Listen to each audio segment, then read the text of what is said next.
Chapter 6. A profound stillness reigned in the Casa Gould. The master of the house, walking along the corridor, opened the door of his room and saw his wife sitting in a big armchair, his own smoking armchair, thoughtful, contemplating her little shoes. And she did not raise her eyes when he walked in. "Tired?" asked Charles Gould. "A little," said Mrs. Gould. Still without looking up, she added with feeling, "There is an awful sense of unreality about all this." Charles Gould, before the long table strewn with papers on which lay a hunting crop and a pair of spurs, stood looking at his wife. "The heat and dust must have been awful this afternoon by the waterside," he murmured sympathetically. "The glare on the water must have been simply terrible." "One could close one's eyes to the glare," said Mrs. Gould. "But, my dear Charlie, it is impossible for me to close my eyes to our position, to this awful—" She raised her eyes and looked at her husband's face, from which all sign of sympathy or any other feeling had disappeared. "Why don't you tell me something?" she almost wailed. "I thought you had understood me perfectly from the first," Charles Gould said slowly. "I thought we had said all there was to say a long time ago." "There is nothing to say now. There were things to be done. We have done them. We have gone on doing them. There is no going back now. I don't suppose that even from the first there was really any possible way back. And what's more, we can't even afford to stand still." "Ah, if one only knew how far you mean to go," said his wife, inwardly trembling, but in an almost playful tone. "Any distance, any length, of course," was the answer in a matter-of-fact tone, which caused Mrs. Gould to make another effort to repress a shudder. She stood up, smiling graciously, and her little figure seemed to be diminished still more by the heavy mass of her hair and the long train of her gown. "But always to success," she said persuasively. Charles Gould, enveloping her in the steely blue glance of his attentive eyes, answered without hesitation. "Oh, there is no alternative." He put an immense assurance into his tone. As to the words, this was all that his conscience would allow him to say. Mrs. Gould's smile remained a shade too long upon her lips. She murmured, "I will leave you. I've a slight headache." The heat, the dust, were indeed. "I suppose you are going back to the mine before the morning." "At midnight," said Charles Gould. "We are bringing down the silver tomorrow. Then I shall take 3 whole days off in town with you." "Ah, you are going to meet the escort. I shall be on the balcony at 5 o'clock to see you pass. Till then, goodbye." Charles Gould walked rapidly round the table and, seizing her hands, bent down, pressing them both to his lips. Before he straightened himself up again to his full height, she had disengaged one to smooth his cheek with a light touch, as if he were a little boy. "Try to get some rest for a couple of hours," she murmured, with a glance at a hammock stretched in a distant part of the room. Her long train swished softly after her on the red tiles. At the door she looked back. 2 big lamps with unpolished glass globes bathed in a soft and abundant light, the 4 white walls of the room with a glass case of arms, the brass hilt of Henry Gould's cavalry sabre on its square of velvet, and the watercolor sketch of the San Tomé gorge. And Mrs. Gould, gazing at the last in its black wooden frame, sighed out, "Ah, if we had left it alone, Charlie!" "No," Charles Gould said moodily. "It was impossible to leave it alone." "Perhaps it was impossible," Mrs. Gould admitted slowly. Her lips quivered a little, but she smiled with an air of dainty bravado. "We have disturbed a good many snakes in that paradise, Charlie, haven't we?" "Yes, I remember," said Charles Gould. "It was Don Pepe who called the gorge the paradise of snakes. No doubt we have disturbed a great many. But remember, my dear, that it is not now as it was when you made that sketch." He waved his hand towards the small watercolor hanging alone upon the great bare wall. "It is no longer a paradise of snakes. We have brought mankind into it, and we cannot turn our backs upon them to go and begin a new life elsewhere."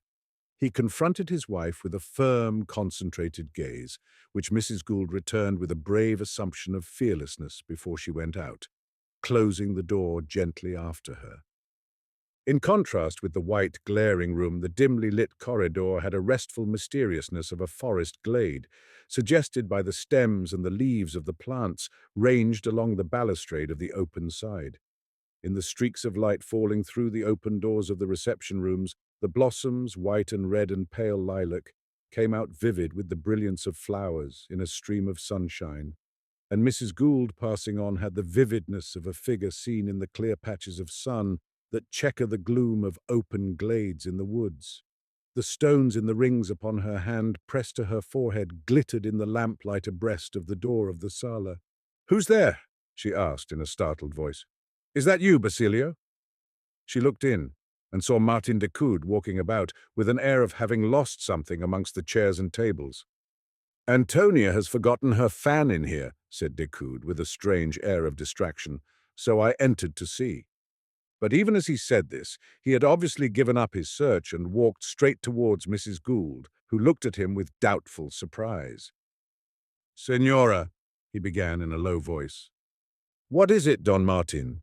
asked Mrs. Gould, and then she added with a slight laugh, "I am so nervous today," as if to explain the eagerness of the question. "Nothing immediately dangerous," said Decoud, who now could not conceal his agitation. "Pray don't distress yourself." "No, really, you must not distress yourself." Mrs. Gould, with her candid eyes very wide open, her lips composed into a smile, was steadying herself with a little bejeweled hand against the side of the door. "Perhaps you don't know how alarming you are, appearing like this unexpectedly." "Aye, alarming!" he protested, sincerely vexed and surprised. "I assure you that I am not in the least alarmed myself. A fan is lost. Well, it will be found again. But I don't think it is here. It is a fan I am looking for. I cannot understand how Antonia could— Well, have you found it, amigo?" "No, senor," said behind Mrs. Gould the soft voice of Basilio, the head servant of the casa. "I don't think the senorita could have left it in this house at all. Go and look for it in the patio again. Go now, my friend. Look for it on the steps, under the gate. Examine every flagstone. Search for it till I come down again. That fellow," he addressed himself in English to Mrs. Gould, "is always stealing up behind one's back on his bare feet. I set him to look for that fan directly I came in to justify my reappearance, my sudden return." He paused, and Mrs. Gould said amiably, "You are always welcome." She paused for a second, too. "But I am waiting to learn the cause of your return." Decoud affected suddenly the utmost nonchalance. "I can't bear to be spied upon." "Oh, the cause? Yes, there is a cause. There is something else that is lost besides Antonia's favorite fan. As I was walking home after seeing Don Jose and Antonia to their house, the capataz de cargadores, riding down the street, spoke to me." "Has anything happened to the Violas?" inquired Mrs. Gould. "The Violas? You mean the old Garibaldino who keeps the hotel where the engineers live? Nothing happened there. The capataz said nothing of them. He only told me that the telegraphist of the cable company was walking on the plaza, bareheaded, looking out for me. There is news from the interior, Mrs. Gould. I should rather say rumors of news." "Good news," said Mrs. Gould in a low voice. "Worthless, I should think. But if I must define them, I would say bad. They are to the effect that a 2 days battle had been fought near Santa Marta, and that the Ribeirists are defeated. It must have happened a few days ago, perhaps a week. The rumor has just reached Keita, and the man in charge of the cable station there has telegraphed the news to his colleague here. We might just as well have kept Barrios in Sulaco." "What's to be done now?" murmured Mrs. Gould. "Nothing. He's at sea with the troops. He will get to Keita in a couple of days' time and learn the news there. What he will do then, who can say? Hold Keita, offer his submission to Montero, disband his army, this last most likely, and go himself in one of the OSN Company's steamers, north or south, to Valparaiso or to San Francisco, no matter where. Our Barrios has a great practice in exiles and repatriations which mark the points in the political game." Decoud, exchanging a steady stare with Mrs. Gould, added tentatively, as it were, "And yet if we had, could have been done." "Montero victorious, completely victorious," Mrs. Gould breathed out in a tone of unbelief. A canard, probably. That sort of bird is hatched in great numbers in such times as these. And even if it were true, well, let us put things at their worst. Let us say it is true. Then everything is lost, said Mrs. Gould with the calmness of despair. Suddenly she seemed to divine, she seemed to see Decoud's tremendous excitement under its cloak of studied carelessness. It was indeed becoming visible in his audacious and watchful stare, in the curve, half reckless, half contemptuous, of his lips. And a French phrase came upon them as if, for this Costaguanero of the boulevard, that had been the only forcible language. Non, madame, rien n'est perdu. It electrified Mrs. Gould out of her benumbed attitude, and she said vivaciously, "What would you think of doing?" But already there was something of mockery in Decoud's suppressed excitement. "What would you expect a true Costaguanero to do?" "Another revolution, of course. On my word of honor, Mrs. Gould, I believe I am a true hijo del país, a true son of the country, whatever Father Corbelan may say. And I'm not so much of an unbeliever as not to have faith in my own ideas, in my own remedies, in my own desires." "Yes," said Mrs. Gould doubtfully. "You don't seem convinced," Decoud went on again in French. "Say, then, in my passions." Mrs. Gould received this addition unflinchingly. To understand it thoroughly, she did not require to hear his muttered assurance. "There is nothing I would not do for the sake of Antonia. There is nothing I am not prepared to undertake. There is no risk I am not ready to run." Decoud seemed to find a fresh audacity in this voicing of his thoughts. "You would not believe me if I were to say that it is the love of the country which—" She made a sort of discouraged protest with her arm, as if to express that she had given up expecting that motive from anyone. "A Sulaco revolution," Decoud pursued in a forcible undertone. "The great cause may be served here, on the very spot of its inception, in the place of its birth, Mrs. Gould." Frowning and biting her lower lip thoughtfully, she made a step away from the door. "You are not going to speak to your husband?" Decoud arrested her anxiously. "But you will need his help." "No doubt," Decoud admitted without hesitation. "Everything turns upon the San Tomé mine, but I would rather he didn't know anything as yet of my hopes." A puzzled look came upon Mrs. Gould's face, and Decoud, approaching, explained confidentially, "Don't you see, he's such an idealist." Mrs. Gould flushed pink, and her eyes grew darker at the same time. "Charlie an idealist," she said as if to herself wonderingly. "What on earth do you mean?" "Yes," conceded Decoud. "It's a wonderful thing to say with the sight of the San Tomé mine, the greatest fact in the whole of South America, perhaps, before our very eyes. But look even at that. He has idealized this fact to a point." He paused. "Mrs. Gould, are you aware to what point he has idealized the existence, the worth, the meaning of the San Tomé mine? Are you aware of it?" He must have known what he was talking about. The effect he expected was produced. Mrs. Gould, ready to take fire, gave it up suddenly with a low little sound that resembled a moan. "What do you know?" she asked in a feeble voice. "Nothing," answered Decoud firmly. "But then don't you see he's an Englishman?" "Well, what of that?" asked Mrs. Gould. "Simply that he cannot act or exist without idealizing every simple feeling, desire, or achievement. He could not believe his own motives if he did not make them first a part of some fairy tale. The earth is not quite good enough for him, I fear. Do you excuse my frankness? Besides, whether you excuse it or not, it is part of the truth of things which hurts what do you call them? The Anglo-Saxon susceptibilities, and at the present moment I don't feel as if I could treat seriously either his conception of things or, if you allow me to say so, or yet yours." Mrs. Gould gave no sign of being offended. "I suppose Antonia understands you thoroughly?" "Understands?" "Well, yes, but I am not sure that she approves. That, however, makes no difference. I am honest enough to tell you that, Mrs. Gould." "Your idea, of course, is separation," she said. "Separation, of course," declared Martin. "Yes, separation of the whole Occidental province from the rest of the unquiet body. But my true idea, the only one I care for, is not to be separated from Antonia. And that is all? Asked Mrs. Gould without severity. Absolutely. I'm not deceiving myself about my motives. She won't leave Sulaco for my sake. Therefore, Sulaco must leave the rest of the Republic to its fate. Nothing could be clearer than that. I like a clearly defined situation. I cannot part with Antonia, therefore the one and indivisible Republic of Costaguana must be made to part with its western province. Fortunately, it happens to be also a sound policy. The richest, the most fertile part of this land may be saved from anarchy.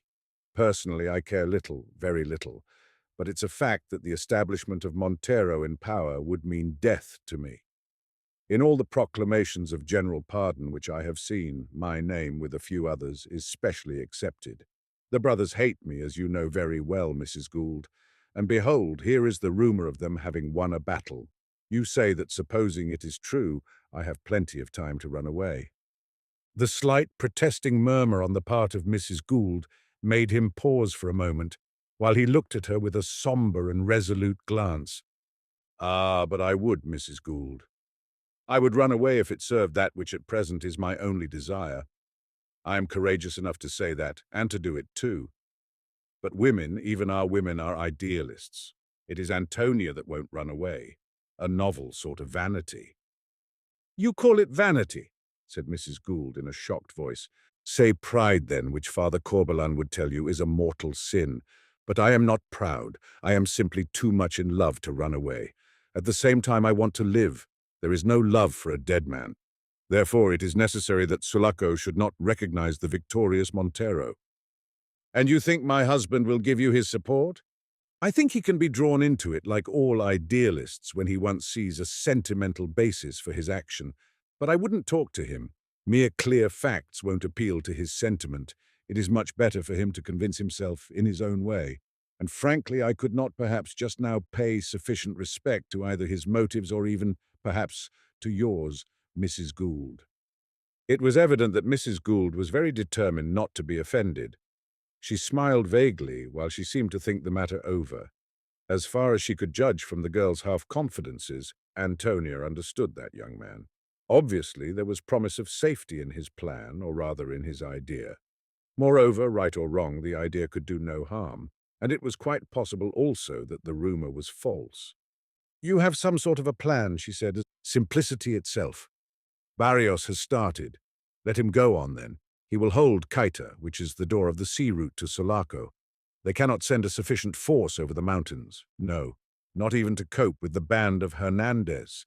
Meantime, we shall organize our resistance here, and for that, this very Hernandez will be useful. He has defeated troops as a bandit. He will no doubt accomplish the same thing if he is made a colonel or even a general. You know the country well enough not to be shocked by what I say, Mrs. Gould. I have heard you assert that this poor bandit was the living, breathing example of cruelty, injustice, stupidity, and oppression that ruin men's souls as well as their fortunes in this country. Well, there would be some poetical retribution in that man arising to crush the evils which had driven an honest ranchero into a life of crime. A fine idea of retribution in that, isn't there? Decoud had dropped easily into English, which he spoke with precision, very correctly, but with too many Z sounds. Think also of your hospitals, of your schools, of your ailing mothers and feeble old men, of all that population which you and your husband have brought into the rocky gorge of San Tomé. Are you not responsible to your conscience for all these people? Is it not worthwhile to make another effort, which is not at all so desperate as it looks, rather than— Decoud finished his thought with an upward toss of the arm, suggesting annihilation, and Mrs. Gould turned away her head with a look of horror. "Why don't you say all this to my husband?" she asked, without looking at Decoud, who stood watching the effect of his words. "Ah, but Don Carlos is so English," he began.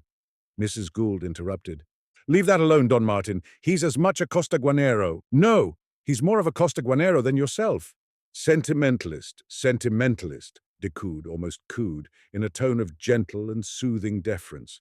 Sentimentalist, after the amazing manner of your people. I have been watching El Rey de Sulaco since I came here on a fool's errand and perhaps impelled by some treason of fate lurking behind the unaccountable turns of a man's life. But I don't matter. I am not a sentimentalist. I cannot endow my personal desires with a shining robe of silk and jewels. Life is not for me a moral romance derived from the tradition of a pretty fairy tale.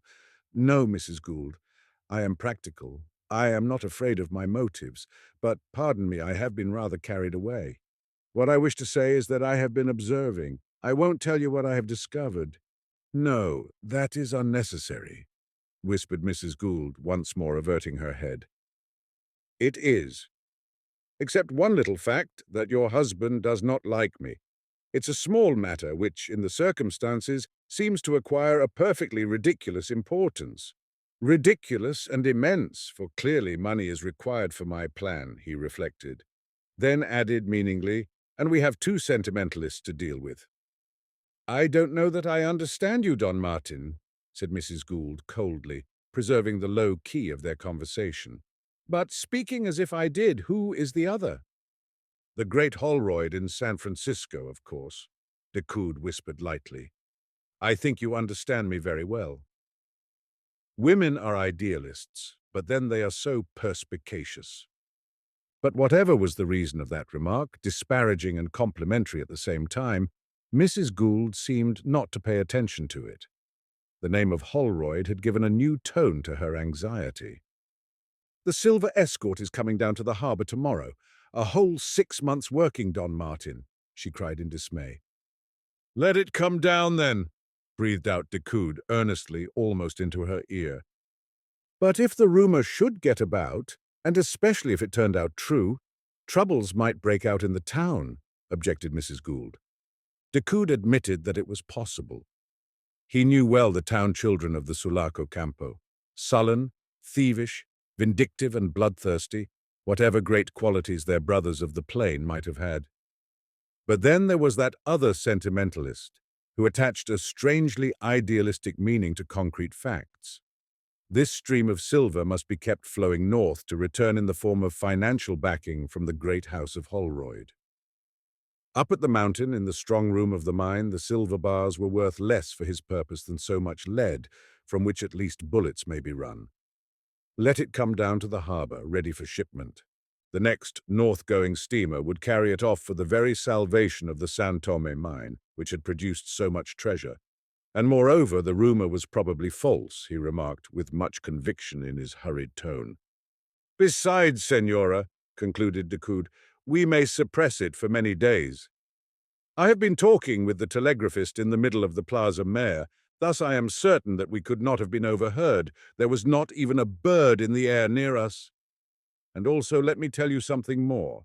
I have been making friends with this man called Nostromo, the capataz.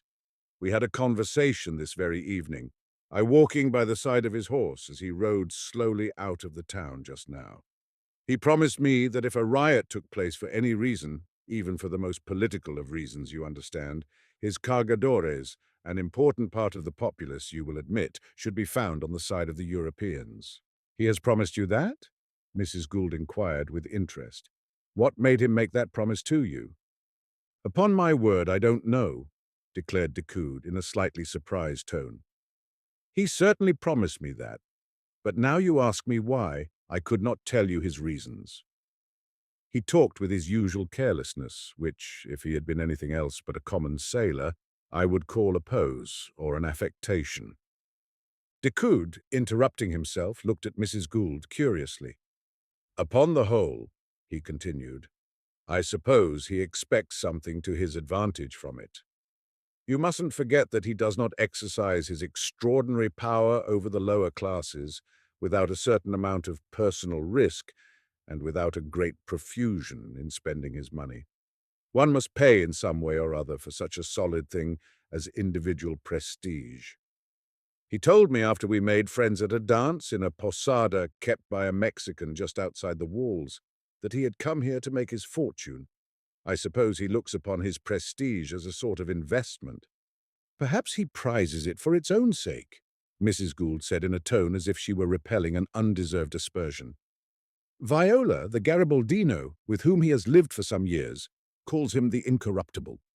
Ah, he belongs to the group of your protégés out there towards the harbour, Mrs. Gould, my bien. And Captain Mitchell calls him Wonderful.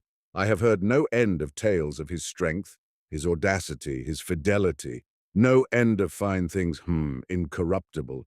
It is indeed a name of honour for the capataz of the cargadores of Sulaco. Incorruptible, fine but vague. However, I suppose he's sensible too, and I talked to him upon that sane and practical assumption.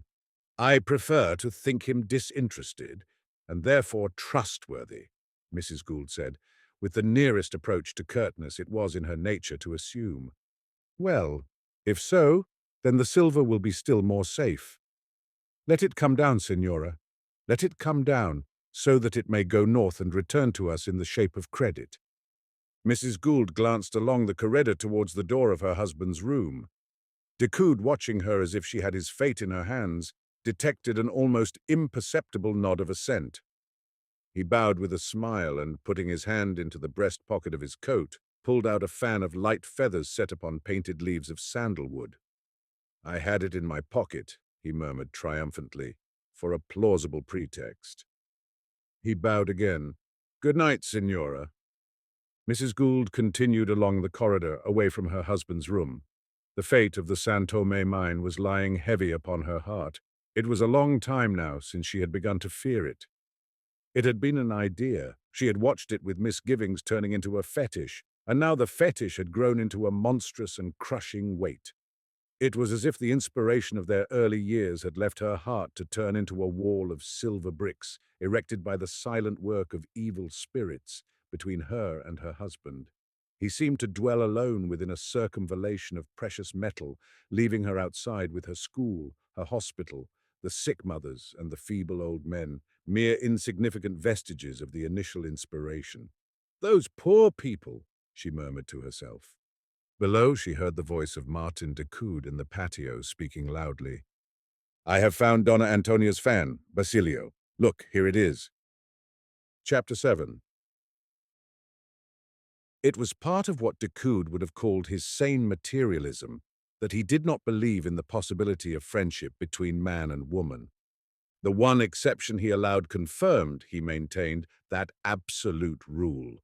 Friendship was possible between brother and sister, meaning by friendship the frank unreserve, as before another human being, of thoughts and sensations, all the objectless and necessary sincerity of one's innermost life, trying to react upon the profound sympathies of another existence. His favorite sister, the handsome, slightly arbitrary and resolute angel, ruling the father and mother Decoud in the first-floor apartments of a very fine Parisian house, was the recipient of Martin Decoud's confidences as to his thoughts, actions, purposes, doubts, and even failures. Prepare our little circle in Paris for the birth of another South American republic. One more or less, what does it matter? They may come into the world like evil flowers on a hotbed of rotten institutions, but the seed of this one has germinated in your brother's brain, and that will be enough for your devoted assent. I am writing this to you by the light of a single candle in a sort of inn near the harbour, kept by an Italian called Viola, a protégé of Mrs. Gould. The whole building, which for all I know may have been contrived by a conquistador farmer of the pearl fishery 300 years ago, is perfectly silent. So is the plain between the town and the harbour. Silent, but not so dark as the house, because the pickets of Italian workmen guarding the railway have lighted little fires all along the line. It was not so quiet around here yesterday. We had an awful riot, a sudden outbreak of the populace, which was not suppressed till late today. Its object, no doubt, was loot, and that was defeated, as you may have learned already from the cablegram sent via San Francisco and New York last night, when the cables were still open. You have read already there that the energetic action of the Europeans of the railway has saved the town from destruction, and you may believe that. I wrote out the cable myself. We have no Reuters agency man here. I have also fired at the mob from the windows of the club, in company with some other young men of position. Our object was to keep the Calle de la Constitucion clear for the exodus of the ladies and children who have taken refuge on board a couple of cargo ships now in the harbour here. That was yesterday. You should also have learned from the cable that the missing President Ribiera, who had disappeared after the Battle of Santa, Marta has turned up here in Sulaco by one of those strange coincidences that are almost incredible, riding on a lame mule into the very midst of the street fighting. It appears that he had fled, in company of a muleteer called Bonifacio, across the mountains from the threats of Montero into the arms of an enraged mob. The capataz of Cargadores, that Italian sailor of whom I have written to you before, has saved him from an ignoble death. That man seems to have a particular talent for being on the spot whenever there is something picturesque to be done. He was with me at 4 o'clock in the morning at the offices of the Porvenir, where he had turned up so early in order to warn me of the coming trouble, and also to assure me that he would keep his cargadores on the side of order. When the full daylight came, we were looking together at the crowd on foot and on horseback, demonstrating on the plaza and shying stones at the windows of the Intendencia. Nostromo, that is the name they call him by here, was pointing out to me his cargadores interspersed in the mob. The sun shines late upon Sulaco, for it has first to climb above the mountains. In that clear morning light, brighter than twilight, Nostromo saw right across the vast plaza, at the end of the street beyond the cathedral, a mounted man apparently in difficulties with a yelling knot of leperos. At once he said to me, "That's a stranger. What is it they are doing to him?" Then he took out the silver whistle he is in the habit of using on the wharf. This man seems to disdain the use of any metal less precious than silver, and blew into it twice, evidently a preconcerted signal for his cargadores. He ran out immediately, and they rallied round him. I ran out too, but was too late to follow them and help in the rescue of the stranger, whose animal had fallen. I was set upon at once as a hated aristocrat, and was only too glad to get into the club where Don Jaime Berges, you may remember him visiting at our house in Paris some 3 years ago, thrust a sporting gun into my hands. They were already firing from the windows. There were little heaps of cartridges lying about on the open card tables. I remember a couple of overturned chairs, some bottles rolling on the floor amongst the packs of cards scattered suddenly as the caballeros rose from their game to open fire upon the mob. Most of the young men had spent the night at the club in the expectation of some such disturbance. In two of the candelabra, on the consoles, the candles were burning down in their sockets. A large iron nut, probably stolen from the railway workshops, flew in from the street as I entered, and broke one of the large mirrors set in the wall. I noticed also one of the club servants tied up hand and foot with the cords of the curtain and flung in a corner. I have a vague recollection of Don Jaime assuring me hastily that the fellow had been detected putting poison into the dishes at supper. But I remember distinctly he was shrieking for mercy, without stopping at all, continuously, and so absolutely disregarded that nobody even took the trouble to gag him. The noise he made was so disagreeable that I had half a mind to do it myself, but there was no time to waste on such trifles. I took my place at one of the windows and began firing. I didn't learn till later in the afternoon whom it was that Nostromo, with his cargadores and some Italian workmen as well, had managed to save from those drunken rascals. That man has a peculiar talent when anything striking to the imagination has to be done. I made that remark to him afterwards when we met after some sort of order had been restored in the town, and the answer he made rather surprised me. He said quite moodily, "And how much do I get for that, senor?" Then it dawned upon me that perhaps this man's vanity has been satiated by the adulation of the common people and the confidence of his superiors. Decoud paused to light a cigarette. Then, with his head still over his writing, he blew a cloud of smoke, which seemed to rebound from the paper. He took up the pencil again. That was yesterday evening on the plaza, while he sat on the steps of the cathedral, his hands between his knees, holding the bridle of his famous silver-grey mare. He had led his body of cargadores splendidly all day long. He looked fatigued. I don't know how I looked. Very dirty, I suppose. but I suppose I also looked pleased. From the time the fugitive president had been got off to the SS Minerva, the tide of success had turned against the mob. They had been driven off the harbour and out of the better streets of the town, into their own maze of ruins and tolderias. You must understand that this riot, whose primary object was undoubtedly the getting hold of the San Tomé silver stored in the lower rooms of the custom house, besides the general looting of the ricos, had acquired a political colouring from the fact of two deputies to the provincial assembly, Señores Camacho and Fuentes, both from Bolson, putting themselves at the head of it, late in the afternoon, it is true, when the mob, disappointed in their hopes of loot, made a stand in the narrow streets to the cries of Viva la Libertad, down with feudalism. I wonder what they imagine feudalism to be. Down with the Goths and paralytics. I suppose the Señores Gamacho and Fuentes knew what they were doing. They are prudent gentlemen. In the assembly they called themselves moderates and opposed every energetic measure with philanthropic pensiveness.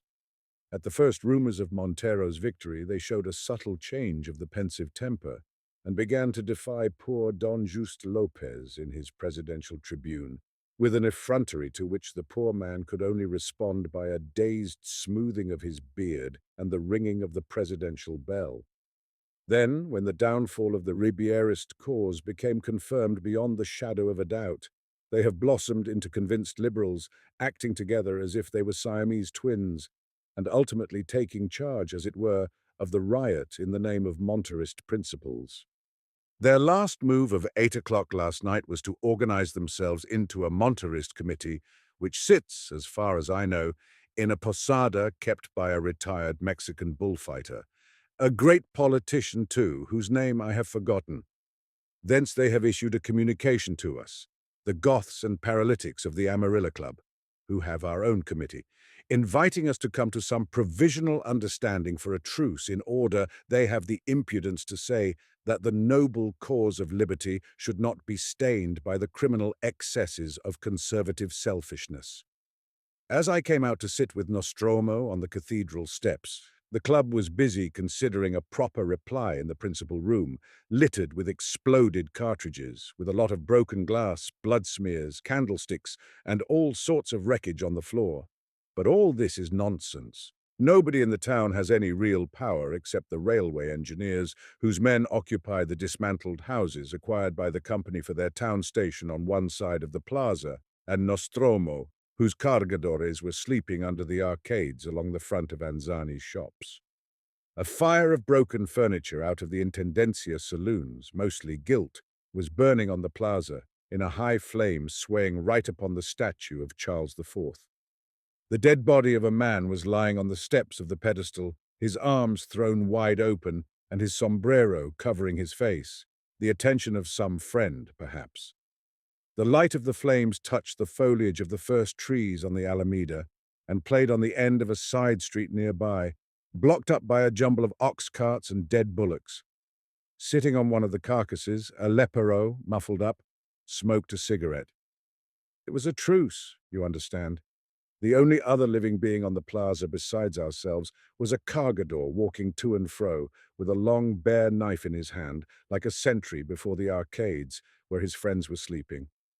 And the only other spot of light in the dark town were the lighted windows of the club at the corner of the Calle.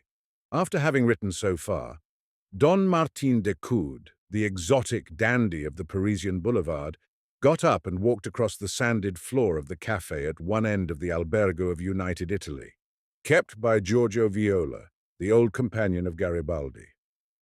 The highly colored lithograph of the faithful hero seemed to look dimly, in the light of one candle, at the man with no faith in anything except the truth of his own sensations. Looking out of the window, Decoud was met by a darkness so impenetrable that he could see neither the mountains nor the town, nor yet the buildings near the harbor. And there was not a sound, as if the tremendous obscurity of the placid gulf, spreading from the waters over the land, had made it dumb as well as blind. Presently, Decoud felt a light tremor of the floor and a distant clank of iron. A bright white light appeared deep in the darkness, growing bigger with a thundering noise, The rolling stock usually kept on the sidings in Ringson was being run back to the yards for safekeeping. Like a mysterious stirring of the darkness behind the headlight of the engine, the train passed in a gust of hollow uproar by the end of the house, which seemed to vibrate all over in response. And nothing was clearly visible, but on the end of the last flat car, a Negro in white trousers, naked to the waist, swinging a blazing torch basket incessantly with a circular movement of his bare arm. Decoud did not stir. Behind him, on the back of the chair from which he had risen, hung his elegant Parisian overcoat with a pearl-grey silk lining. But when he turned back to come to the table, the candlelight fell upon a face that was grimy and scratched. His rosy lips were blackened with heat, the smoke of gunpowder. Dirt and rust tarnished the luster of his short beard. His shirt collar and cuffs were crumpled. The blue silken tie hung down his breast like a rag. A greasy smudge crossed his white brow. He had not taken off his clothing nor used water, except to snatch a hasty drink greedily for some 40 hours.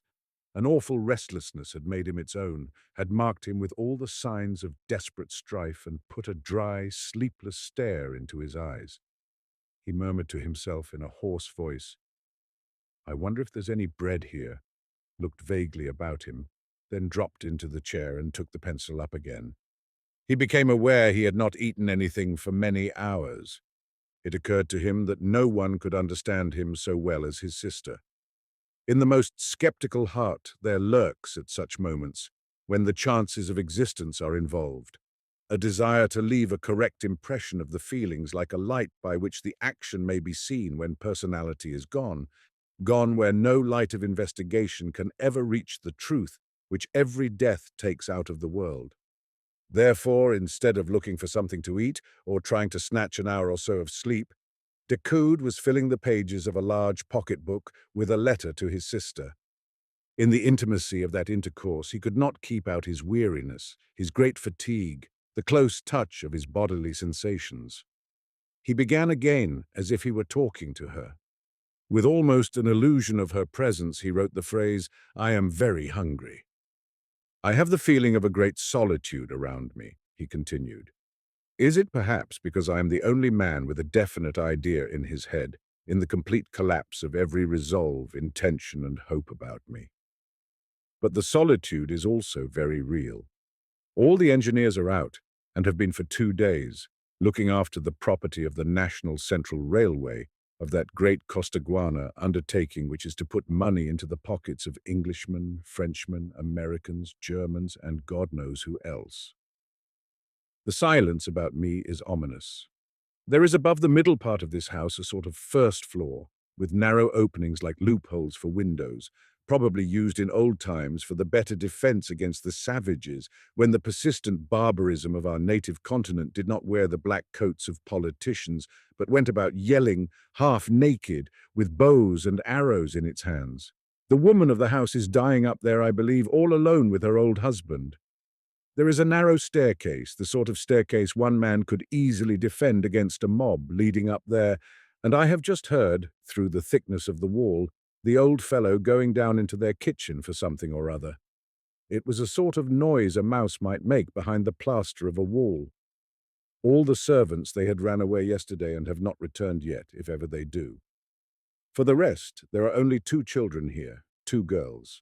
The father has sent them downstairs, and they have crept into this cafe, perhaps because I am here. They huddle together in a corner, in each other's arms. I just noticed them a few minutes ago, and I feel more lonely than ever." Decoud turned half round in his chair and asked, "Is there any bread here?" Linda's dark head was shaken negatively in response, above the fair head of her sister nestling on her breast. "You couldn't get me some bread?" insisted Decoud. The child did not move. He saw her large eyes stare at him, very dark, from the corner. "You're not afraid of me?" he said. "No," said Linda. "We're not afraid of you. You came here with Gian Battista." "You mean Nostromo," said Decoud.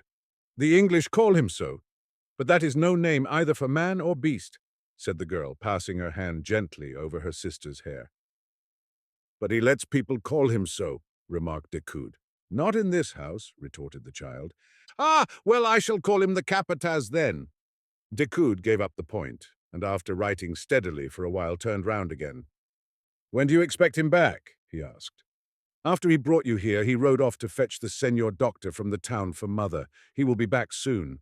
"He stands a good chance of getting shot somewhere on the road," Decoud murmured to himself audibly, and Linda declared in her high-pitched voice, "Nobody would dare to fire a shot at Gianbattista." "You believe that?" asked Decoud. "Do you?" "I know it," said the child with conviction. "There is no one in this place brave enough to attack Gianbattista." "It doesn't require much bravery to pull a trigger behind a bush," muttered Decoud to himself. "Fortunately, the night is dark, or there would be but little chance of saving the silver of the mine." He turned again to his pocketbook, glanced back through the pages, and again started his pencil. That was the position yesterday, after the Minerva with the fugitive president had gone out of harbor, and the rioters had been driven back into the side lanes of the town. I sat on the steps of the cathedral with Nostromo, after sending out the cable message for the information of a more or less attentive world. Strangely enough, though the offices of the cable company are in the same building as the Porvenir, the mob, which has thrown my presses out of the window and scattered the type all over the plaza, has been kept from interfering with the instruments on the other side of the courtyard. As I sat talking with Nostromo, Bernhardt, the telegraphist, came out from under the arcades with a piece of paper in his hand. The little man had tied himself up to an enormous sword and was hung all over with revolvers. He is ridiculous, but the bravest German of his size that ever tapped the key of a Morse transmitter. He had received the message from Kaita reporting the transports with Barrios's army just entering the port, and ending with the words, "The greatest enthusiasm prevails." I walked off to drink some water at the fountain, and I was shot at from the Alameda by somebody hiding behind a tree. But I drank and didn't care. With Barrios in Caita and the great Cordillera between us and Montero's victorious army, I seemed, notwithstanding Messrs. Gamacho and Fuentes, to hold my new state in the hollow of my hand. I was ready to sleep, but when I got as far as the Casa Gould, I found the patio full of wounded laid out on straw. Lights were burning, and in that enclosed courtyard on that hot night a faint odor of chloroform and blood hung about. At one end, Dr. Monaghan, the doctor of the mine, was dressing the wounds. At the other, near the stairs, Father Corbelan, kneeling, listened to the confession of a dying cargador. Mrs. Gould was walking about through these shambles with a large bottle in one hand and a lot of cotton wool in the other. She just looked at me and never even winked. Her camarista was following her, also holding a bottle and sobbing gently to herself. I busied myself for some time in fetching water from the cistern for the wounded. Afterwards, I wandered upstairs, meeting some of the first ladies of Sulaco, paler than I had ever seen them before, with bandages over their arms. Not all of them had fled to the ships. A good many had taken refuge for the day in the Casa Gould. On the landing, a girl with her hair half down was kneeling against the wall under the niche, where stands a Madonna in blue robes and a gilt crown on her head. I think it was the eldest Miss Lopez. I couldn't see her face, but I remember looking at the high French heel of her little shoe. She did not make a sound, she did not stir, she was not sobbing. She remained there, perfectly still, all black against the white wall, a silent figure of passionate piety. I'm sure she was no more frightened than the other white-faced ladies I met carrying bandages. One was sitting on the top step, tearing a piece of linen hastily into strips, the young wife of an elderly man of fortune here. She interrupted herself to wave her hand to my bow, as though she were in her carriage on the Alameda. The women of our country are worth looking at during a revolution. The rouge and pearl powder fall off, together with that passive attitude towards the outer world, which education, tradition, custom impose upon them from the earliest infancy. I thought of your face, which from your infancy had the stamp of intelligence instead of that patient and resigned cast which appears when some political commotion tears down the veil of cosmetics and usage. In the great sala upstairs, a sort of junta of notables was sitting, the remnant of the vanished provincial assembly. Don Justo Lopez had had half his beard singed off at the muzzle of a trabuco loaded with slugs, of which everyone missed him, providentially. And as he turned his head from side to side, it was exactly as if there had been two men inside his frock coat. one nobly whiskered and solemn, the other untidy and scared. They raised a cry of "Decud, Don Martin," at my entrance. I asked them, "What are you deliberating upon, gentlemen?" There did not seem to be any president, though Don Jose Avellanos sat at the head of the table. They all answered together, "On the preservation of life and property." "Till the new officials arrive," Don Juste explained to me, with the solemn side of his face offered to my view. It was as if a stream of water had been poured upon my glowing idea of a new state. There was a hissing sound in my ears, and the room grew dim, as if suddenly filled with vapor. I walked up to the table blindly, as though I had been drunk. "You are deliberating upon surrender," I said. They all sat still with their noses over the sheet of paper each had before him, God only knows why. Only Don Jose hid his face in his hands, muttering, "Never, never." But as I looked at him, it seemed to me that I could have blown him away with my breath. He looked so frail, so weak, so worn out. Whatever happens, he will not survive. The deception is too great for a man of his age, and hasn't he seen the sheets of 50 years of misrule, which we have begun printing on the presses of the Porvenir, littering the plaza, floating in the gutters, fired out as wads for trabucos loaded with handfuls of type, blown in the wind, trampled in the mud? I have seen pages floating upon the very waters of the harbor. It would be unreasonable to expect him to survive. It would be cruel. "Do you know," I cried, "what surrender means to you, to your women, to your children, to your property?" I declaimed for 5 minutes without drawing breath, it seems to me, harping on our best chances, on the ferocity of Montero, whom I made out to be as great a beast as I have no doubt he would like to be if he had intelligence enough to conceive a systematic reign of terror. And then for another 5 minutes or more I poured out an impassioned appeal to their courage and manliness, with all the passion of my love for Antonia. For if ever man spoke well, it would be from a personal feeling, denouncing an enemy, defending himself, or pleading for what really may be dearer than life. My dear girl, I absolutely thundered at them. It seemed as if my voice would burst the walls asunder, and when I stopped I saw all their scared eyes looking at me dubiously. And that was all the effect I had produced. Only Don Jose's head had sunk lower and lower on his breast. I bent my ear to his withered lips and made out his whisper, something like, "In God's name then, Martin, my son." I don't know exactly. There was the name of God in it, I am certain. It seems to me I have caught his last breath, the breath of his departing soul on his lips. He lives yet, it is true. I have seen him since, but it was only a senile body lying on its back, covered to the chin with open eyes, and so still that you might have said it was breathing no longer.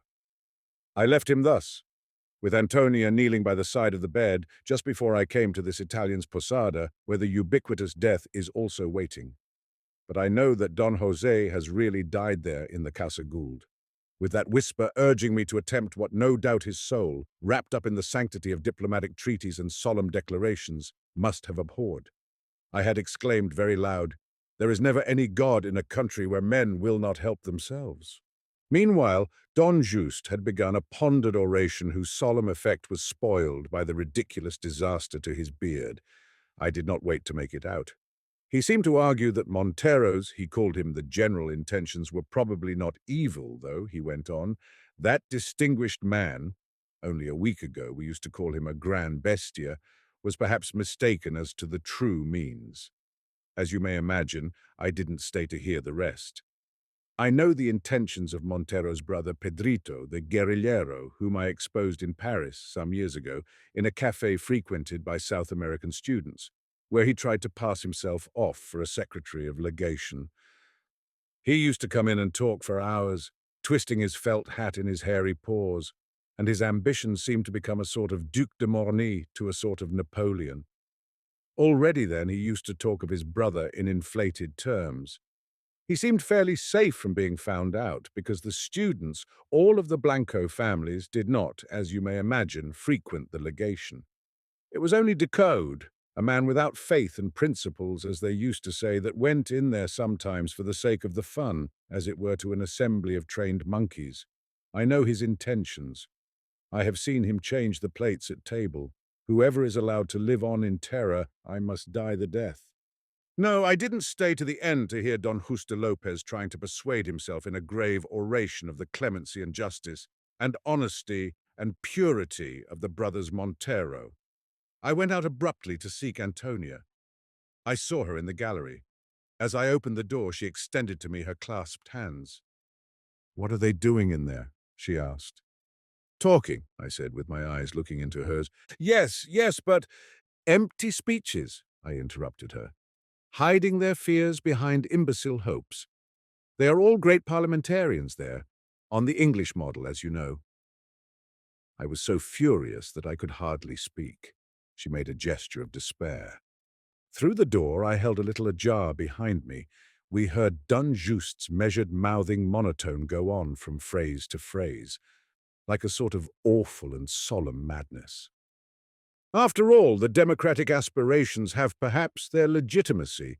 The ways of human progress are inscrutable, and if the fate of the country is in the hand of Montero, we ought—" I crashed the door to on that. It was enough. It was too much.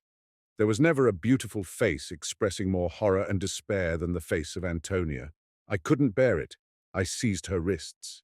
"Have they killed my father in there?" she asked. Her eyes blazed with indignation, but as I looked on, fascinated, the light in them went out.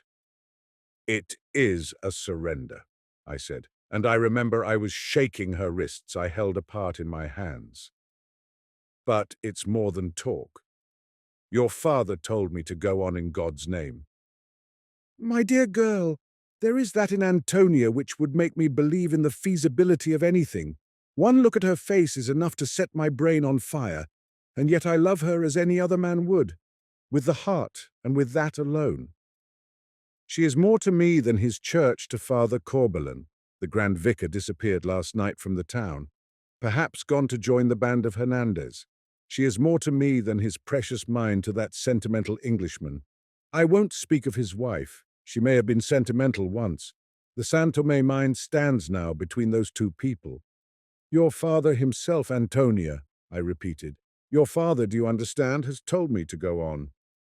She averted her face, and in a pained voice, "He has?" she cried. "Then indeed, I fear he will never speak again." She freed her wrists from my clutch and began to cry in her handkerchief. I disregarded her sorrow. I would rather see her miserable than not see her at all, never any more. For whether I escaped or stayed to die, there was for us no coming together, no future. And that being so, I had no pity to waste upon the passing moments of her sorrow. I sent her off in tears to fetch Donna Emilia and Don Carlos too.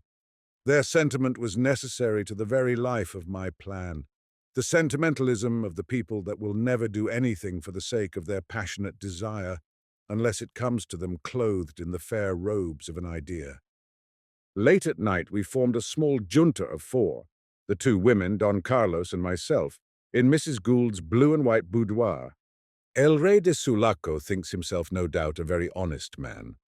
And so he is if one could look behind his taciturnity. Perhaps he thinks that this alone makes his honesty unstained. Those Englishmen live on illusions which somehow or other help them to get a firm hold of the substance. When he speaks, it is by a rare yes or no that seems as impersonal as the words of an oracle. But he could not impose on me by his dumb reserve. I knew what he had in his head. He has his mine in his head, and his wife had nothing in her head but his precious person, which he has bound up with the Gould concession and tied up to that little woman's neck. No matter. The thing was to make him present the affair to Holroyd, the Steel and Silver King, in such a manner as to secure his financial support. At that time last night, just 24 hours ago, we thought the silver of the mine safe in the Custom House vaults till the northbound steamer came to take it away. And as long as the treasure flowed north, without a break, that utter sentimentalist, Holroyd, would not drop his idea of introducing not only justice, industry, peace to the benighted continents, but also that pet dream of his of a purer form of Christianity. Later on, the principal European really in Sulaco, the engineer-in-chief of the railway, came riding up the Calle from the harbour and was admitted to our conclave. Meantime, the junta of the notables in the great sala was still deliberating. Only one of them had run out in the corridor to ask the servant whether something to eat couldn't be sent in. The first words the engineer-in-chief said as he came into the boudoir were, "What is your house, dear Mrs. Gould?" A war hospital below and apparently a restaurant above. I saw them carrying trays full of good things into the sala. "And here, in this boudoir," I said, "you behold the inner cabinet of the Occidental Republic that is to be." He was so preoccupied that he didn't smile at that. He didn't even look surprised. He told us that he was attending to the general dispositions for the defense of the railway property at the railway yards when he was sent for to go into the railway telegraph office. The engineer of the railhead at the foot of the mountains wanted to talk to him from his end of the wire. There was nobody in the office but himself and the operator of the railway telegraph, who read off the clicks aloud as the tape coiled its length upon the floor. And the purport of that talk, clicked nervously from a wooden shed in the depths of the forests, had informed the chief that President Ribiera had been, or was being, pursued. This was news indeed to all of us in Sulaco. Ribiera himself, when rescued, revived, and soothed by us, had been inclined to think that he had not been pursued. Ribiera had yielded to the urgent solicitations of his friends and had left the headquarters of his discomfited army alone under the guidance of Bonifacio, the muleteer, who had been willing to take the responsibility with the risk. He had departed at daybreak of the third day. His remaining forces had melted away during the night. Bonifacio and he rode hard on horses towards the Cordillera. Then they obtained mules, entered the passes, and crossed the paramo of Evi just before a freezing blast swept over that stony plateau, burying in a drift of snow the little shelter hut of stones in which they had spent the night.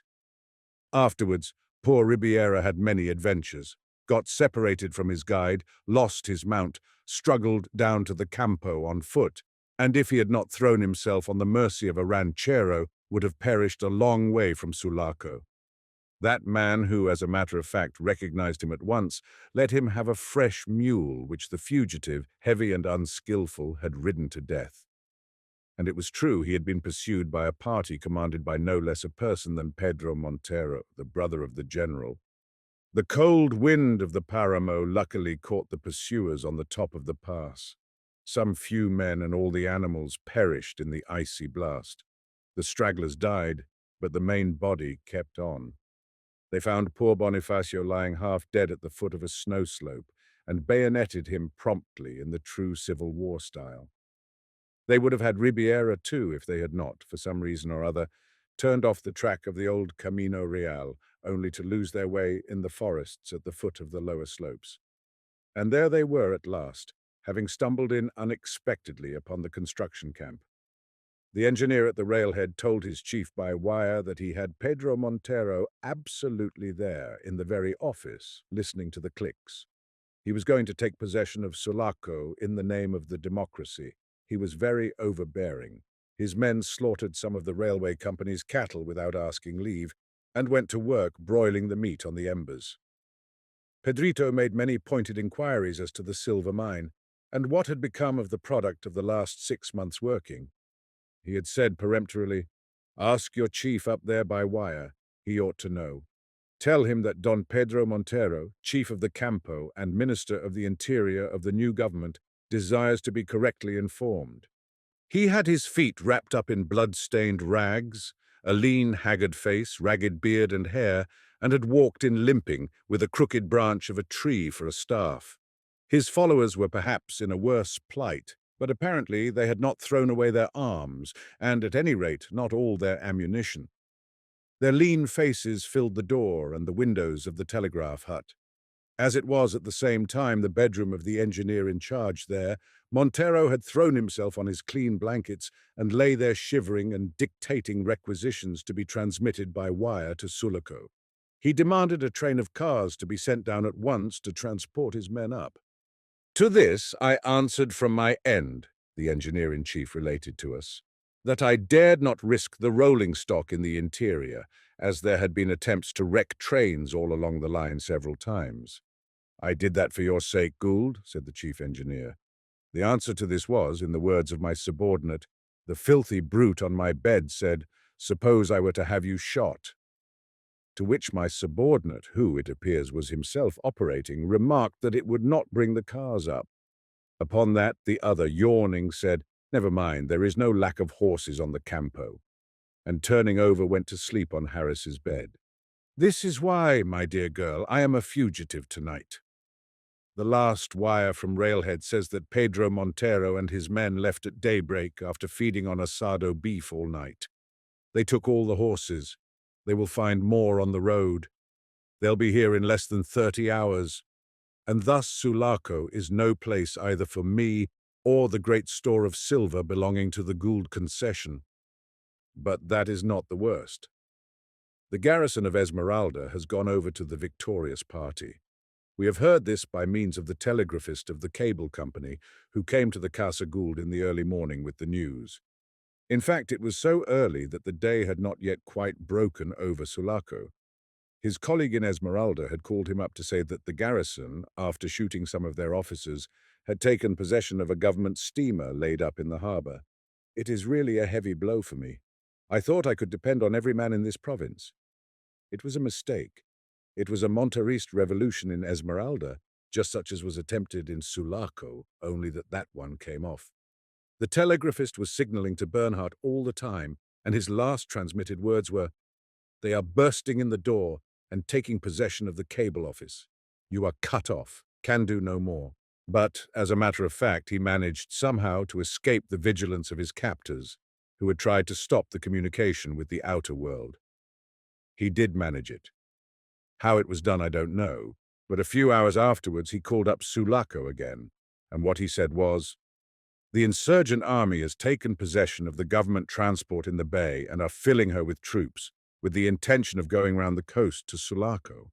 Therefore look out for yourselves. They will be ready to start in a few hours and may be upon you before daybreak."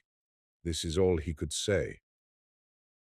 They drove him away from his instrument this time for good, because Bernhardt has been calling up Esmeralda ever since without getting an answer. After setting these words down in the pocketbook which he was filling up for the benefit of his sister, Decoud lifted his head to listen. But there were no sounds, neither in the room nor in the house, except the drip of the water from the filter into the vast earthenware jar under the wooden stand. And outside the house there was a great silence. Decoud lowered his head again over the pocketbook. "I'm not running away, you understand," he wrote on. "I am simply going away with that great treasure of silver, which must be saved at all costs. Pedro Montero from the Campo and the revolted garrison of Esmeralda from the sea are converging upon it. That it is there lying ready for them is only an accident. The real objective is the San Tomé mine itself, as you may well imagine. Otherwise, the Occidental province would have been no doubt left alone for many weeks to be gathered at leisure into the arms of the victorious party. Don Carlos Gould will have enough to do to save his mine with its organization and its people, this imperium in imperio, this wealth-producing thing to which his sentimentalism attaches a strange idea of justice. He holds to it as some men hold to the idea of love or revenge. Unless I am much mistaken in the man, it must remain inviolate or perish by an act of his will alone.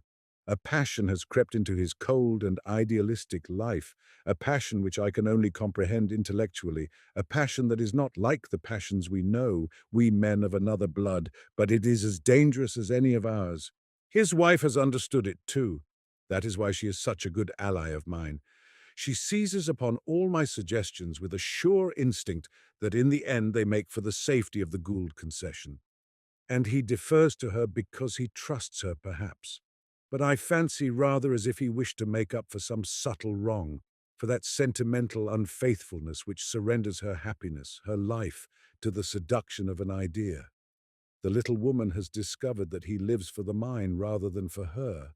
But let them be, to each his fate, shaped by passion or sentiment.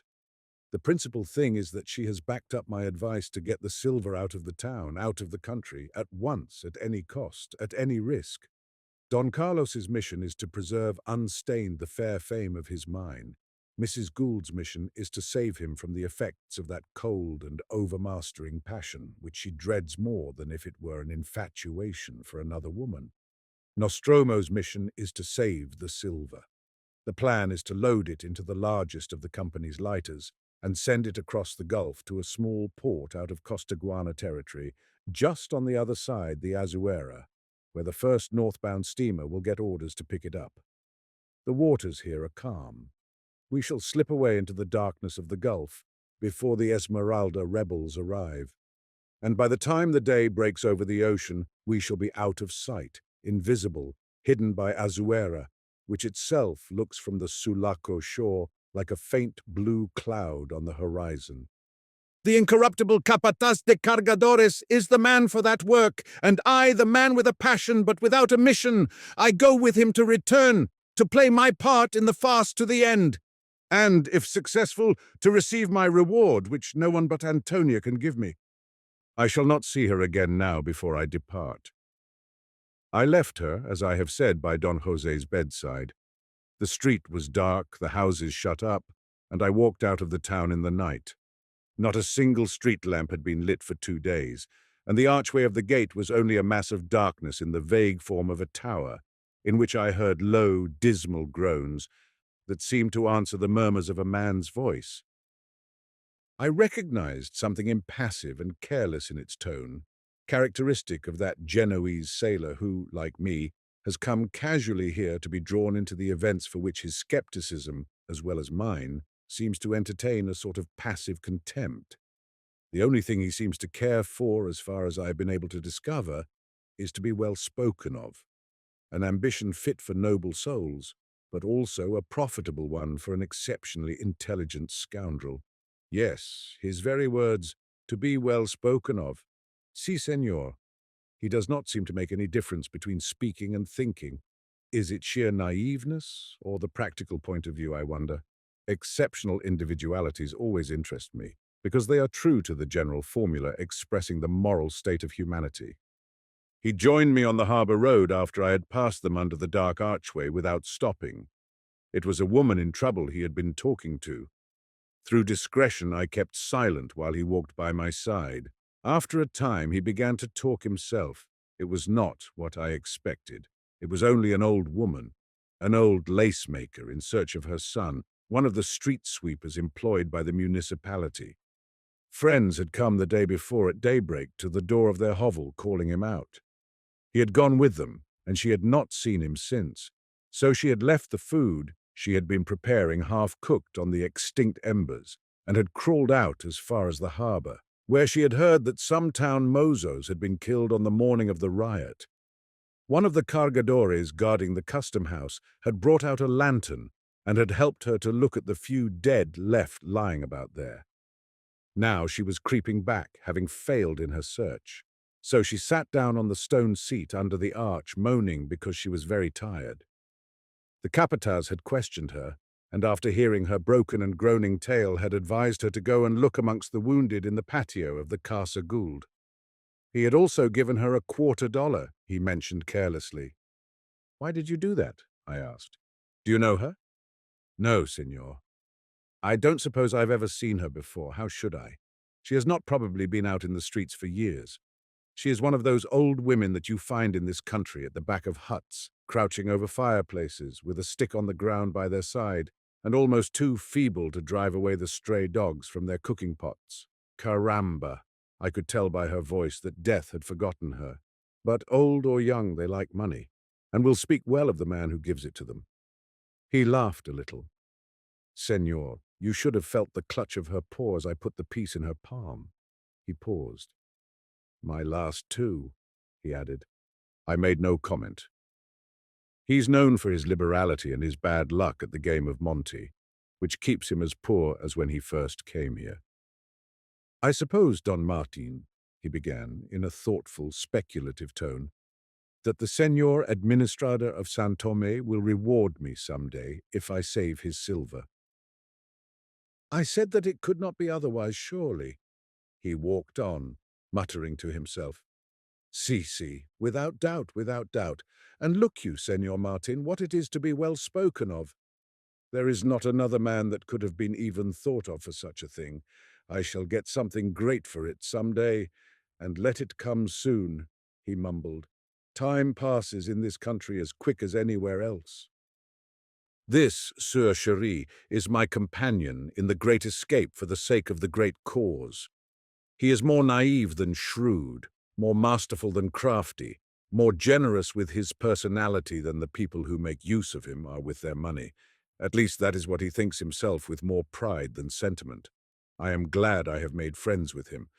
As a companion, he acquires more importance than he ever had as a sort of minor genius in his way, as an original Italian sailor whom I allowed to come in the small hours and talk familiarly to the editor of the Porvenir while the paper was going through the press. And it is curious to have met a man for whom the value of life seems to consist in personal prestige. I am waiting for him here now. On arriving at the posada kept by Viola, we found the children alone down below, and the old Genoese shouted to his countrymen to go and fetch the doctor. Otherwise, we would have gone on to the wharf, where it appears Captain Mitchell with some volunteer Europeans and a few picked cargadores are loading the lighter with the silver that must be saved from Montero's clutches in order to be used for Montero's defeat. Nostromo galloped furiously back towards the town. He has been long gone already. This delay gives me time to talk to you. By the time this pocketbook reaches your hands, much will have happened. But now it is a pause under the hovering wing of death in this silent house buried in the black night, with this dying woman, the two children crouching without a sound, and that old man whom I can hear through the thickness of the wall passing up and down with a light rubbing noise no louder than a mouse.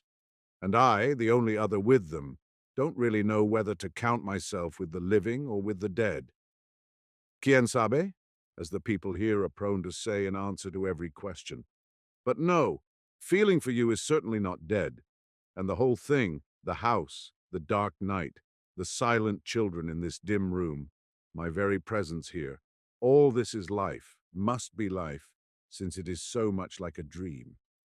With the writing of the last line, there came upon Decoud a moment of sudden and complete oblivion. He swayed over the table as if struck by a bullet. The next moment he sat up, confused with the idea that he had heard his pencil roll on the floor. The low door of the cafe, wide open, was filled with the glare of a torch in which was visible half of a horse, switching its tail against the leg of a rider with a long iron spur strapped to the naked heel. The two girls were gone, and Nostromo, standing in the middle of the room, looked at him from under the round brim of the sombrero, low down over his brow. I have brought that sour-faced English doctor in Senora Gould's carriage, said Nostromo. I doubt if, with all his wisdom, he can save the padrona this time. They have sent for the children. A bad sign, that. He sat down on the end of a bench. She wants to give them her blessing, I suppose. Dazedly, Decoud observed that he must have fallen sound asleep, and Nostromo said, with a vague smile, that he had looked in at the window and had seen him lying still across the table with his head on his arms. The English senora had also come in the carriage and went upstairs at once with the doctor. She had told him not to wake up Don Martin yet, but when they sent for the children, he had come into the cafe. The half of the horse with its half of the rider swung round outside the door. The torch of tow and resin in the iron basket, which was carried on a stick at the saddle-bow, flared right into the room for a moment, and Mrs. Gould entered hastily with a very white, tired face. The hood of her dark blue cloak had fallen back. Both men rose. "Teresa wants to see you, Nostromo," she said. The capataz did not move. Decoud, with his back to the table, began to button up his coat. "The silver, Mrs. Gould, the silver," he murmured in English. "Don't forget that the Esmeralda garrison have got a steamer. They may appear at any moment at the harbour entrance." "The doctor says there is no hope." Mrs. Gould spoke rapidly, also in English. "I shall take you down to the wharf in my carriage and then come back to fetch away the girls." She changed swiftly into Spanish to address Nostromo. "Why are you wasting time? Old Giorgio's wife wishes to see you." "I am going to her, Senora," muttered the capataz. Dr. Monaghan now showed himself, bringing back the children.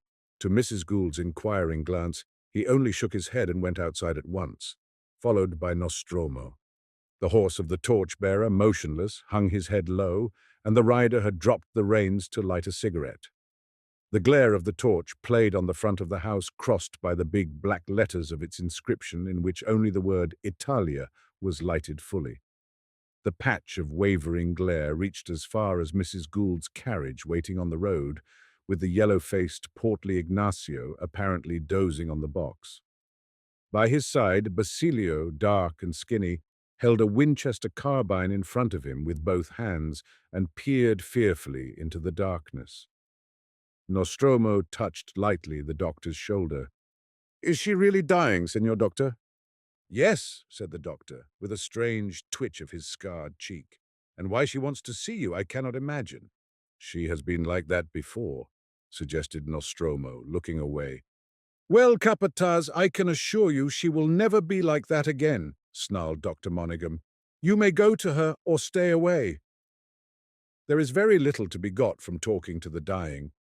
But she told Donna Emilia in my hearing that she has been like a mother to you ever since you first set foot ashore here. See, and she never had a good word to say for me to anybody. It is more as if she could not forgive me for being alive, and such a man, too, as she would have liked her son to be. "Maybe," exclaimed a mournful, deep voice near them. "Women have their own ways of tormenting themselves."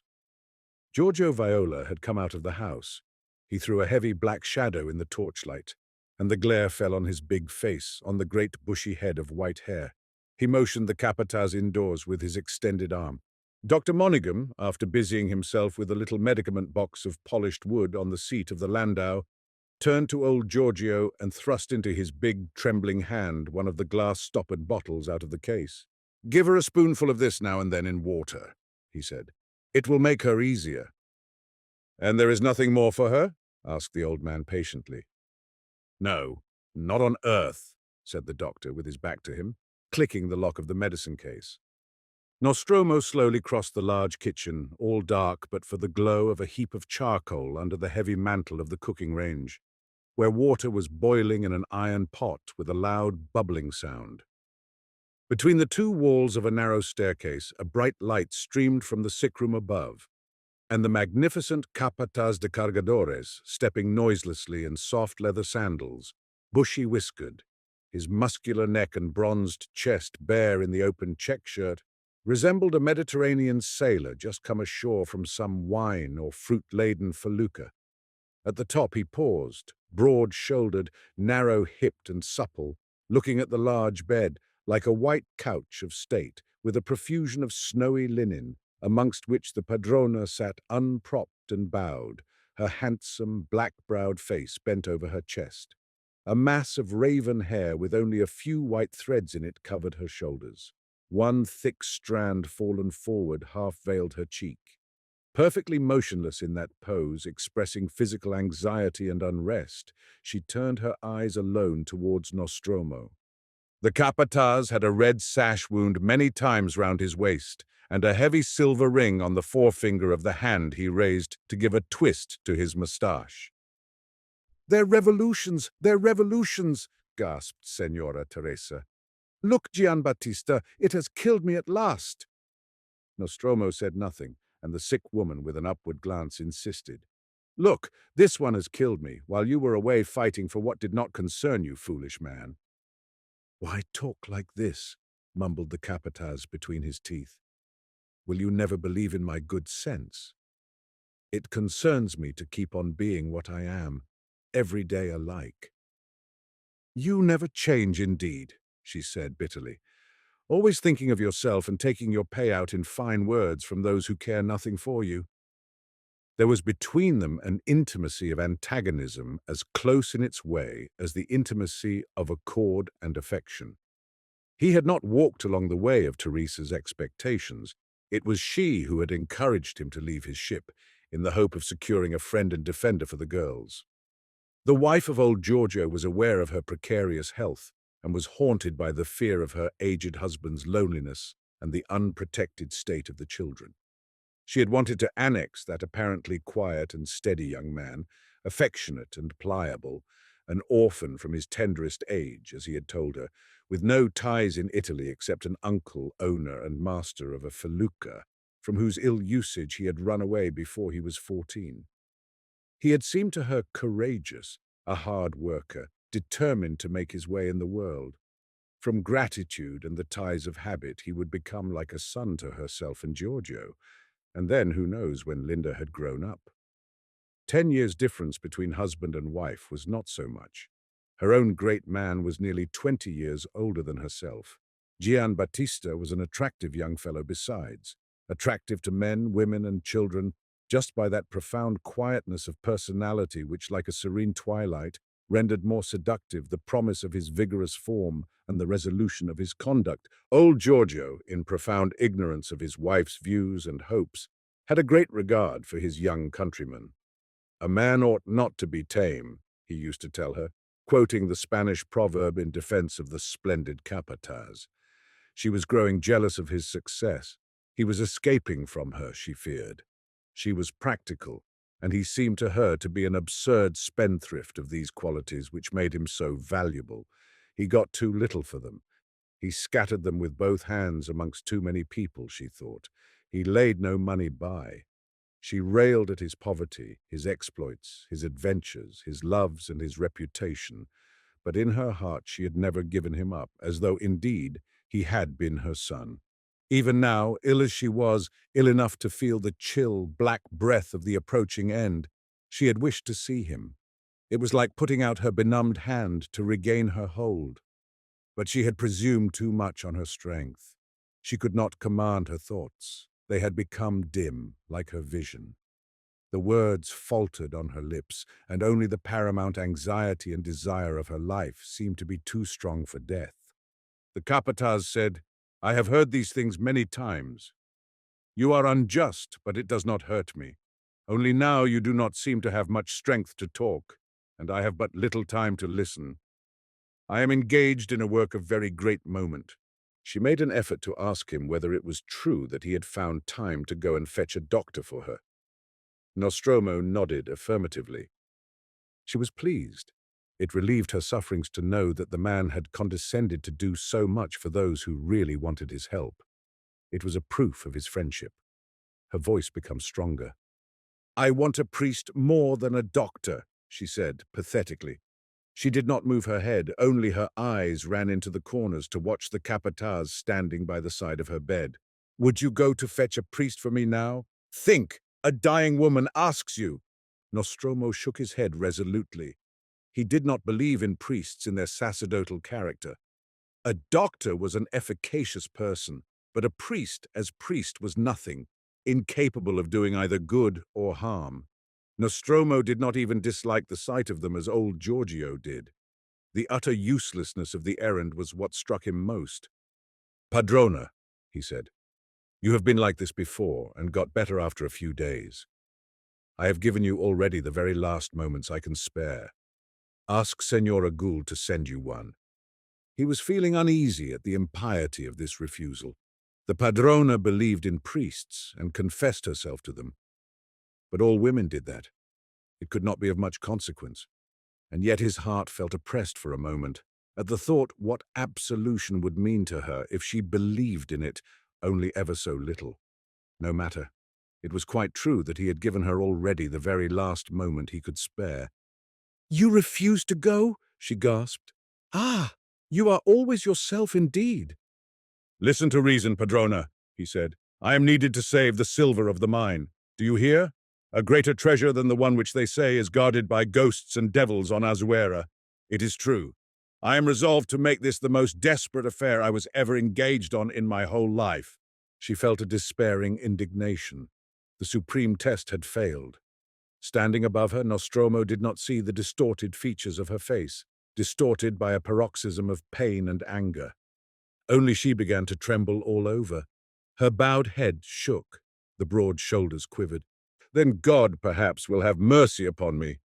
But do you look to it, man, that you get something for yourself out of it, besides the remorse that shall overtake you some day?" She laughed feebly. "Get riches at least for once, you indispensable, admired Giambattista, to whom the peace of a dying woman is less than the praise of people who have given you a silly name, and nothing besides, in exchange for your soul and body." The capataz de cargadores swore to himself under his breath. "Leave my soul alone, Padrona, and I shall know how to take care of my body. Where is the harm of people having need of me? What are you envying me that I have robbed you and the children of? Those very people you are throwing in my teeth have done more for old Giorgio than they ever thought of doing for me." He struck his breast with his open palm.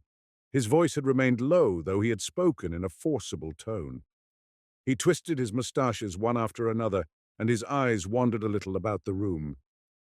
"Is it my fault that I am the only man for their purposes? What angry nonsense are you talking, Mother? Would you rather have me timid and foolish, selling watermelons on the marketplace or rowing a boat for passengers along the harbor, like a soft Neapolitan without courage or reputation? Would you have a young man live like a monk? I do not believe it. Would you want a monk for your eldest girl? Let her grow. What are you afraid of? You have been angry with me for everything I did for years, ever since you first spoke to me, in secret from old Giorgio about your Linda. Husband to one and brother to the other, did you say? Well, why not? I like the little ones, and a man must marry some time. But ever since that time you have been making little of me to everyone.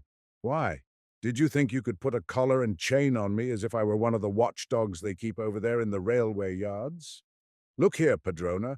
I am the same man who came ashore one evening and sat down in the thatched ranch you lived in at that time on the other side of the town and told you all about himself. You were not unjust to me then. What has happened since? I am no longer an insignificant youth. A good name, Giorgio says, is a treasure, Padrona. They have turned your head with their praises, gasped the sick woman. They have been paying you with words. Your folly shall betray you into poverty, misery, starvation. The very leperos shall laugh at you, the great capataz. Nostromo stood for a time as if struck dumb. She never looked at him. A self-confident, mirthless smile passed quickly from his lips, and then he backed away. His disregarded figure sank down beyond the doorway. He descended the stairs backwards with the usual sense of having been somehow baffled by this woman's disparagement of this reputation he had obtained and desired to keep. Downstairs in the big kitchen a candle was burning, surrounded by the shadows of the walls, of the ceiling, but no ruddy glare filled the open square of the outer door.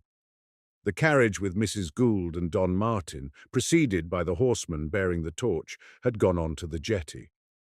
Dr. Monaghan, who had remained, sat on the corner of a hard wood table near the candlestick, his seamed, shaven face inclined sideways, his arms crossed on his breast, his lips pursed up, and his prominent eyes glaring stonily upon the floor of black earth. Near the overhanging mantel of the fireplace, where the pot of water was still boiling violently, old Giorgio held his chin in his hand, one foot advanced, as if arrested by a sudden thought. "Adios, viejo," said Nostromo, feeling the handle of his revolver in the belt and loosening his knife in its sheath. He picked up a blue poncho lined with red from the table and put it over his head. "Adios, look after the things in my sleeping room, and if you hear from me no more, give up the box to Paquita. There is not much of value there except my new serape from Mexico and a few silver buttons on my best jacket. No matter. The things will look well enough on the next lover she gets, and the man need not be afraid I shall linger on earth after I am dead, like those gringos that haunt the Azuera." Dr. Monaghan twisted his lips into a bitter smile. After old Giorgio, with an almost imperceptible nod and without a word, had gone up the narrow stairs, he said, "Why, Capataz, I thought you could never fail in anything." Nostromo, glancing contemptuously at the doctor, lingered in the doorway, rolling a cigarette, then struck a match and, after lighting it, held the burning piece of wood above his head till the flame nearly touched his fingers. "No wind," he muttered to himself. "Look here, Signor. Do you know the nature of my undertaking?" Dr. Monaghan nodded sourly. "It is as if I were taking up a curse upon me, Senor Doctor. A man with a treasure on this coast will have every knife raised against him in every place upon the shore. You see that, Senor Doctor?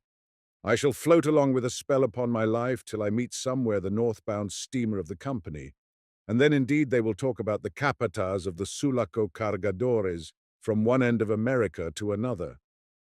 Dr. Monaghan laughed his short, throaty laugh. Nostromo turned round in the doorway. "But if your worship can find any other man ready and fit for such business, I will stand back. I am not exactly tired of my life, though I am so poor that I can carry all I have with myself on my horse's back." "You gamble too much and never say no to a pretty face, Capataz," said Dr. Monaghan with sly simplicity. "That's not the way to make a fortune. But nobody that I know ever suspected you of being poor. I hope you have made a good bargain in case you come back safe from this adventure." "What bargain would your worship have made?" asked Nostromo, blowing the smoke out of his lips through the doorway. Dr. Monaghan listened up the staircase for a moment before he answered, with another of his short, abrupt laughs. "Illustrious Capataz, for taking the curse of death upon my back, as you call it, nothing else but the whole treasure would do." Nostromo vanished out of the doorway with a grunt of discontent at this jeering answer. Dr. Monaghan heard him gallop away. Nostromo rode furiously in the dark. There were lights in the buildings of the OSN company near the wharf, but before he got there he met the Gould carriage.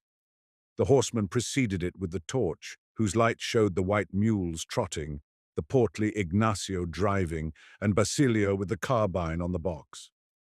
From the dark body of the landau, Mrs. Gould's voice cried, "They are waiting for you, Capataz." She was returning, chilly and excited, with Decoud's pocketbook still held in her hand. He had confided it to her to send to his sister.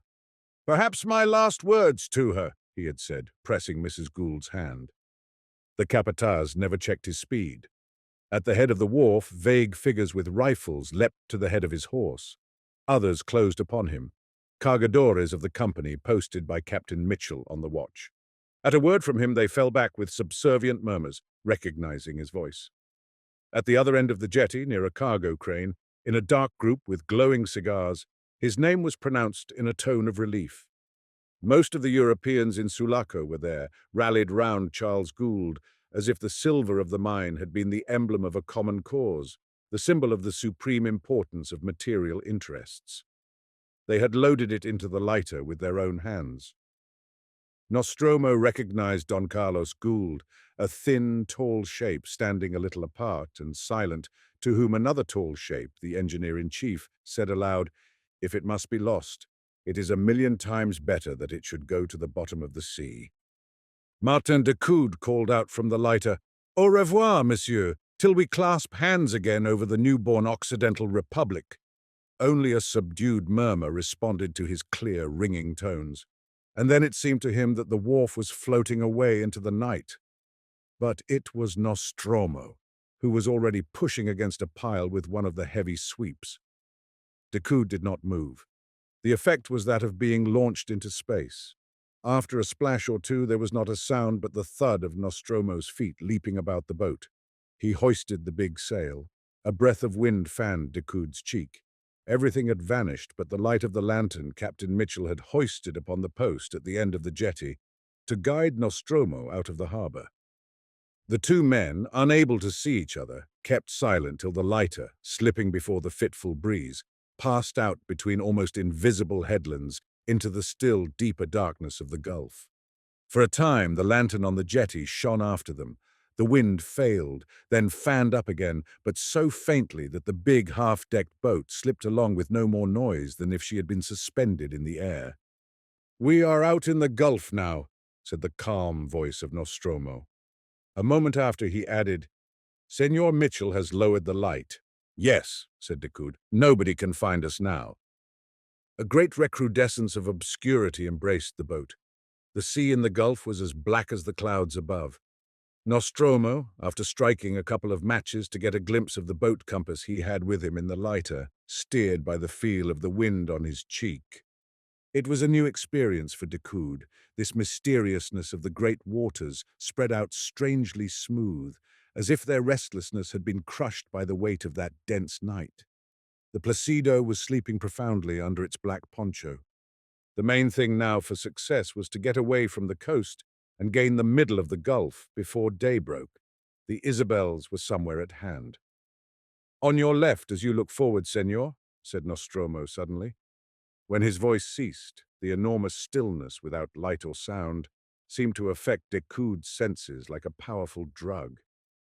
He didn't even know at times whether he were asleep or awake. Like a man lost in slumber, he heard nothing. He saw nothing. Even his hand held before his face did not exist for his eyes.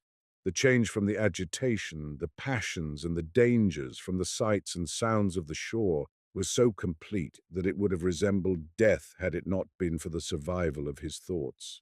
In this foretaste of eternal peace, they floated vivid and light, like unearthly clear dreams of earthly things that may haunt the souls, freed by death from the misty atmosphere of regrets and hopes. Decoud shook himself, shuddered a bit, though the air that drifted past him was warm. He had the strangest sensation of his soul having just returned into his body from the circumambient darkness in which land, sea, sky, the mountains, and the rocks were as if they had not been. Nostromo's voice was speaking, though he at the tiller was also as if he were not. "Have you been asleep, Don Martin?" "Caramba!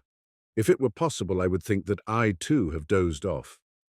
I have a strange notion somehow of having dreamt that there was a sound of blubbering, a sound a sorrowing man could make, somewhere near this boat. Something between a sigh and a sob." "Strange," muttered Decoud, stretched upon the pile of treasure boxes covered by many tarpaulins. "Could it be that there is another boat near us in the gulf?"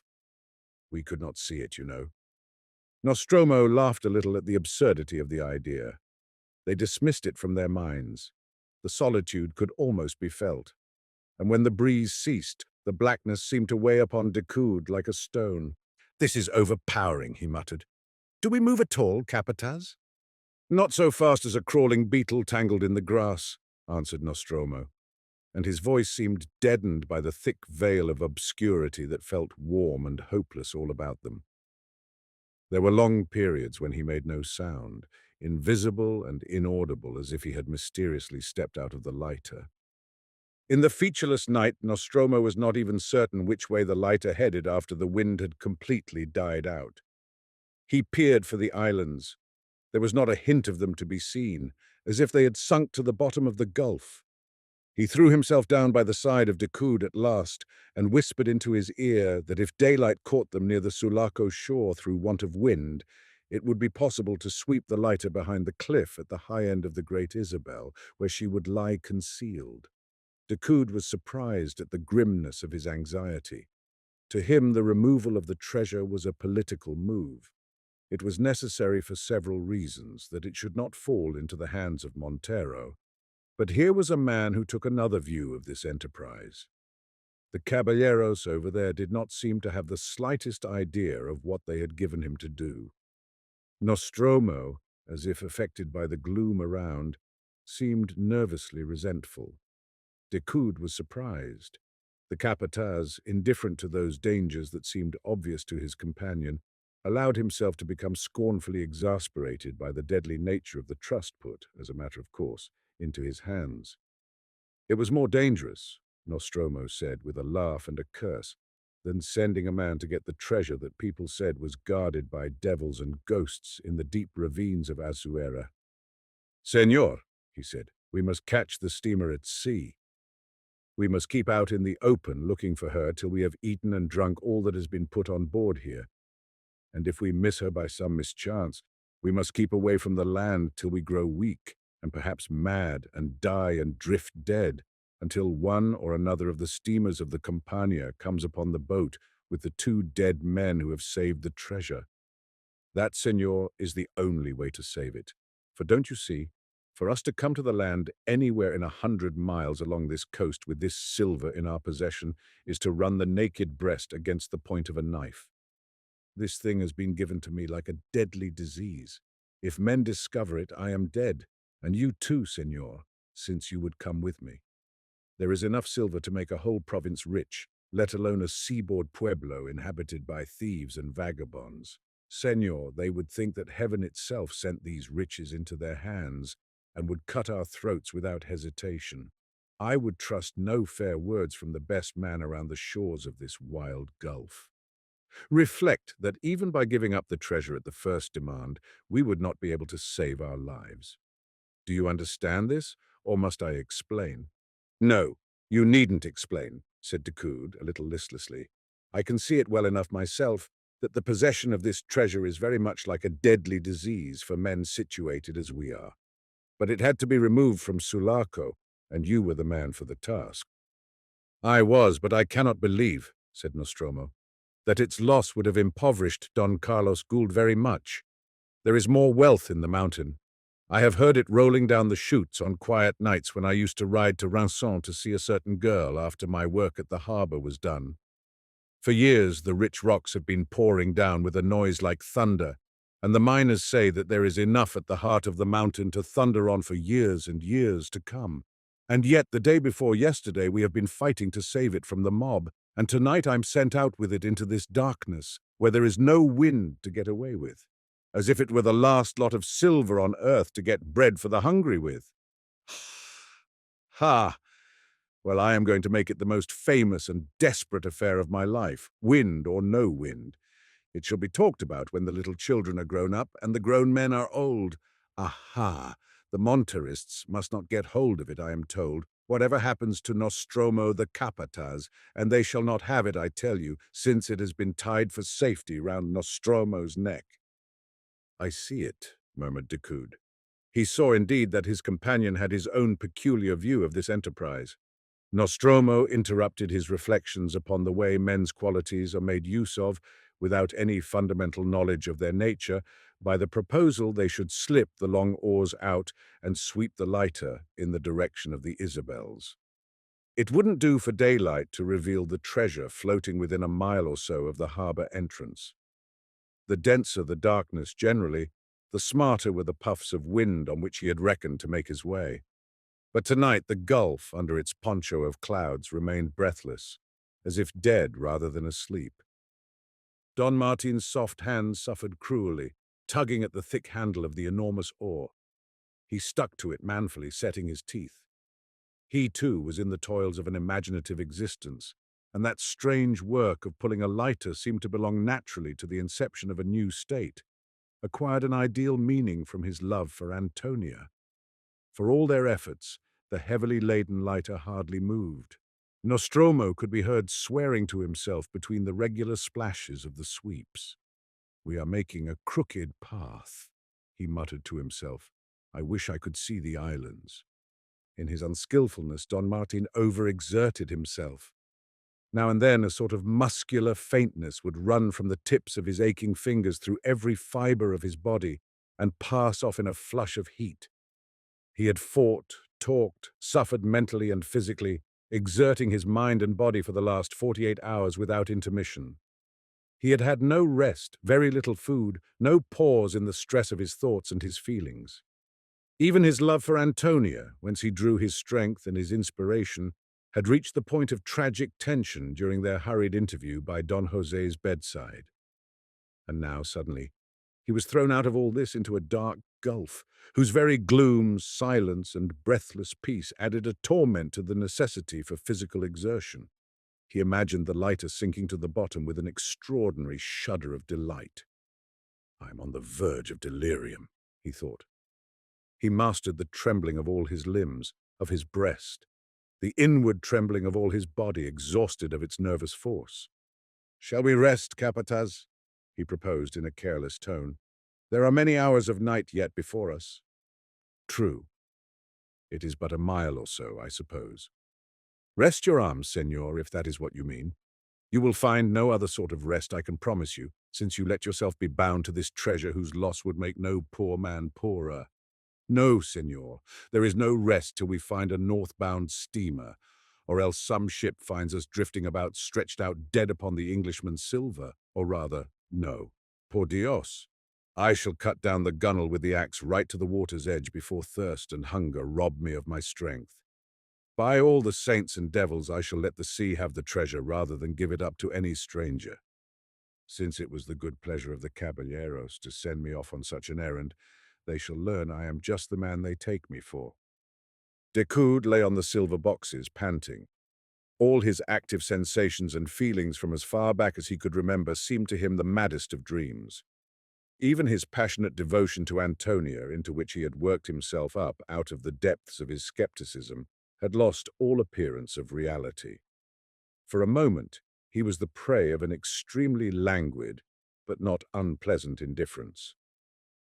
"I am sure they didn't mean you to take such a desperate view of this affair," he said. "What was it then?"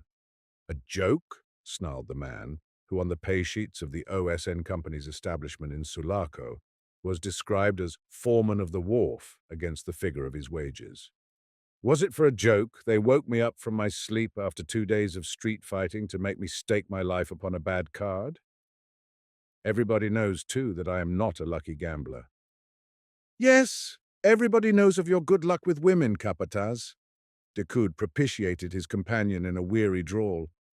"Look here, senor," Nostromo went on. "I never even remonstrated about this affair. Directly I heard what was wanted, I saw what a desperate affair it must be, and I made up my mind to see it out. Every minute was of importance. I had to wait for you first. Then, when we arrived at the Italia Una, old Giorgio shouted to me to go for the English doctor. Later on, that poor dying woman wanted to see me, as you know. Senor, I was reluctant to go. I felt already this cursed silver growing heavy upon my back, and I was afraid that, knowing herself to be dying, she would ask me to ride off again for a priest. Father Corbelan, who is fearless, would have come at a word. But Father Corbelan is far away, safe with the band of Hernandez, and the populace that would have liked to tear him to pieces are much incensed against the priests. Not a single fat padre would have consented to put his head out of his hiding place tonight to save a Christian soul, except perhaps under my protection. That was in her mind. I pretended I did not believe she was going to die. Senor, I refused to fetch a priest for a dying woman." Decoud was heard to stir. "You did, Capataz!" he exclaimed. His tone changed. "Well, you know, it was rather fine. You do not believe in priests, Don Martin." "Neither do I. What was the use of wasting time? But she believes in them. The thing sticks in my throat. She may be dead already, and here we are floating helpless with no wind at all. Curse on all superstition. She died thinking I deprived her of paradise, I suppose. It shall be the most desperate affair of my life." Decoud remained lost in reflection. He tried to analyze the sensations awaked by what he had been told. The voice of the Capataz was heard again. "Now, Don Martin, let us take up the sweeps and try to find the Isabels. It is either that or sinking the lighter if the day overtakes us. We must not forget that the steamer from Esmeralda with the soldiers may be coming along. We will pull straight on now. I have discovered a bit of a candle here, and we must take the risk of a small light to make a course by the boat compass. There is not enough wind to blow it out. May the curse of heaven fall upon this blind gulf." A small flame appeared burning quite straight. It showed fragmentarily the stout ribs and planking in the hollow, empty part of the lighter. Decoud could see Nostromo standing up to pull. He saw him as high as the red sash on his waist, with a gleam of a white-handled revolver and the wooden haft of a long knife protruding on his left side. Decoud nerved himself for the effort of rowing. Certainly there was not enough wind to blow the candle out, but its flame swayed a little to the slow movement of the heavy boat. It was so big that with their utmost efforts they could not move it quicker than about a mile an hour. This was sufficient, however, to sweep them amongst the Isabels long before daylight came. There was a good 6 hours of darkness before them, and the distance from the harbour to the Great Isabel did not exceed 2 miles. Decoud put this heavy toil to the account of the Capataz's impatience. Sometimes they paused, and then strained their ears to hear the boat from Esmeralda. In this perfect quietness, a steamer moving would have been heard from far off. As to seeing anything, it was out of the question. They could not see each other. Even the lighter's sail, which remained set, was invisible. Very often they rested. "Caramba!" said Nostromo suddenly, during one of those intervals when they lolled idly against the heavy handles of the sweeps. "What is it? Are you distressed, Don Martin?" Decoud assured him that he was not distressed in the least. Nostromo, for a time, kept perfectly still, and then in a whisper invited Martin to come aft. With his lips touching Decoud's ear, he declared his belief that there was somebody else besides themselves upon the lighter. Twice now he had heard the sound of stifled sobbing. "Senor," he whispered with awed wonder, "I am certain that there is somebody weeping in this lighter." Decoud had heard nothing. He expressed his incredulity. However, it was easy to ascertain the truth of the matter. "It is most amazing," muttered Nostromo. "Could anybody have concealed himself on board while the lighter was lying alongside the wharf?" "And you say it was like sobbing?" asked Decoud, lowering his voice too. "If he is weeping, whoever he is, he cannot be very dangerous." Clambering over the precious pile in the middle, they crouched low on the foreside of the mast and groped under the half-deck. Right forward in the narrowest part, their hands came upon the limbs of a man who remained as silent as death. Too startled themselves to make a sound, they dragged him aft by one arm and the collar of his coat. He was limp, lifeless. The light of the bit of candle fell upon a round, hook-nosed face with black moustaches and little side whiskers. He was extremely dirty. A greasy growth of beard was sprouting on the shaven parts of the cheeks. The thick lips were slightly parted, but the eyes remained closed.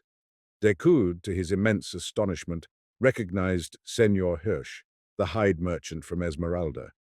Nostromo, too, had recognized him, and they gazed at each other across the body, lying with its naked feet higher than its head, in an absurd pretense of sleep, faintness, or death. Chapter 8. For a moment before this extraordinary find, they forgot their own concerns and sensations. Senor Hirsch's sensations as he lay there must have been those of extreme terror.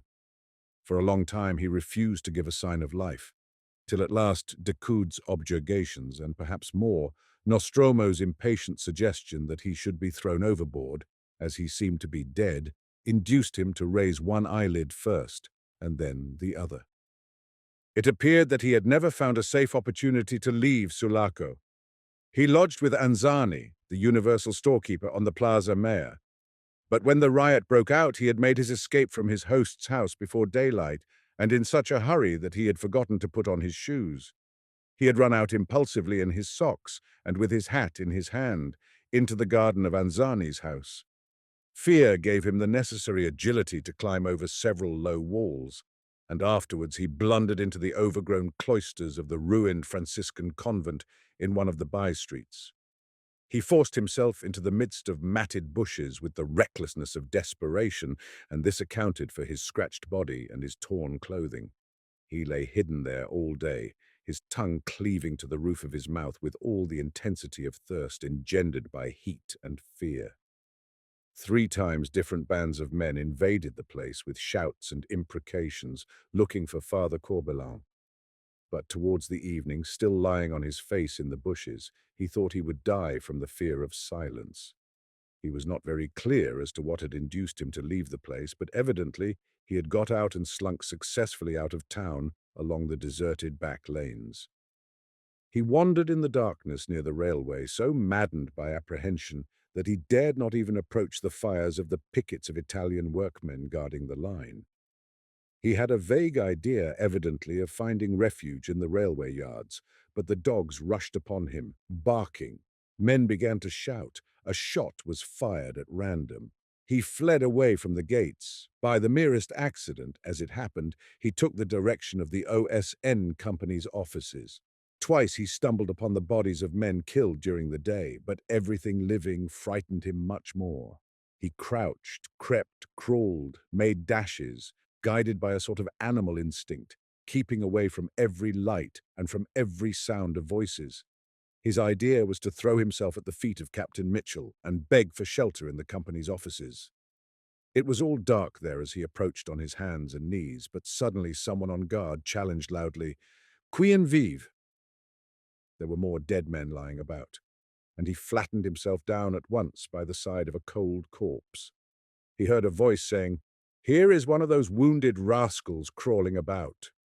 Shall I go and finish him?" And another voice objected that it was not safe to go out without a lantern upon such an errand. Perhaps it was only some Negro liberal looking for a chance to stick a knife into the stomach of an honest man. Hirsch didn't stay to hear any more, but crawling away to the end of the wharf, hid himself amongst a lot of empty casks. After a while, some people came along, talking, and with glowing cigarettes.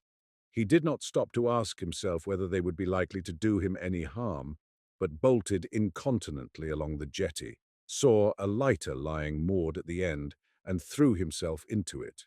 In his desire to find cover, he crept right forward under the half-deck, and he had remained there more dead than alive, suffering agonies of hunger and thirst, and almost fainting with terror, when he heard numerous footsteps and the voices of the Europeans who came in a body escorting the wagon-load of treasure, pushed along the rails by a squad of cargadores. He understood perfectly what was being done from the talk, but did not disclose his presence from the fear that he would not be allowed to remain. His only idea at the time, overpowering and masterful, was to get away from this terrible Sulaco, and now he regretted it very much. He had heard Nostromo talk to Decoud and wished himself back on shore. He did not desire to be involved in any desperate affair, in a situation where one could not run away. The involuntary groans of his anguished spirit had betrayed him to the sharp ears of the capataz. They had propped him up in a sitting posture against the side of the lighter, and he went on with the moaning account of his adventures till his voice broke. His head fell forward. "Water," he whispered, with difficulty. Decoud held one of the cans to his lips. He revived after an extraordinarily short time, and scrambled up to his feet wildly. Nostromo, in an angry and threatening voice, ordered him forward. Hirsch was one of those men whom fear lashes like a whip, and he must have had an appalling idea of the capataz's ferocity. He displayed an extraordinary agility in disappearing forward into the darkness. They heard him getting over the tarpaulin. Then there was the sound of a heavy fall, followed by a weary sigh. Afterwards all was still in the forepart of the lighter, as though he had killed himself in his headlong tumble. Nostromo shouted in a menacing voice, "Lie still there! Do not move a limb. If I hear as much as a loud breath from you, I shall come over there and put a bullet through your head." The mere presence of a coward, however passive, brings an element of treachery into a dangerous situation. Nostromo's nervous impatience passed into gloomy thoughtfulness. Decoud, in an undertone, as if speaking to himself, remarked that, after all, this bizarre event made no great difference. He could not conceive what harm the man could do. At most, he would be in the way, like an inanimate and useless object, like a block of wood, for instance. "I would think twice before getting rid of a piece of wood," said Nostromo calmly. "Something may happen unexpectedly where you could make use of it. But in an affair like ours, a man like this ought to be thrown overboard. Even if he were as brave as a lion, we would not want him here. We are not running away for our lives. Senor, there is no harm in a brave man trying to save himself with ingenuity and courage, but you have heard his tale, Don Martin. His being here is a miracle of fear." Nostromo paused. "There is no room for fear in this lighter," he added through his teeth. Decoud had no answer to make. It was not a position for argument, for a display of scruples or feelings. There were 1,000 ways in which a panic-stricken man could make himself dangerous. It was evident that Hirsch could not be spoken to, reasoned with, or persuaded into a rational line of conduct. The story of his own escape demonstrated that clearly enough. Decoud thought that it was 1,000 pities the wretch had not died of fright. Nature, who had made him what he was, seemed to have calculated cruelly how much he could bear in the way of atrocious anguish without actually expiring. Some compassion was due to so much terror. Decoud, though imaginative enough for sympathy, resolved not to interfere with any action that Nostromo would take.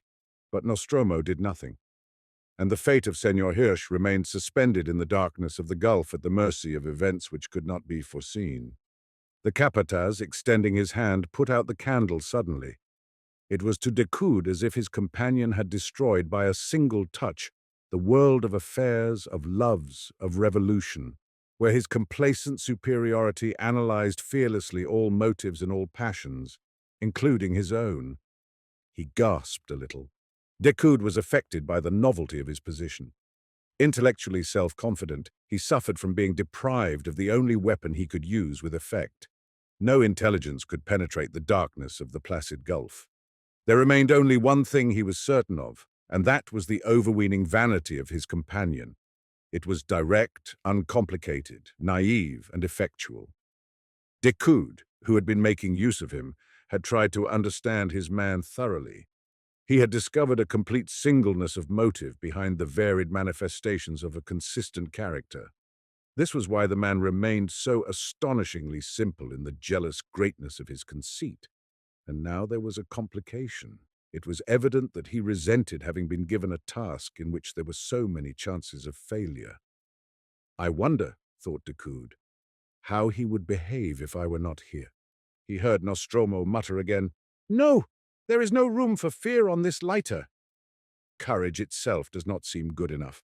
I have a good eye and a steady hand. No man can say he ever saw me tired or uncertain what to do. But por Dios, Don Martin, I have been sent out into this black calm on a business where neither a good eye nor a steady hand nor judgment are any use." He swore a string of oaths in Spanish and Italian under his breath. "Nothing but sheer desperation will do for this affair." These words were in strange contrast to the prevailing peace, to this almost solid stillness of the gulf. A shower fell with an abrupt whispering sound all round the boat, and Decoud took off his hat, and letting his head get wet, felt greatly refreshed. Presently a steady little draught of air caressed his cheek. The lighter began to move, but the shower distanced it. The drops ceased to fall upon his head and hands. The whispering died out in the distance. Nostromo emitted a grunt of satisfaction, and grasping the tiller, chirruped softly as sailors do to encourage the wind. Never for the last 3 days had Decoud felt less the need for what the capataz would call desperation. "I fancy I hear another shower on the water," he observed in a tone of quiet content. "I hope it will catch us up." Nostromo ceased chirruping at once. "You hear another shower?" he said doubtfully. A sort of thinning of the darkness seemed to have taken place, and Decoud could see now the outline of his companion's figure, and even the sail came out of the night like a square block of dense snow. The sound which Decoud had detected came along the water harshly. Nostromo recognized that noise partaking of a hiss and a rustle which spreads out on all sides of a steamer, making her way through a smooth water on a quiet night. It could be nothing else but the captured transport with troops from Esmeralda. She carried no lights. The noise of her steaming, growing louder every minute, would stop at times altogether, and then begin again abruptly and sound startlingly nearer, as if that invisible vessel, whose position could not be precisely guessed, were making straight for the lighter. Meantime, that last kept on sailing slowly and noiselessly before a breeze so faint that it was only by leaning over the side and feeling the water slip through his fingers that Decoud convinced himself they were moving at all. His drowsy feeling had departed. He was glad to know that the lighter was moving.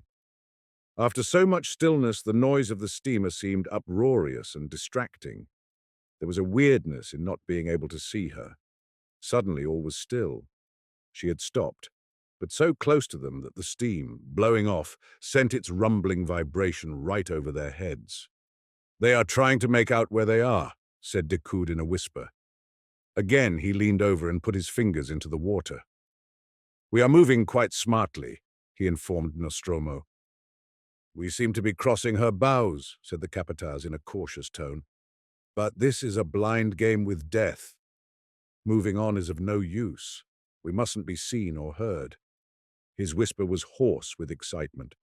Of all his face there was nothing visible but a gleam of white eyeballs. His fingers gripped Decoud's shoulder.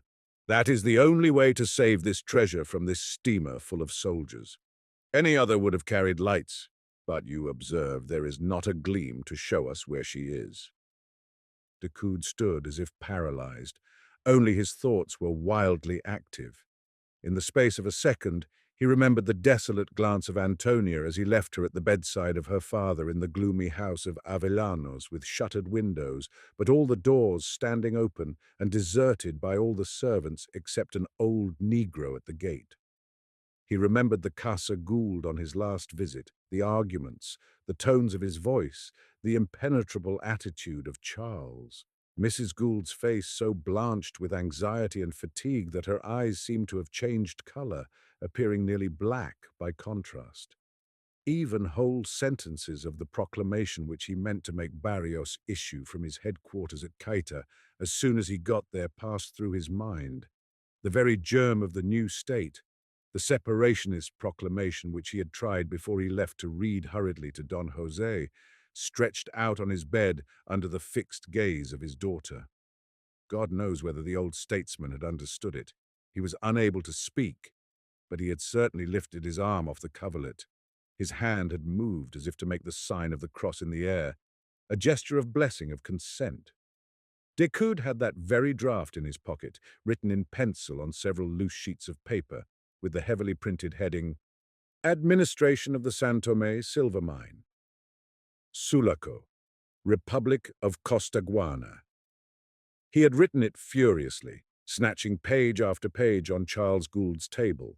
Mrs. Gould had looked several times over his shoulder as he wrote, but the Señor Administrador, standing straddle-legged, would not even glance at it when it was finished. He had waved it away firmly. It must have been scorn, and not caution, since he never made a remark about the use of the administration's paper for such a compromising document. And that showed his disdain, the true English disdain of common prudence, as if everything outside the range of their own thoughts and feelings were unworthy of serious recognition. Decoud had the time in a second or two to become furiously angry with Charles Gould, and even resentful against Mrs. Gould, in whose care, tacitly it is true, he had left the safety of Antonia. Better perish 1,000 times than owe your preservation to such people, he exclaimed mentally. The grip of Nostromo's fingers, never removed from his shoulder, tightening fiercely, recalled him to himself. The darkness is our friend, the Capataz murmured into his ear. I am going to lower the sail and trust our escape to this black gulf. No eyes could make us out lying silent with a naked mast. I will do it now, before this steamer closes still more upon us. The faint creak of a block would betray us, and the San Tomé treasure into the hands of those thieves. He moved about as warily as a cat. Decoud heard no sound, and it was only by the disappearance of the square blotch of darkness that he knew the yard had come down, lowered as carefully as if it had been made of glass. Next moment he heard Nostromo's quiet breathing by his side. You had better not move at all from where you are, Don Martin, advised the Capataz earnestly. You might stumble or displace something which would make a noise. The sweeps and the punting poles are lying about. Move not for your life. Por Dios, Don Martin, he went on in a keen but friendly whisper. I'm so desperate that if I didn't know your worship to be a man of courage, capable of standing stock still whatever happens, I would drive my knife into your heart. A death-like stillness surrounded the lighter. It was difficult to believe that there was near a steamer full of men with many pairs of eyes peering from her bridge for some hint of land in the night. Her steam had ceased blowing off, and she remained stopped too far off, apparently, for any other sound to reach the lighter. Perhaps you would, Capataz, Decoud began in a whisper. However, you need not trouble. There are other things than the fear of your knife to keep my heart steady. It shall not betray you. Only, have you forgotten? I spoke to you openly as to a man as desperate as myself, explained the Capataz. The silver must be saved from the Monterists. I told Captain Mitchell 3 times that I preferred to go alone. I told Don Carlos Gould, too. It was in the Casa Gould. They had sent for me. The ladies were there, and when I tried to explain why I did not wish to have you with me, they promised me, both of them, great rewards for your safety. A strange way to talk to a man you are sending out to an almost certain death. Those gentlefolk do not seem to have sense enough to understand what they are giving one to do. I told them I could do nothing for you. You would have been safer with the bandit Hernandez. It would have been possible to ride out of the town with no greater risk than a chance shot sent after you in the dark. But it was as if they had been deaf. I had to promise I would wait for you under the harbor gate. I did wait, and now because you are a brave man, you are as safe as the silver. Neither more nor less. At that moment, as if by way of comment upon Nostromo's words, the invisible steamer went ahead at half speed only, as could be judged by the leisurely beat of her propeller. The sound shifted its place markedly, but without coming nearer. It even grew a little more distant, right abeam of the lighter, and then ceased again.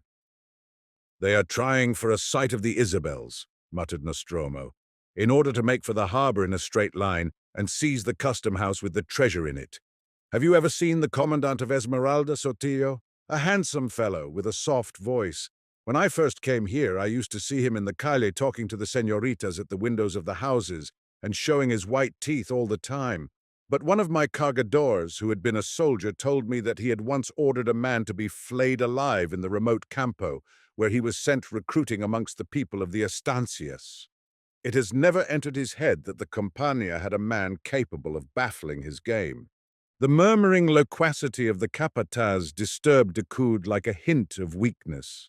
And yet talkative resolution may be as genuine as grim silence. "Sotillo is not baffled so far," he said. "Have you forgotten that crazy man forward?" Nostromo had not forgotten Senor Hirsch. He reproached himself bitterly for not having visited the lighter carefully before leaving the wharf. He reproached himself for not having stabbed and flung Hirsch overboard at the very moment of discovery without even looking at his face. That would have been consistent with the desperate character of the affair. Whatever happened, Sotillo was already baffled. Even if that wretch, now as silent as death, did anything to betray the nearness of the lighter, Sotillo, if Sotillo it was in command of the troops on board, would be still baffled of his plunder. "I have an axe in my hand," Nostromo whispered wrathfully, "that in 3 strokes would cut through the side down to the water's edge. Moreover, each lighter has a plug in the stern, and I know exactly where it is. I feel it under the sole of my foot." Decoud recognized the ring of genuine determination in the nervous murmurs, the vindictive excitement of the famous capataz. Before the steamer, guided by a shriek or two, for there could be no more than that, Nostromo said, gnashing his teeth audibly, could find the lighter, there would be plenty of time to sink this treasure tied up round his neck. The last words he hissed into Decoud's ear. Decoud said nothing. He was perfectly convinced. The usual characteristic quietness of the man was gone. It was not equal to the situation as he conceived it. Something deeper, something unsuspected by everyone, had come to the surface. Decoud, with careful movements, slipped off his overcoat and divested himself of his boots. He did not consider himself bound in honor to sink with the treasure. His object was to get down to Barrios in Ceuta, as the capataz knew very well, and he too meant in his own way to put into that attempt all the desperation of which he was capable. Nostromo muttered, "True, true. You are a politician, senor. Rejoin the army and start another revolution." He pointed out, however, that there was a little boat belonging to every lighter fit to carry 2 men, if not more. Theirs was towing behind. Of that, Decoud had not been aware. Of course, it was too dark to see, and it was only when Nostromo put his hand upon its painter fastened to a cleat in the stern that he experienced a full measure of relief. The prospect of finding himself in the water and swimming, overwhelmed by ignorance and darkness, probably in a circle, till he sank from exhaustion, was revolting. The barren and cruel futility of such an end intimidated his affectation of careless pessimism. In comparison to it, the chance of being left floating in a boat, exposed to thirst, hunger, discovery, imprisonment, execution, presented itself with an aspect of amenity worth securing even at the cost of some self-contempt. He did not accept Nostromo's proposal that he should get into the boat at once. "Something sudden may overwhelm us, senor," the capataz remarked, promising faithfully at the same time to let go the painter at the moment when the necessity became manifest. But Decoud assured him lightly that he did not mean to take to the boat till the very last moment, and that then he meant the capataz to come along too. The darkness of the gulf was no longer for him the end of all things. It was part of a living world, since pervading it, failure and death could be felt at your elbow, and at the same time it was a shelter. He exulted in its impenetrable obscurity. Like a wall, he muttered to himself. The only thing which checked his confidence was the thought of Senor Hirsch. Not to have bound and gagged him seemed to Decoud now the height of improvident folly. As long as the miserable creature had the power to raise a yell, he was a constant danger. His abject terror was mute now, but there was no saying from what cause it might suddenly find vent in shrieks. This very madness of fear which both Decoud and Nostromo had seen in the wild and irrational glances, and in the continuous twitchings of his mouth, protected Senor Hirsch from the cruel necessities of this desperate affair.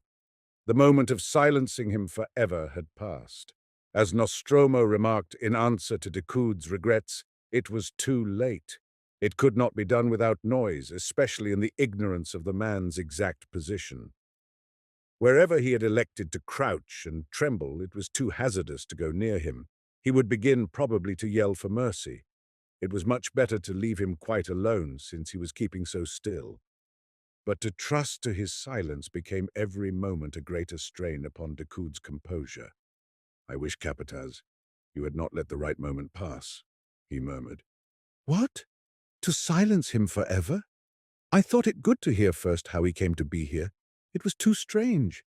Who could imagine that it was all an accident? Afterwards, senor, when I saw you giving him water to drink, I could not do it. Not after I had seen you holding up the can to his lips as though he were your brother. Senor, that sort of necessity must not be thought of too long, and yet it would have been no cruelty to take away from him his wretched life. It is nothing but fear. Your compassion saved him then, Don Martin, and now it is too late. It couldn't be done without noise." In the steamer they were keeping a perfect silence, and the stillness was so profound that Decoud felt as if the slightest sound conceivable must travel unchecked and audible to the end of the world. What if Hirsch coughed or sneezed? To feel himself at the mercy of such an idiotic contingency was too exasperating to be looked upon with irony. Nostromo, too, seemed to be getting restless. Was it possible, he asked himself, that the steamer, finding the night too dark altogether, intended to remain stopped where she was till daylight? He began to think that this, after all, was the real danger. He was afraid that the darkness, which was his protection, would, in the end, cause his undoing. Sotillo, as Nostromo had surmised, was in command on board the transport.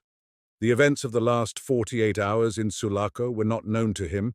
Neither was he aware that the telegraphist in Esmeralda had managed to warn his colleague in Sulaco.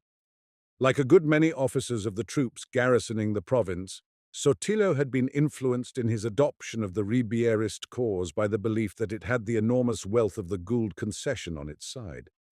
He had been one of the frequenters of the Casa Gould, where he had aired his Blanco convictions and his ardor for reform before Don José Avellanos, casting frank, honest glances towards Mrs. Gould and Antonia the while. He was known to belong to a good family persecuted and impoverished during the tyranny of Guzman Bento. The opinions he expressed appeared eminently natural and proper in a man of his parentage and antecedents. And he was not a deceiver. It was perfectly natural for him to express elevated sentiments, while his whole faculties were taken up with what seemed then a solid and practical notion. The notion that the husband of Antonia Avellanos would be, naturally, the intimate friend of the Gould concession. He even pointed this out to Anzani once, when negotiating the 6th or 7th small loan in the gloomy, damp apartment with enormous iron bars, behind the principal shop in the whole row under the arcades. He hinted to the universal shopkeeper at the excellent terms he was on with the emancipated señorita, who was like a sister to the Englishwoman. He would advance one leg and put his arms akimbo, posing for Anzani's inspection and fixing him with a haughty stare. "Look, miserable shopkeeper, how can a man like me fail with any woman, let alone an emancipated girl living in scandalous freedom?" he seemed to say. His manner in the Casa Gould was, of course, very different, devoid of all truculence and even slightly mournful. Like most of his countrymen, he was carried away by the sound of fine words, especially if uttered by himself. He had no convictions of any sort upon anything except as to the irresistible power of his personal advantages. But that was so firm that even Decoud's appearance in Sulaco, and his intimacy with the Goulds and the Avellanos did not disquiet him. On the contrary, he tried to make friends with that rich Costaguanero from Europe in the hope of borrowing a large sum by and by. The only guiding motive of his life was to get money for the satisfaction of his expensive tastes, which he indulged recklessly, having no self-control. He imagined himself a master of intrigue, but his corruption was as simple as an animal instinct. At times, in solitude, he had his moments of ferocity, and also on such occasions as, for instance, when, alone in a room with Anzani trying to get a loan, he had talked himself into the command of the Esmeralda garrison. That small seaport had its importance as the station of the main submarine cable connecting the Occidental provinces with the outer world and the junction with it of the Sulaco branch. Don Jose Avellanos proposed him, and Barrios, with a rude and jeering guffaw, had said, "Oh, let Sotillo go. He's a very good man to keep guard over the cable, and the ladies of Esmeralda ought to have their turn." Barrios, an indubitably brave man, had no great opinion of Sotillo. It was through the Esmeralda cable alone that the San Tomé mine could be kept in constant touch with the great financier, whose tacit approval made the strength of the Ribierist movement. This movement had its adversaries even there. Sotillo governed Esmeralda with repressive severity till the adverse course of events upon the distant theatre of civil war forced upon him the reflection that after all the great silver mine was fated to become the spoil of the victors. But caution was necessary. He began by assuming a dark and mysterious attitude towards the faithful Ribierist municipality of Esmeralda. Later on, the information that the commandant was holding assemblies of officers in the dead of night, which had leaked out somehow, caused those gentlemen to neglect their civil duties altogether and remain shut up in their houses. Suddenly, one day, all the letters from Sulaco by the overland courier were carried off by a file of soldiers from the post office to the commandancia without disguise, concealment, or apology. Sotillo had heard through Kaita of the final defeat of Ribiera. This was the first open sign of the change in his convictions. Presently, notorious Democrats who had been living till then in constant fear of arrest, leg irons, and even floggings, could be observed going in and out at the great door of the commandancia, where the horses of the orderlies doze under their heavy saddles, while the men in ragged uniforms and pointed straw hats lounge on a bench with their naked feet stuck out beyond the strip of shade, and a sentry, in a red baize coat with holes at the elbows, stands at the top of the steps, glaring haughtily at the common people who uncover their heads to him as they pass. Sotillo's ideas did not soar above the care for his personal safety and the chance of plundering the town in his charge, but he feared that such a late adhesion would earn but scant gratitude from the victors. He had believed just a little too long in the power of the San Tomé mine. The seized correspondence had confirmed his previous information of a large amount of silver ingots lying in the Sulaco custom house. To gain possession of it would be a clear Monterist move, a sort of service that would have to be rewarded. With the silver in his hands, he could make terms for himself and his soldiers. He was aware neither of the riots nor of the president's escape to Sulaco, and the close pursuit led by Montero's brother, the guerrillero. The game seemed in his own hands. The initial moves were the seizure of the cable telegraph office and the securing of the government steamer lying in the narrow creek, which is the harbor of Esmeralda. The last was effected without difficulty by a company of soldiers swarming with a rush over the gangways as she lay alongside the quay. But the lieutenant charged with the duty of arresting the telegraphist halted on the way before the only cafe in Esmeralda, where he distributed some brandy to his men and refreshed himself at the expense of the owner, a known Ribierist. The whole party became intoxicated and proceeded on their mission up the street, yelling and firing random shots at the windows. This little festivity, which might have turned out dangerous to the telegraphist's life, enabled him in the end to send his warning to Sulaco. The lieutenant, staggering upstairs with a drawn saber, was before long kissing him on both cheeks in one of those swift changes of mood peculiar to a state of drunkenness. He clasped the telegraphist close round the neck, assuring him that all the officers of the Esmeralda garrison were going to be made colonels, while tears of happiness streamed down his sodden face. Thus it came about that the town major, coming along later, found the whole party sleeping on the stairs and in passages, and the telegraphist, who scorned this chance of escape, very busy clicking the key of the transmitter. The major led him away bareheaded, with his hands tied behind his back, but concealed the truth from Sotillo, who remained in ignorance of the warning dispatched to Sulaco. The colonel was not the man to let any sort of darkness stand in the way of the planned surprise. It appeared to him a dead certainty. His heart was set upon his object with an ungovernable, childlike impatience. Ever since the steamer had rounded Punta Mala to enter the deeper shadow of the Gulf, he had remained on the bridge in a group of officers as excited as himself. Distracted between the coaxings and menaces of Sotillo and his staff, the miserable commander of the steamer kept her moving with as much prudence as they would let him exercise. Some of them had been drinking heavily, no doubt, but the prospect of laying hands on so much wealth made them absurdly foolhardy and, at the same time, extremely anxious. The old major of the battalion, a stupid, suspicious man who had never been afloat in his life, distinguished himself by putting out suddenly the binnacle light, the only one allowed on board for the necessities of navigation. He could not understand of what use it could be for finding the way. To the vehement protestations of the ship's captain, he stamped his foot and tapped the handle of his sword. "Aha! I have unmasked you," he cried triumphantly. "You are tearing your hair from despair at my acuteness. Am I a child to believe that a light in that brass box can show you where the harbor is? I am an old soldier, I am. I can smell a traitor a league off. You wanted that gleam to betray our approach to your friend the Englishman. A thing like that show you the way. What a miserable lie. Que picardia. You Sulaco people are all in the pay of those foreigners. You deserve to be run through the body with my sword." Other officers, crowding round, tried to calm his indignation, repeating persuasively, "No, no. This is an appliance of the mariners, Major. This is no treachery."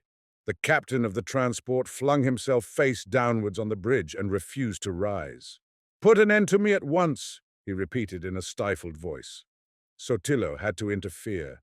The uproar and confusion on the bridge became so great that the helmsman fled from the wheel. He took refuge in the engine room and alarmed the engineers who, disregarding the threats of the soldiers set on guard over them, stopped the engines, protesting that they would rather be shot than run the risk of being drowned down below.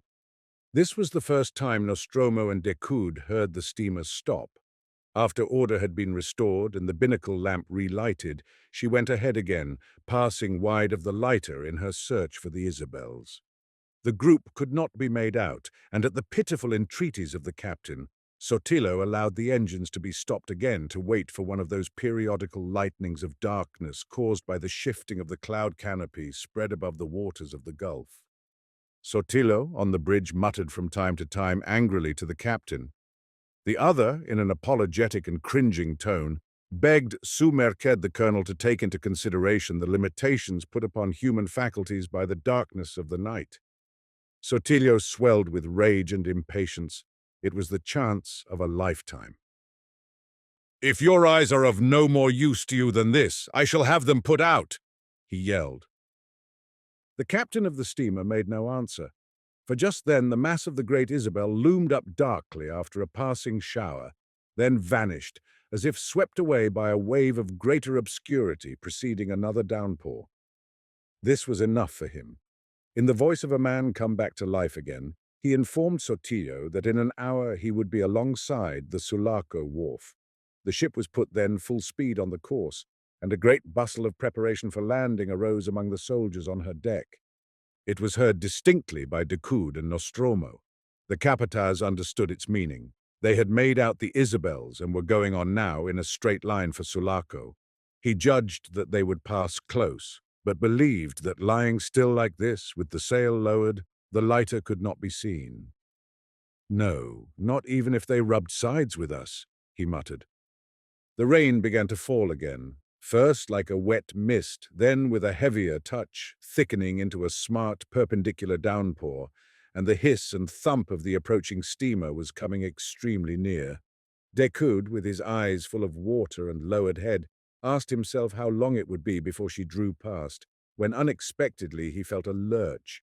An inrush of foam broke swishing over the stern, simultaneously with a crack of timbers and a staggering shock. He had the impression of an angry hand laying hold of the lighter and dragging it along to destruction. The shock, of course, had knocked him down, and he found himself rolling in a lot of water at the bottom of the lighter. A violent churning went on alongside. A strange and amazed voice cried out something above him in the night. He heard a piercing shriek for help from Senor Hirsch. He kept his teeth hard set all the time. It was a collision. The steamer had struck the lighter obliquely, heeling her over till she was half swamped, starting some of her timbers and swinging her head parallel to her own course with the force of the blow. The shock of it on board of her was hardly perceptible. All the violence of that collision was, as usual, felt only on board the smaller craft. Even Nostromo himself thought that this was perhaps the end of his desperate adventure. He, too, had been flung away from the long tiller, which took charge in the lurch. Next moment the steamer would have passed on, leaving the lighter to sink or swim after having shouldered her thus out of her way, and without even getting a glimpse of her form, had it not been that, being deeply laden with stores and the great number of people on board, her anchor was low enough to hook itself into one of the wire shrouds of the lighter's mast. For the space of 2 or 3 gasping breaths, that new rope held against the sudden strain.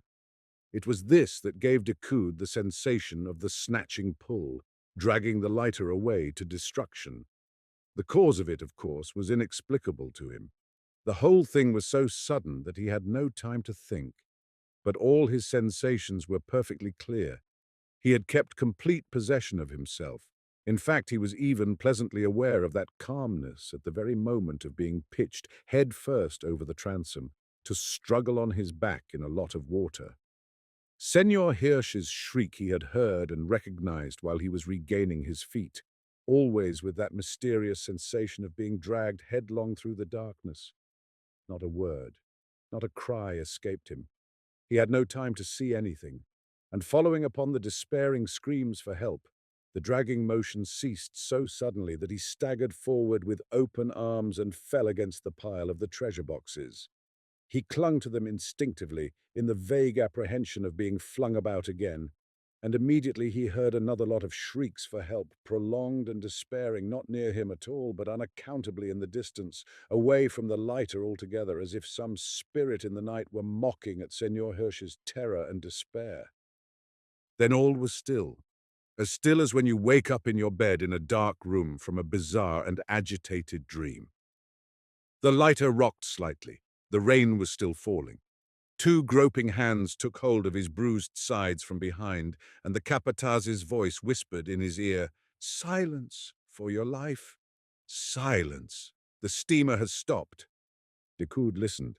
The gulf was dumb. He felt the water nearly up to his knees. "Are we sinking?" he asked in a faint breath. "I don't know." Nostromo breathed back to him, "Senor, make not the slightest sound." Hirsch, when ordered forward by Nostromo, had not returned into his first hiding place. He had fallen near the mast and had no strength to rise. Moreover, he feared to move. He had given himself up for dead, but not on any rational grounds. It was simply a cruel and terrifying feeling. Whenever he tried to think what would become of him, his teeth would start chattering violently. He was too absorbed in the utter misery of his fear to take notice of anything.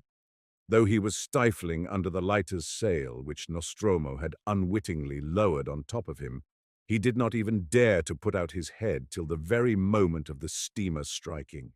Then, indeed, he leapt right out, spurred onto new miracles of bodily vigor by this new shape of danger. The inrush of water when the lighter heeled over unsealed his lips. His shriek, "Save me!" was the first distinct warning of the collision for the people on board the steamer. Next moment, the wire shroud parted, and the released anchor swept over the lighter's forecastle.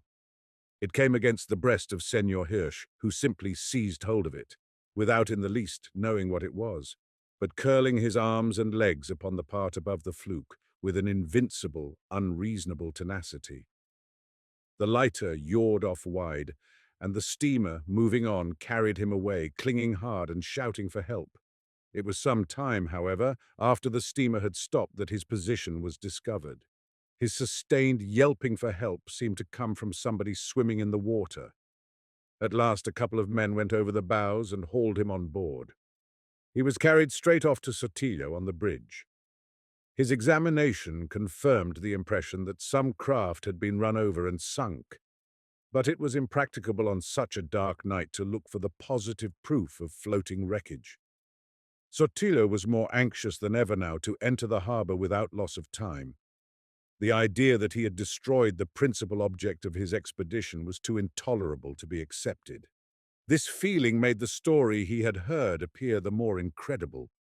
Senor Hirsch, after being beaten a little for telling lies, was thrust into the chart room. But he was beaten only a little. His tale had taken the heart out of Sotillo's staff, though they all repeated round their chief, "Impossible, impossible," with the exception of the old major, who triumphed gloomily. I told you," he mumbled. "I could smell some treachery, some diableria a league off." Meantime, the steamer had kept on her way towards Sulaco, where only the truth of that matter could be ascertained.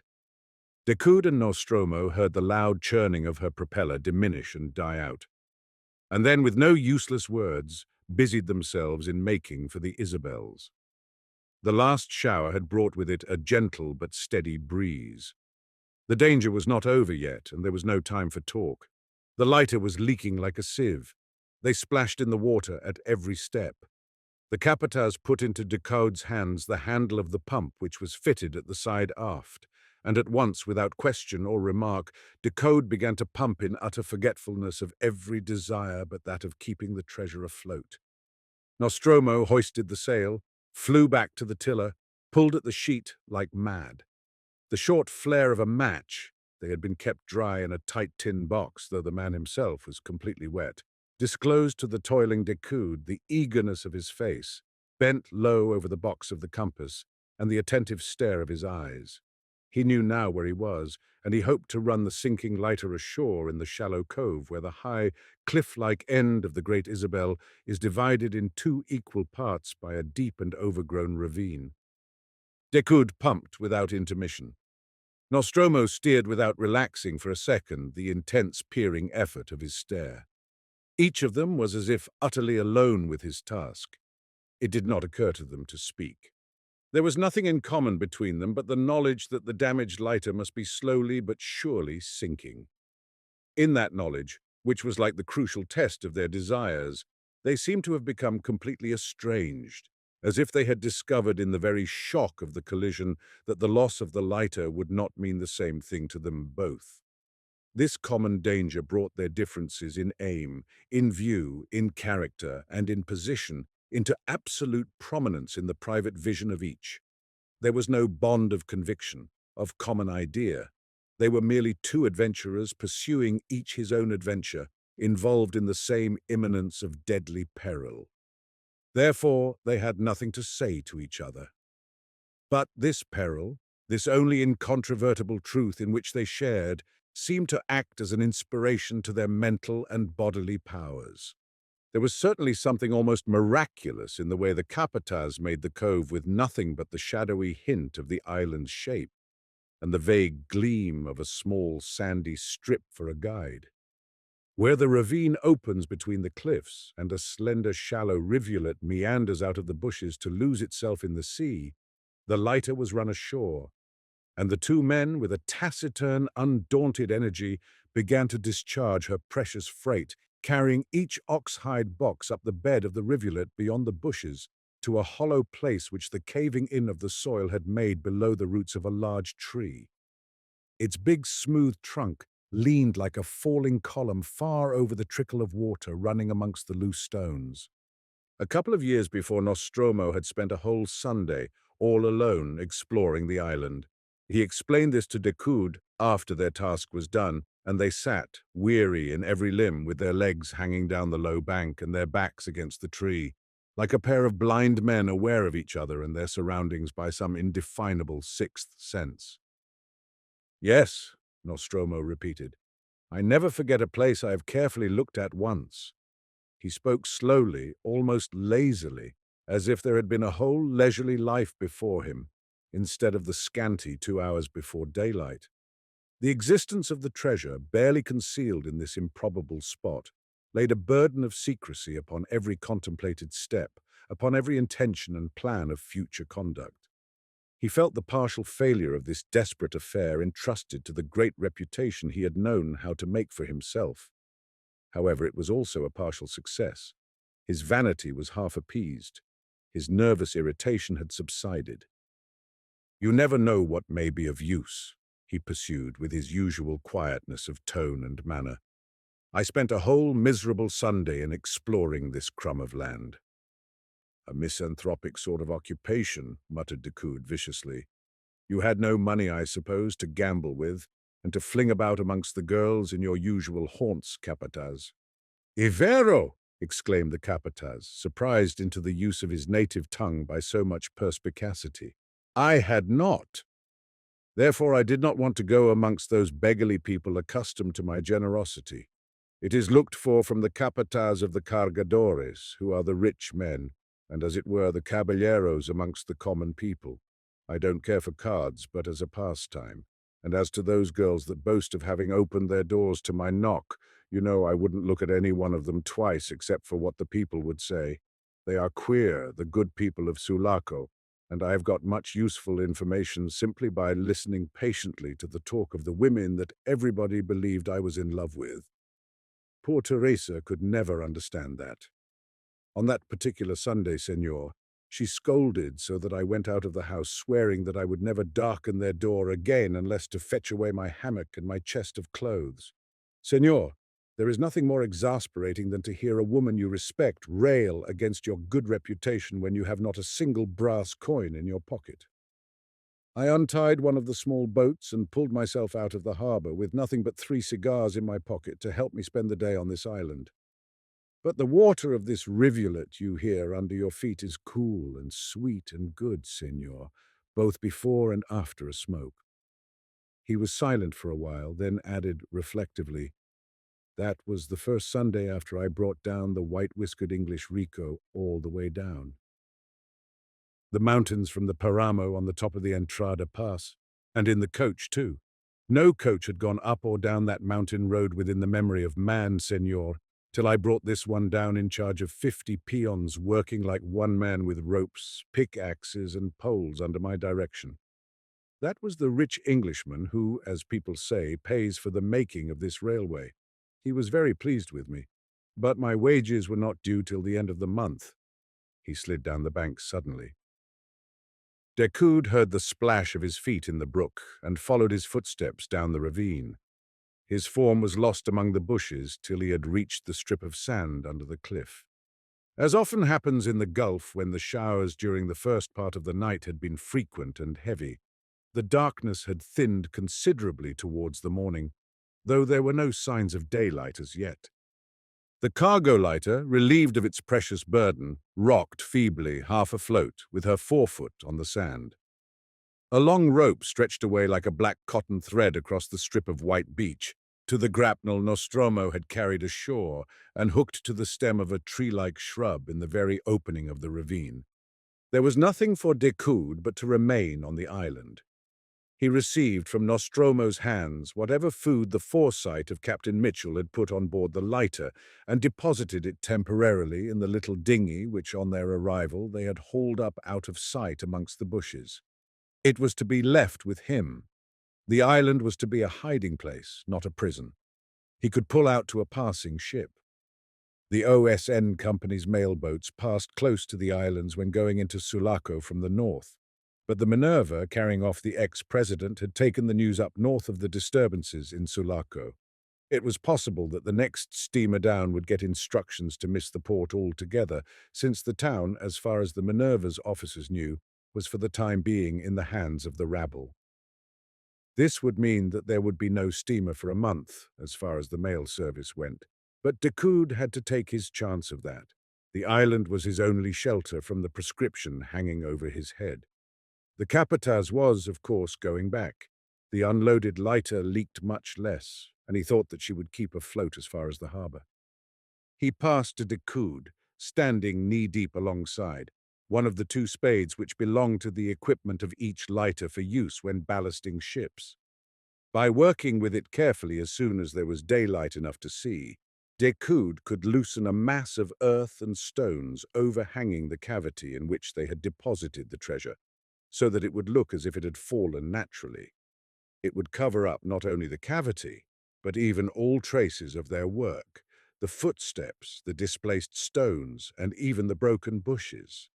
Besides, who would think of looking either for you or the treasure here? Nostromo continued, as if he could not tear himself away from the spot. Nobody is ever likely to come here. What could any man want with this piece of earth as long as there is room for his feet on the mainland? The people in this country are not curious. There are even no fishermen here to intrude upon your worship. All the fishing that is done in the Gulf goes on near Zapiga over there. Senor, if you are forced to leave this island before anything can be arranged for you, do not try to make for Zapiga. It is a settlement of thieves and matreros, where they would cut your throat promptly for the sake of your gold watch and chain. And, senor, think twice before confiding in anyone whatever, even in the officers of the company's steamers, if you ever get on board one. Honesty alone is not enough for security. You must look to discretion and prudence in a man, and always remember, senor, before you open your lips for a confidence, that this treasure may be left safely here for hundreds of years. Time is on its side, senor, and silver is an incorruptible metal that can be trusted to keep its value forever. An incorruptible metal, he repeated, as if the idea had given him a profound pleasure. As some men are said to be, Decoud pronounced inscrutably, while the capataz, who busied himself in bailing out the lighter with a wooden bucket, went on throwing the water over the side with a regular splash. Decoud, incorrigible in his skepticism, reflected not cynically, but with general satisfaction, that this man was made incorruptible by his enormous vanity, that finest form of egoism which can take on the aspect of every virtue. Nostromo ceased bailing and, as if struck with a sudden thought, dropped the bucket with a clatter into the lighter. "Have you any message?" he asked in a lowered voice. "Remember, I shall be asked questions. You must find the hopeful words that ought to be spoken to the people in town. I trust for that your intelligence and your experience, capataz. You understand?" "Si, senor. For the ladies." "Yes, yes," said Decoud hastily. "Your wonderful reputation will make them attach great value to your words. Therefore be careful what you say. I am looking forward," he continued, feeling the fatal touch of contempt for himself to which his complex nature was subject. "I am looking forward to a glorious and successful ending to my mission. Do you hear, capataz? Use the words glorious and successful when you speak to the señorita. Your own mission is accomplished gloriously and successfully. You have indubitably saved the silver of the mine. Not only this silver, but probably all the silver that shall ever come out of it." Nostromo detected the ironic tone. "I dare say, Señor Don Martin," he said moodily. "There are very few things that I am not equal to. Ask the foreign signori. I, a man of the people who cannot always understand what you mean. But as to this lot which I must leave here, let me tell you that I would believe it in greater safety if you had not been with me at all." An exclamation escaped Decoud, and a short pause followed. "Shall I go back with you to Sulaco?" he asked in an angry tone. "Shall I strike you dead with my knife where you stand?" retorted Nostromo contemptuously. "It would be the same thing as taking you to Sulaco. Come, senor, your reputation is in your politics, and mine is bound up with the fate of this silver. Do you wonder I wish there had been no other man to share my knowledge? I wanted no one with me, senor." "You could not have kept the lighter afloat without me," Decoud almost shouted. "You would have gone to the bottom with her." "Yes," uttered Nostromo slowly, "alone." Here was a man, Decoud reflected, that seemed as though he would have preferred to die rather than deface the perfect form of his egoism. Such a man was safe. In silence he helped the capataz to get the grapnel on board. Nostromo cleared the shelving shore with one push of the heavy oar, and Decoud found himself solitary on the beach like a man in a dream. A sudden desire to hear a human voice once more seized upon his heart. The lighter was hardly distinguishable from the black water upon which she floated. "What do you think has become of Hirsch?" he shouted. "Knocked overboard and drowned," cried Nostromo's voice confidently out of the black wastes of sky and sea around the islet. "Keep close in the ravine, senor. I shall try to come out to you in a night or two." A slight swishing rustle showed that Nostromo was setting the sail. It filled all at once with a sound as of a single, loud drum tap. Decoud went back to the ravine. Nostromo at the tiller looked back from time to time at the vanishing mass of the great Isabel, which little by little merged into the uniform texture of the night. At last, when he turned his head again, he saw nothing but a smooth darkness like a solid wall. Then he, too, experienced that feeling of solitude which had weighed heavily on Decoud after the lighter had slipped off the shore. But while the man on the island was oppressed by a bizarre sense of unreality affecting the very ground upon which he walked, the mind of the capataz of the cargadores turned alertly to the problem of future conduct. Nostromo's faculties, working on parallel lines, enabled him to steer straight, to keep a lookout for Hermosa, near which he had to pass, and to try to imagine what would happen tomorrow in Sulaco. Tomorrow, or as a matter of fact today, since the dawn was not very far, Sotillo would find out in what way the treasure had gone. A gang of cargadores had been employed in loading it into a railway truck from the custom house storerooms and running the truck onto the wharf. There would be arrests made, and certainly before noon, Sotillo would know in what manner the silver had left Sulaco and who it was that took it out. Nostromo's intention had been to sail right into the harbor, but at this thought, by a sudden touch of the tiller, he threw the lighter into the wind and checked her rapid way. His reappearance with the very boat would raise suspicions, would cause surmises, would absolutely put Sotillo on the track. He himself would be arrested, and once in the calabozo there was no saying what they would do to him to make him speak. He trusted himself, but he stood up to look round. Nearby, Hermosa showed low its white surface as flat as a table, with the slight run of the sea raised by the breeze washing over its edges noisily. The lighter must be sunk at once. He allowed her to drift with her sail aback. There was already a good deal of water in her. He allowed her to drift towards the harbor entrance and, letting the tiller swing about, squatted down and busied himself in loosening the plug. With that out, she would fill very quickly, and every lighter carried a little iron ballast, enough to make her go down when full of water. When he stood up again, the noisy wash about the Hermosa sounded far away, almost inaudible, and already he could make out the shape of land about the harbor entrance. This was a desperate affair, and he was a good swimmer. A mile was nothing to him, and he knew of an easy place for landing just below the earthworks of the old abandoned fort. It occurred to him with a peculiar fascination that this fort was a good place in which to sleep the day through after so many sleepless nights. With one blow of the tiller he unshipped for the purpose. He knocked the plug out, but did not take the trouble to lower the sail. He felt the water welling up heavily about his legs before he leaped onto the taffrail. There, upright and motionless, in his shirt and trousers only, he stood waiting. When he had felt her settle, he sprang far away with a mighty splash. At once he turned his head. The gloomy, clouded dawn from behind the mountains showed him on the smooth waters the upper corner of the sail, a dark, wet triangle of canvas waving slightly to and fro. He saw it vanish, as if jerked under, and then struck out for the shore. Part Third, The Lighthouse. Chapter 1. Directly the cargo boat had slipped away from the wharf and got lost in the darkness of the harbor, the Europeans of Sulaco separated to prepare for the coming of the Monterist regime, which was approaching Sulaco from the mountains as well as from the sea. This bit of manual work in loading the silver was their last concerted action. It ended the 3 days of danger, during which, according to the newspaper press of Europe, their energy had preserved the town from the calamities of popular disorder. At the shore end of the jetty, Captain Mitchell said good night and turned back. His intention was to walk the planks of the wharf till the steamer from Esmeralda turned up. The engineers of the railway staff, collecting their Basque and Italian workmen, marched them away to the railway yards, leaving the custom house so well defended on the first day of the riot, standing open to the four winds of heaven. Their men had conducted themselves bravely and faithfully during the famous 3 days of Sulaco. In a great part, this faithfulness and that courage had been exercised in self-defense rather than in the cause of those material interests to which Charles Gould had pinned his faith.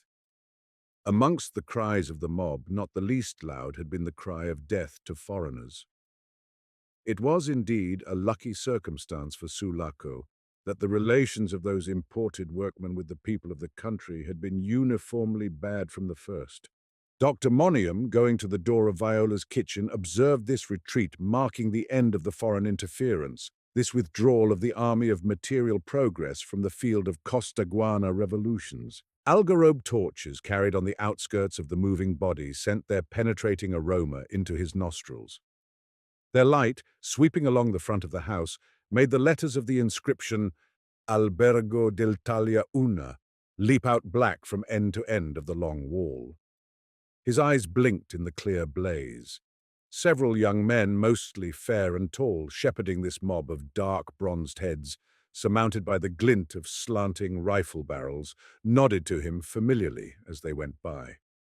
The doctor was a well-known character. Some of them wondered what he was doing there. Then, on the flank of their workmen, they tramped on, following the line of rails. "Withdrawing your people from the harbour," said the doctor, addressing himself to the chief engineer of the railway, who had accompanied Charles Gould so far on his way to the town, walking by the side of the horse with his hand on the saddlebow. They had stopped just outside the open door to let the workmen cross the road. "As quick as I can." "We are not a political faction," answered the engineer meaningly, "and we are not going to give our new rulers a handle against the railway." "You approve me, Gould?" "Absolutely," said Charles Gould's impassive voice, high up and outside the dim parallelogram of light falling on the road through the open door. With Sotillo expected from one side and Pedro Montero from the other, the engineer-in-chief's only anxiety now was to avoid a collision with either. Sulaco, for him, was a railway station, a terminus, workshops, a great accumulation of stores. As against the mob, the railway defended its property, but politically the railway was neutral. He was a brave man, and in that spirit of neutrality he had carried proposals of truce to the self-appointed chiefs of the Popular Party, the deputies Fuentes and Gamacho. Bullets were still flying about when he had crossed the plaza on that mission, waving above his head a white napkin belonging to the table linen of the Amarilla Club. He was rather proud of this exploit, and reflecting that the doctor, busy all day with the wounded in the patio of the Casa Gould, had not had time to hear the news, he began a succinct narrative. He had communicated to them the intelligence from the construction camp as to Pedro Montero. The brother of the victorious general, he had assured them, could be expected at Sulaco at any time now. This news, as he anticipated, when shouted out of the window by Senor Gamacho, induced a rush of the mob along the Campo road towards Rincon. The two deputies also, after shaking hands with him effusively, mounted and galloped off to meet the great man. "I have misled them a little as to the time," the chief engineer confessed. "However hard he rides, he can scarcely get here before the morning. But my object is attained. I've secured several hours' peace for the losing party, but I did not tell them anything about Sotillo, for fear they would take it into their heads to try to get hold of the harbour again, either to oppose him or welcome him. There's no saying which. There was Gould's silver, on which rests the remnant of our hopes. Decoud's retreat had to be thought of too. I think the railway has done pretty well by its friends without compromising itself hopelessly. Now the parties must be left to themselves." "Costaguana for the Costaguaneros," interjected the doctor sardonically. "It is a fine country, and they have raised a fine crop of hates, vengeance, murder, and rapine, those sons of the country." "Well, I am one of them," Charles Gould's voice sounded calmly, and I must be going on to see to my own crop of trouble. My wife has driven straight on, Doctor? Yes. All was quiet on this side. Mrs. Gould has taken the two girls with her. Charles Gould rode on, and the engineer-in-chief followed the doctor indoors. That man is calmness personified, he said appreciatively, dropping on a bench and stretching his well-shaped legs in cycling stockings nearly across the doorway. He must be extremely sure of himself. If that's all he is sure of, then he is sure of nothing, said the doctor. He had perched himself again on the end of the table. He nursed his cheek in the palm of one hand, while the other sustained the elbow. It is the last thing a man ought to be sure of. The candle, half consumed and burning dimly with a long wick, lighted up from below his inclined face, whose expression affected by the drawn-in cicatrices in the cheeks had something vaguely unnatural, an exaggerated, remorseful bitterness. As he sat there, he had the air of meditating upon sinister things. The engineer-in-chief gazed at him for a time before he protested.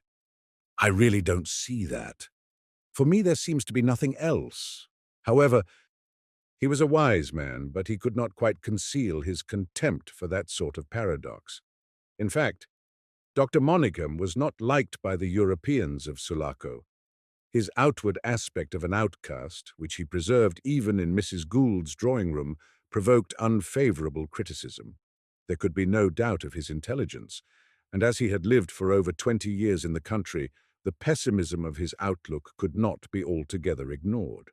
But instinctively, in self-defense of their activities and hopes, his hearers put it to the account of some hidden imperfection in the man's character. It was known that many years before, when quite young, he had been made by Guzman Bento chief medical officer of the army. Not one of the Europeans then in the service of Costaguana had been so much liked and trusted by the fierce old dictator. Afterwards, his story was not so clear. It lost itself amongst the innumerable tales of conspiracies and plots against the tyrant, as a stream is lost in an arid belt of sandy country before it emerges, diminished and troubled, perhaps, on the other side. The doctor made no secret of it that he had lived for years in the wildest parts of the Republic, wandering with almost unknown Indian tribes in the great forests of the far interior, where the great rivers have their sources. But it was mere aimless wandering. He had written nothing, collected nothing, brought nothing for science out of the twilight of the forests, which seemed to cling to his battered personality, limping about Sulaco, where it had drifted in casually, only to get stranded on the shores of the sea. It was also known that he had lived in a state of destitution till the arrival of the Goulds from Europe. Don Carlos and Donna Emilia had taken up the mad English doctor when it became apparent that for all his savage independence he could be tamed by kindness. Perhaps it was only hunger that had tamed him. In years gone by, he had certainly been acquainted with Charles Gould's father in Santa, Marta, and now, no matter what were the dark passages of his history, as the medical officer of the San Tomé mine, he became a recognized personality. He was recognized, but not unreservedly accepted. So much defiant eccentricity and such an outspoken scorn for mankind seemed to point to mere recklessness of judgment, the bravado of guilt. Besides, since he had become again of some account, vague whispers had been heard that years ago, when fallen into disgrace and thrown into prison by Guzman Bento at the time of the so-called Great Conspiracy, he had betrayed some of his best friends amongst the conspirators. Nobody pretended to believe that whisper. The whole story of the Great Conspiracy was hopelessly involved and obscure. It is admitted in Costaguana that there never had been a conspiracy except in the diseased imagination of the tyrant, and therefore nothing and no one to betray, though the most distinguished Costaguaneros had been imprisoned and executed upon that accusation. The procedure had dragged on for years, decimating the better class like a pestilence. The mere expression of sorrow for the fate of executed kinsmen had been punished with death. Don José Avellanos was perhaps the only one living who knew the whole story of those unspeakable cruelties. He had suffered from them himself, and he, with a shrug of the shoulders and a nervous, jerky gesture of the arm, was wont to put away from him, as it were, every allusion to it.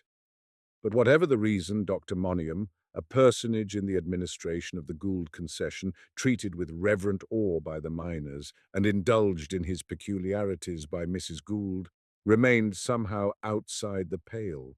It was not from any liking for the doctor that the engineer-in-chief had lingered in the inn upon the plain. He liked old Viola much better.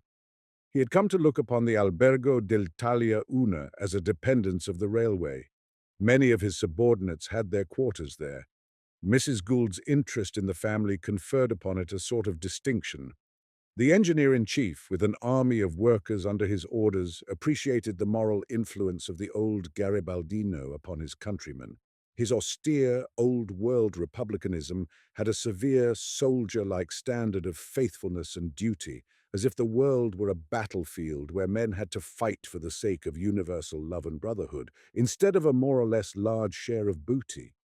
"Poor old chap," he said, after he had heard the doctor's account of Teresa. "He'll never be able to keep the place going by himself. I shall be sorry." "He's quite alone up there," grunted Dr. Monigham, with a toss of his heavy head towards the narrow staircase. "Every living soul has cleared out, and Mrs. Gould took the girls away just now. It might not be over safe for them out here before very long. Of course, as a doctor, I can do nothing more here. But she has asked me to stay with old Viola, and as I have no horse to get back to the mine where I ought to be, I made no difficulty to stay. They can do without me in the town. I have a good mind to remain with you, Doctor, till we see whether anything happens tonight at the harbor," declared the engineer-in-chief. "He must not be molested by Sotillo's soldiery, who may push on as far as this at once. Sotillo used to be very cordial to me at the Goulds and at the club. How that man'll ever dare to look any of his friends here in the face, I can't imagine. He'll no doubt begin by shooting some of them to get over the first awkwardness," said the doctor. "Nothing in this country serves better your military man who has changed sides than a few summary executions." He spoke with a gloomy positiveness that left no room for protest. The engineer-in-chief did not attempt any. He simply nodded several times regretfully, then said, "I think we shall be able to mount you in the morning, Doctor. Our peons have recovered some of our stampeded horses. By riding hard and taking a wide circuit by Los Hatos and along the edge of the forest, clear of Rançon altogether, you may hope to reach the San Tomé bridge without being interfered with. The mine is just now, to my mind, the safest place for anybody at all compromised. I only wish the railway was as difficult to touch." "Am I compromised?" Dr. Monigham brought out slowly after a short silence.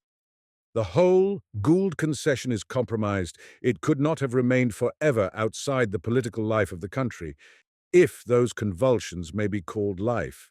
The thing is, can it be touched? The moment was bound to come when neutrality would become impossible, and Charles Gould understood this well. I believe he is prepared for every extremity. A man of his sort has never contemplated remaining indefinitely at the mercy of ignorance and corruption.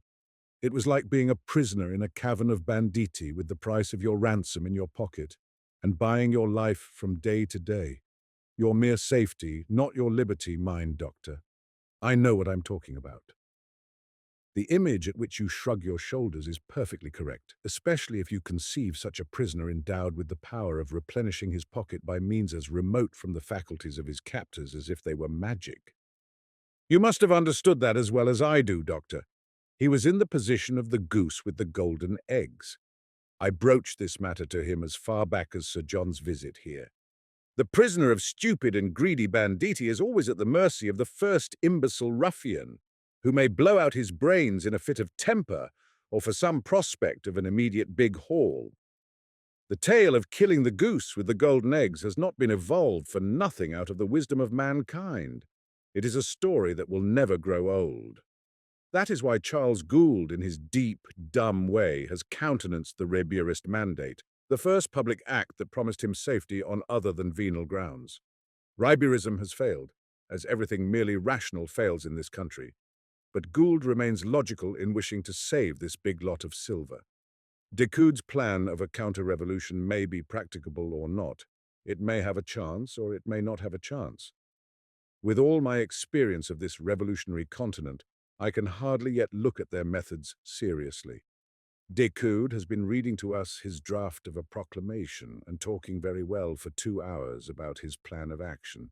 He had arguments which should have appeared solid enough if we, members of old, stable political and national organizations, were not startled by the mere idea of a new state evolved like this out of the head of a scoffing young man fleeing for his life with a proclamation in his pocket to a rough, jeering, half-bred swashbuckler who in this part of the world is called a general.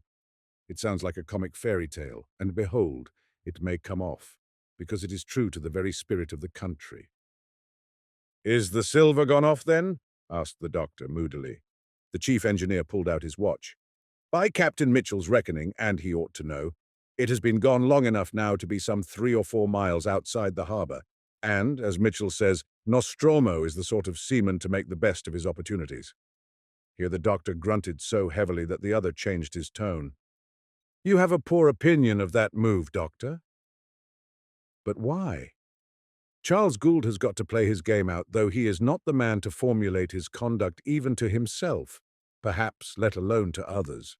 It may be that the game has been partly suggested to him by Holroyd, but it accords with his character too, and that is why it has been so successful. Haven't they come to calling him El Rey de Sulaco in Santa, Marta? A nickname may be the best record of a success. That's what I call putting the face of a joke upon the body of a truth.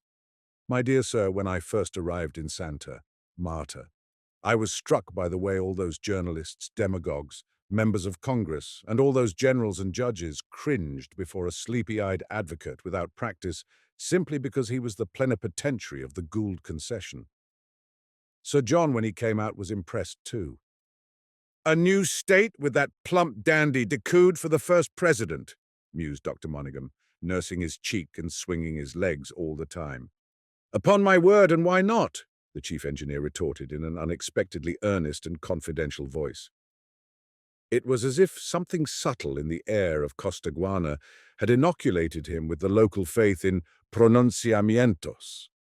All at once he began to talk, like an expert revolutionist, of the instrument ready to hand in the intact army at Cayta, which could be brought back in a few days to Sulaco if only Decoud managed to make his way at once down the coast. For the military chief there was Barrios, who had nothing but a bullet to expect from Montero, his former professional rival and bitter enemy. Barrios's concurrence was assured. As to his army, it had nothing to expect from Montero either, not even a month's pay. From that point of view, the existence of the treasure was of enormous importance. The mere knowledge that it had been saved from the Monterists would be a strong inducement for the Cayta troops to embrace the cause of the new state. The doctor turned round and contemplated his companion for some time. "This Decoud, I see, is a persuasive young beggar," he remarked at last. "And pray is it for this, then, that Charles Gould has let the whole lot of ingots go out to sea in charge of that Nostromo?" "Charles Gould," said the engineer-in-chief, "has said no more about his motive than usual. You know, he doesn't talk, but we all here know his motive, and he has only one, the safety of the San Tomé mine with the preservation of the Gould concession in the spirit of his compact with Holroyd. Holroyd is another uncommon man. They understand each other's imaginative side. One is 30, the other nearly 60, and they have been made for each other. To be a millionaire, and such a millionaire as Holroyd, is like being eternally young. The audacity of youth reckons upon what it fancies an unlimited time at its disposal, but a millionaire has unlimited means in his hand, which is better. One's time on earth is an uncertain quantity, but about the long reach of millions there is no doubt. The introduction of a pure form of Christianity into this continent is a dream for a youthful enthusiast, and I have been trying to explain to you why Holroyd at 58 is like a man on the threshold of life, and better too. He's not a missionary, but the San Tomé mine holds just that for him. I assure you, in sober truth, that he could not manage to keep this out of a strictly business conference upon the finances of Costaguana he had with Sir John a couple of years ago. Sir John mentioned it with amazement in a letter he wrote to me here from San Francisco when on his way home. Upon my word, Doctor, things seem to be worth nothing by what they are in themselves. I begin to believe that the only solid thing about them is the spiritual value which everyone discovers in his own form of activity. Bah!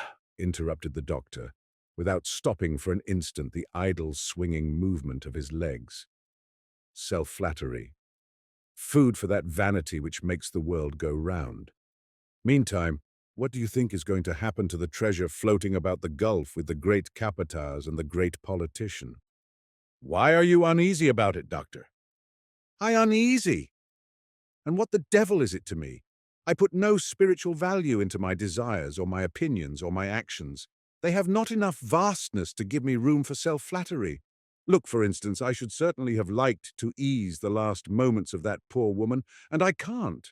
It's impossible. Have you met the impossible face to face? Or have you, the Napoleon of railways, no such word in your dictionary? Is she bound to have a very bad time of it? Asked the chief engineer with humane concern. Slow, heavy footsteps moved across the planks above the heavy hardwood beams of the kitchen.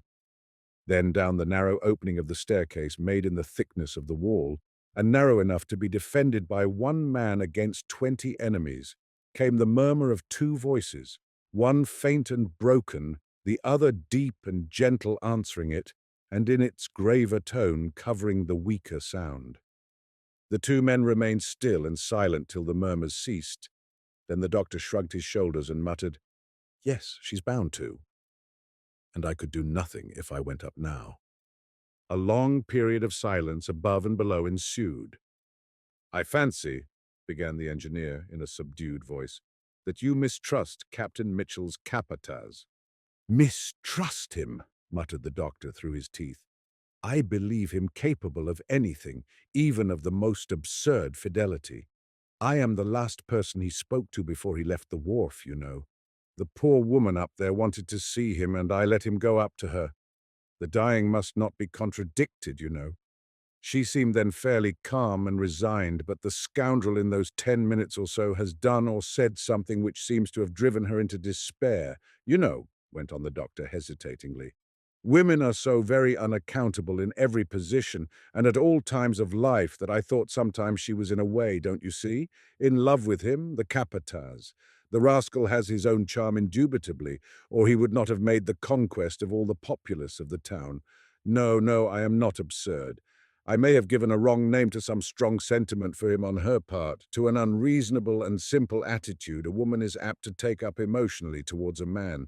She used to abuse him to me frequently, which of course is not inconsistent with my idea. Not at all. It looked to me as if she were always thinking of him. He was something important in her life. You know, I've seen a lot of those people. Whenever I came down from the mine, Mrs. Gould used to ask me to keep my eye on them.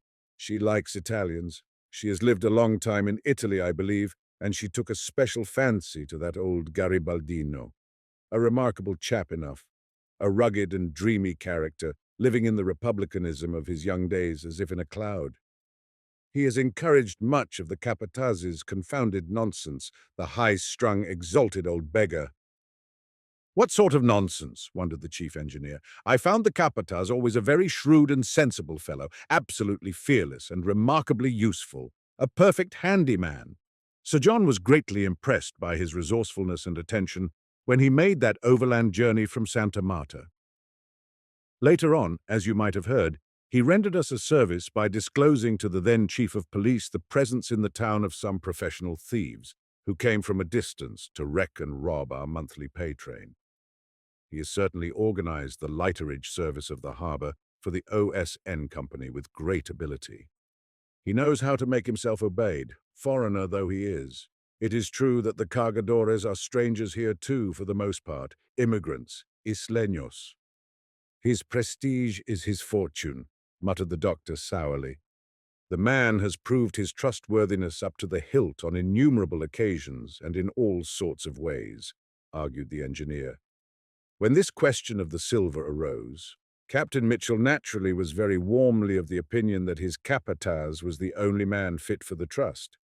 As a sailor, of course, I suppose so. But as a man, don't you know, Gould, Decoud, and myself judged that it didn't matter in the least who went. Any boatman would have done just as well. Pray, What could a thief do with such a lot of ingots? If he ran off with them, he would have in the end to land somewhere, and how could he conceal his cargo from the knowledge of the people ashore? We dismissed that consideration from our minds. Moreover, Decoud was going. There have been occasions when the capataz has been more implicitly trusted. He took a slightly different view, the doctor said. I heard him declare in this very room that it would be the most desperate affair of his life. He made a sort of verbal will here in my hearing, appointing old Viola his executor, and by Jove, do you know, he's not grown rich by his fidelity to you good people of the railway and the harbour. I suppose he obtained some, how do you say that, some spiritual value for his labours, or else I don't know why the devil he should be faithful to you, Gould, Mitchell, or anybody else. He knows this country well.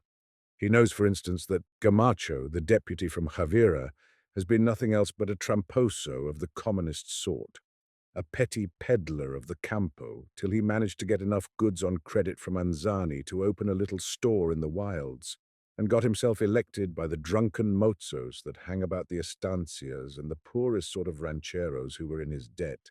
And Gamacho, who tomorrow will be probably one of our high officials, is a stranger too, an isleño. He might have been a cargador on the OSN wharf had he not, the posadero of Rincon is ready to swear it, murdered a peddler in the woods and stolen his pack to begin life on. And do you think that Gamacho then would have ever become a hero with the democracy of this place, like our capataz? Of course not. He isn't half the man. No, decidedly, I think that Nostromo is a fool. The doctor's talk was distasteful to the builder of railways. It is impossible to argue that point, he said philosophically. Each man has his gifts. You should have heard Gamacho haranguing his friends in the street. He has a howling voice, and he shouted like mad, lifting his clenched fist right above his head and throwing his body half out of the window. At every pause, the rabble below yelled, "Down with the oligarchs! Viva la libertad!" Fuentes inside looked extremely miserable. You know, he is the brother of Jorge Fuentes, who has been Minister of the Interior for 6 months or so, some few years back. Of course, he has no conscience, but he is a man of birth and education, at one time the director of the customs of Caita. That idiot brute Gamacho fastened himself upon him with his following of the lowest rabble. His sickly fear of that ruffian was the most rejoicing sight imaginable. He got up and went to the door to look out towards the harbour. All quiet, he said. I wonder if Sotillo really means to turn up here. Chapter 2. Captain Mitchell, pacing the wharf, was asking himself the same question. There was always the doubt whether the warning of the Esmeralda telegraphist, a fragmentary and interrupted message, had been properly understood. However, the good man had made up his mind not to go to bed till daylight, if even then. He imagined himself to have rendered an enormous service to Charles Gould. When he thought of the saved silver, he rubbed his hands together with satisfaction. In his simple way, he was proud at being a party to this extremely clever expedient. It was he who had given it a practical shape by suggesting the possibility of intercepting at sea the north-bound steamer. And it was advantageous to his company too, which would have lost a valuable freight if the treasure had been left ashore to be confiscated. The pleasure of disappointing the Monterists was also very great. Authoritative by temperament and the long habit of command, Captain Mitchell was no democrat. He even went so far as to profess a contempt for parliamentarism itself. His Excellency Don Vincente Ribiera, he used to say, whom I and that fellow of mine, Nostromo, had the honor, sir, and the pleasure of saving from a cruel death, deferred too much to his Congress. It was a mistake, a distinct mistake, sir. The guileless old seaman superintending the OSN service imagined that the last 3 days had exhausted every startling surprise the political life of Costaguana could offer. He used to confess afterwards that the events which followed surpassed his imagination. To begin with, Sulaco, because of the seizure of the cables and the disorganization of the steam service, remained for a whole fortnight cut off from the rest of the world like a besieged city. One would not have believed it possible, but so it was, sir. A full fortnight. The account of the extraordinary things that happened during that time and the powerful emotions he experienced acquired a comic impressiveness from the pompous manner of his personal narrative. He opened it always by assuring his hearer that he was in the thick of things from first to last.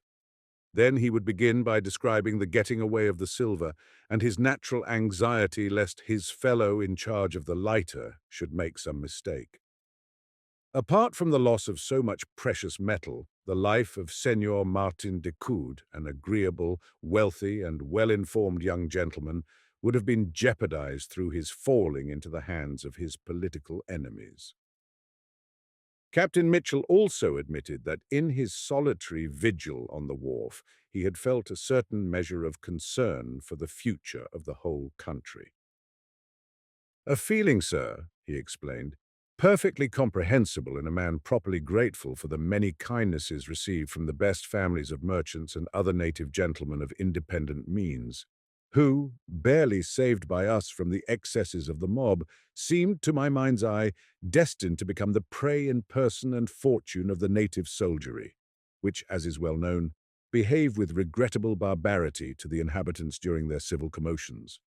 And then, sir, there were the Goulds, for both of whom, man and wife, I could not but entertain the warmest feelings deserved by their hospitality and kindness.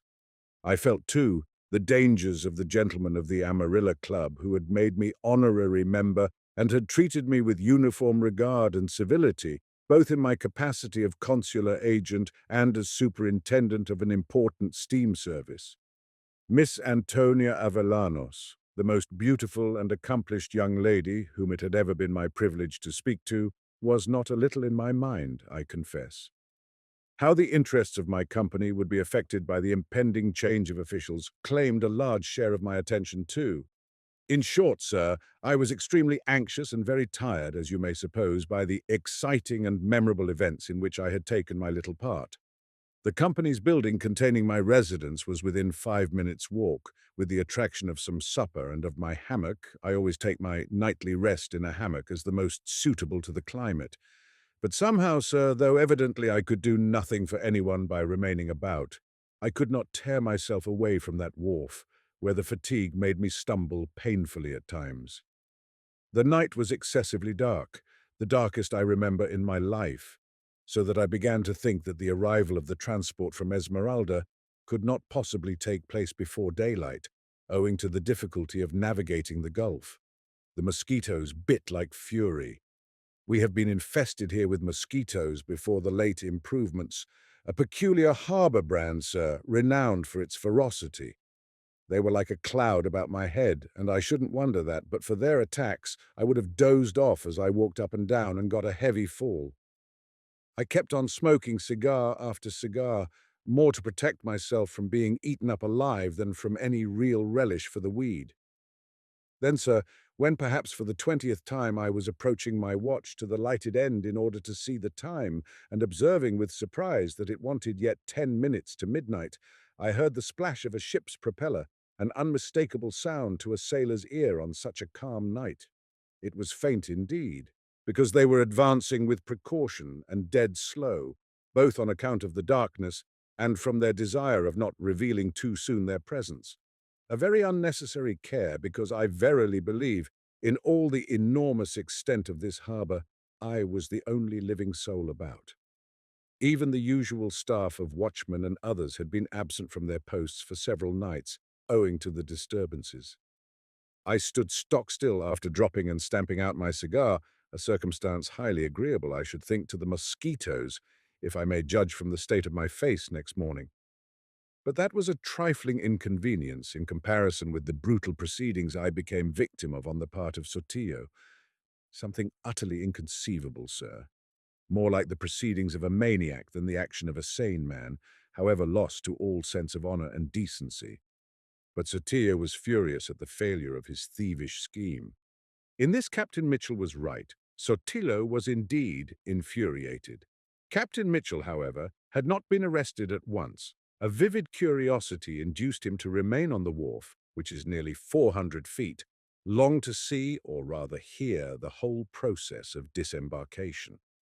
Concealed by the railway truck used for the silver, which had been run back afterwards to the shore end of the jetty, Captain Mitchell saw the small detachment thrown forward, pass by, taking different directions upon the plain.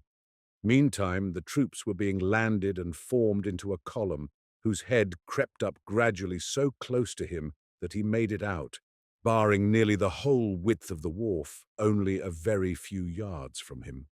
Then the low, shuffling, murmuring, clinking sounds ceased, and the whole mass remained for about an hour motionless and silent, awaiting the return of the scouts. On land, nothing was to be heard except the deep baying of the mastiffs at the railway yards, answered by the faint barking of the curs infesting the outer limits of the town. A detached knot of dark shapes stood in front of the head of the column. Presently, the picket at the end of the wharf began to challenge in undertones single figures approaching from the plain. Those messengers sent back from the scouting parties flung to their comrades brief sentences and passed on rapidly, becoming lost in the great motionless mass to make their report to the staff. It occurred to Captain Mitchell that his position could become disagreeable and perhaps dangerous, when suddenly, at the head of the jetty, there was a shout of command, a bugle call, followed by a stir and a rattling of arms, and a murmuring noise that ran right up the column. Nearby, a loud voice directed hurriedly, "Push that railway car out of the way!" At the rush of bare feet to execute the order, Captain Mitchell skipped back a pace or two. The car, suddenly impelled by many hands, flew away from him along the rails, and before he knew what had happened, he found himself surrounded and seized by his arms and the collar of his coat.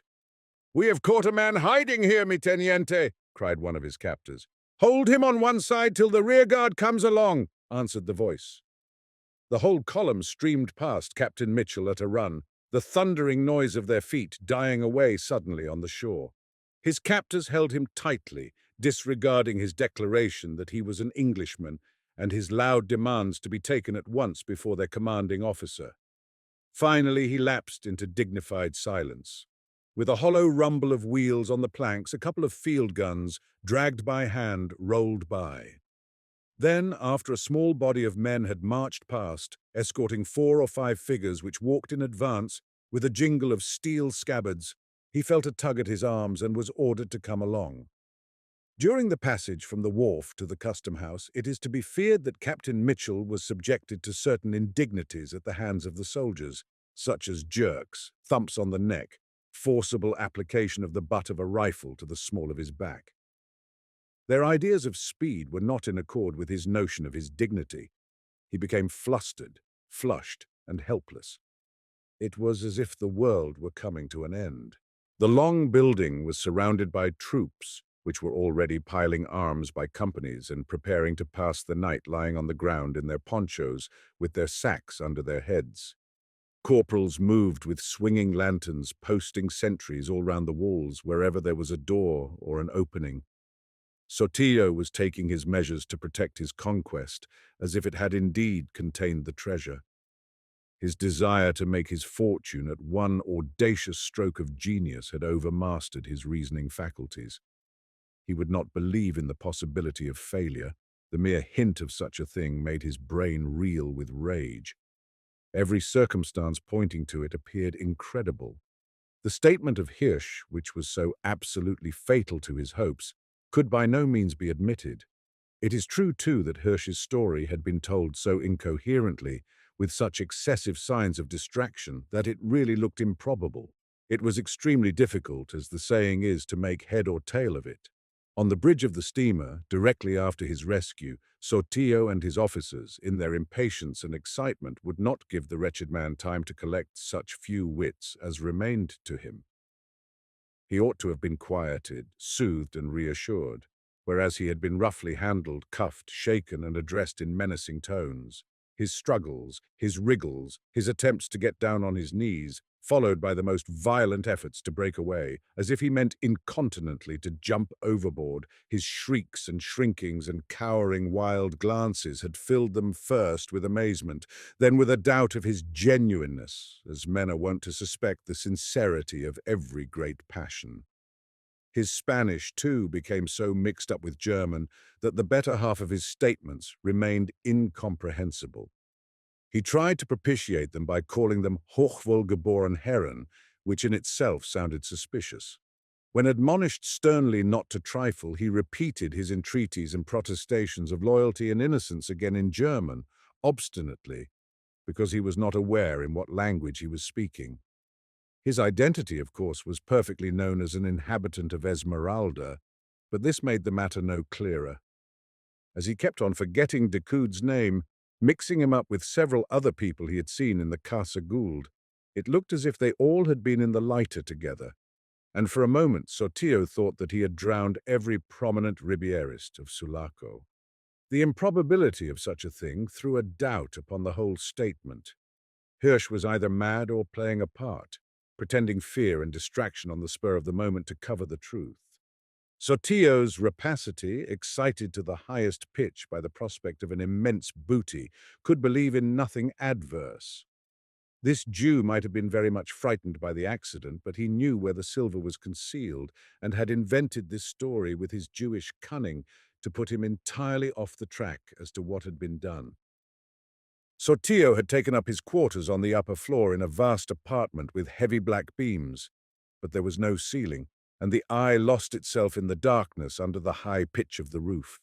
The thick shutters stood open. On a long table could be seen a large inkstand, some stumpy, inky quill pens, and two square wooden boxes, each holding half a hundredweight of sand.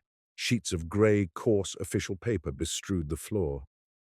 It must have been a room occupied by some higher official of the customs, because a large, leathern armchair stood behind the table, with other high-backed chairs scattered about. A net hammock was swung under one of the beams, for the official's afternoon siesta, no doubt. A couple of candles stuck into tall iron candlesticks gave a dim, reddish light. The colonel's hat, sword, and revolver lay between them, and a couple of his more trusty officers lounged gloomily against the table. The colonel threw himself into the armchair, and a big Negro with a sergeant's stripes on his ragged sleeve, kneeling down, pulled off his boots. Sotillo's ebony moustache contrasted violently with the livid coloring of his cheeks. His eyes were somber and as if sunk very far into his head. He seemed exhausted by his perplexities, languid with disappointment. But when the sentry on the landing thrust his head in to announce the arrival of a prisoner, he revived at once. "Let him be brought in," he shouted fiercely. The door flew open, and Captain Mitchell, bareheaded, his waistcoat open, the bow of his tie under his ear, was hustled into the room. Sotillo recognized him at once. He could not have hoped for a more precious capture. Here was a man who could tell him, if he chose, everything he wished to know, and directly the problem of how best to make him talk to the point presented itself to his mind. The resentment of a foreign nation had no terrors for Sotillo. The might of the whole armed Europe would not have protected Captain Mitchell from insults and ill usage, so well as the quick reflection of Sotillo that this was an Englishman who would most likely turn obstinate under bad treatment and become quite unmanageable. At all events, the colonel smoothed the scowl on his brow. "What? The excellent Senor Mitchell!" he cried in affected dismay. The pretended anger of his swift advance and of his shout, "Release the caballero at once!" was so effective that the astounded soldiers positively sprang away from their prisoner. Thus suddenly deprived of forcible support, Captain Mitchell reeled as though about to fall.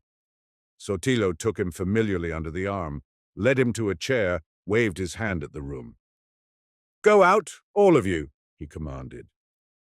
When they had been left alone, he stood looking down, irresolute and silent, watching till Captain Mitchell had recovered his power of speech. Here, in his very grasp, was one of the men concerned in the removal of the silver. Sotillo's temperament was of that sort that he experienced an ardent desire to beat him, just as formerly when negotiating with difficulty a loan from the cautious Anzani, his fingers always itched to take the shopkeeper by the throat. As to Captain Mitchell, the suddenness, unexpectedness, and general inconceivableness of this experience had confused his thoughts. Moreover, he was physically out of breath. "I've been knocked down 3 times between this and the wharf," he gasped out at last. "Somebody shall be made to pay for this." He had certainly stumbled more than once, and had been dragged along for some distance before he could regain his stride. With his recovered breath, his indignation seemed to madden him.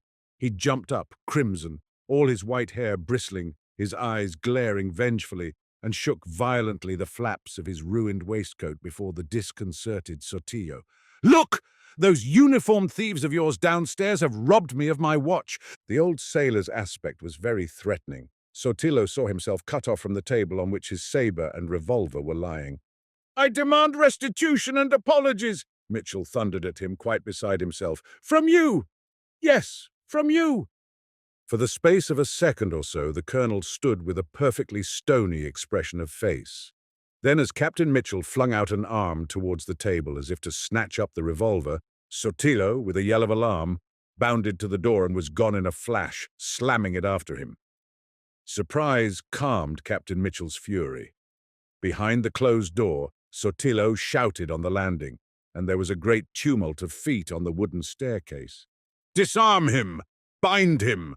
the colonel could be heard vociferating. Captain Mitchell had just the time to glance once at the windows, with 3 perpendicular bars of iron each and some 20 feet from the ground, as he well knew, before the door flew open and the rush upon him took place. In an incredibly short time, he found himself bound with many turns of a hide rope to a high-backed chair, so that his head alone remained free. Not till then did Sotillo, who had been leaning in the doorway, trembling visibly, venture again within. The soldiers, picking up from the floor the rifles they had dropped to grapple with the prisoner, filed out of the room. The officers remained leaning on their swords and looking on. "The watch! The watch!" raved the colonel, pacing to and fro like a tiger in a cage. "Give me that man's watch!" It was true that when searched for arms in the hall downstairs, before being taken into Sotillo's presence, Captain Mitchell had been relieved of his watch and chain, but at the colonel's clamour it was produced quickly enough, a corporal bringing it up, carried carefully in the palms of his joined hands. Sotillo snatched it and pushed the clenched fist from which it dangled close to Captain Mitchell's face. "Now then, you arrogant Englishman, you dare to call the soldiers of the army thieves. Behold your watch." He flourished his fist as if aiming blows at the prisoner's nose. Captain Mitchell, helpless as a swathed infant, looked anxiously at the 60-guinea gold half-chronometer, presented to him years ago by a committee of underwriters for saving a ship from total loss by fire. Sotillo, too, seemed to perceive its valuable appearance. He became silent suddenly, stepped aside to the table, and began a careful examination in the light of the candles. He had never seen anything so fine. His officers closed in and craned their necks behind his back. He became so interested that for an instant he forgot his precious prisoner. There is always something childish in the rapacity of the passionate, clear-minded southern races, wanting in the misty idealism of the northerners, who at the smallest encouragement dream of nothing less than the conquest of the earth. Sotillo was fond of jewels, gold trinkets, of personal adornment. After a moment he turned about, and with a commanding gesture made all his officers fall back. He laid down the watch on the table, then negligently pushed his hat over it. "Ha!" he began, going up very close to the chair. "You dare call my valiant soldiers of the Esmeralda regiment thieves? You dare! What impudence! You foreigners come here to rob our country of its wealth. You never have enough. Your audacity knows no bounds." He looked towards the officers, amongst whom there was an approving murmur. The older major was moved to declare, "Si, mi colonel, they are all traitors." "I shall say nothing," continued Sotillo, fixing the motionless and powerless Mitchell with an angry but uneasy stare. "I shall say nothing of your treacherous attempt to get possession of my revolver to shoot me while I was trying to treat you with consideration you did not deserve. You have forfeited your life. Your only hope is in my clemency." He watched for the effect of his words, but there was no obvious sign of fear on Captain Mitchell's face. His white hair was full of dust, which covered also the rest of his helpless person. As if he had heard nothing, he twitched an eyebrow to get rid of a bit of straw which hung amongst the hairs. Sotillo advanced one leg and put his arms akimbo.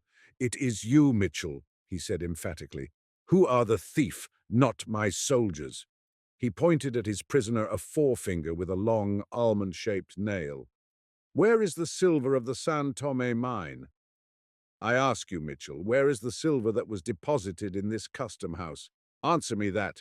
You stole it. You were a party to stealing it. It was stolen from the government. Aha, you think I do not know what I say, but I am up to your foreign tricks. It is gone, the silver. No? Gone in one of your lanchas, you miserable man. How dared you? This time he produced his effect. How on earth could Sotillo know that? Thought Mitchell. His head, the only part of his body that could move, betrayed his surprise by a sudden jerk. Ha! You tremble! Sotillo shouted suddenly. It is a conspiracy. It is a crime against the state. Did you not know that the silver belongs to the Republic till the government claims are satisfied? Where is it? Where have you hidden it, you miserable thief? At this question, Captain Mitchell's sinking spirits revived. In whatever incomprehensible manner Sotillo had already got his information about the lighter, he had not captured it. That was clear. In his outraged heart, Captain Mitchell had resolved that nothing would induce him to say a word while he remained so disgracefully bound, but his desire to help the escape of the silver made him depart from this resolution. His wits were very much at work. He detected in Sotillo a certain air of doubt, of irresolution. That man, he said to himself, is not certain of what he advances.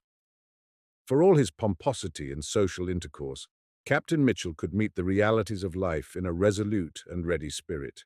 Now he had got over the first shock of the abominable treatment, he was cool and collected enough. The immense contempt he felt for Sotillo steadied him, and he said oracularly, "No doubt it is well concealed by this time." Sotillo, too, had time to cool down. "Muy bien, Mitchell," he said in a cold and threatening manner. "But can you produce the government receipt for the royalty and the custom house permit of embarkation, hey? Can you? Number. Then the silver has been removed illegally, and the guilty shall be made to suffer unless it is produced within 5 days from this." He gave orders for the prisoner to be unbound and locked up in one of the smaller rooms downstairs. He walked about the room, moody and silent, till Captain Mitchell, with each of his arms held by a couple of men, stood up, shook himself, and stamped his feet. "How did you like to be tied up, Mitchell?" he asked derisively. "It is the most incredible, abominable use of power," Captain Mitchell declared in a loud voice. "And whatever your purpose, you shall gain nothing from it, I can promise you." The tall colonel, livid, with his coal-black ringlets and moustache, crouched, as it were, to look into the eyes of the short, thick-set, red-faced prisoner with rumpled white hair. "That we shall see. You shall know my power a little better when I tie you up to a potelon outside in the sun for a whole day." He drew himself up haughtily and made a sign for Captain Mitchell to be led away. "What about my watch?" cried Captain Mitchell, hanging back from the efforts of the men pulling him towards the door.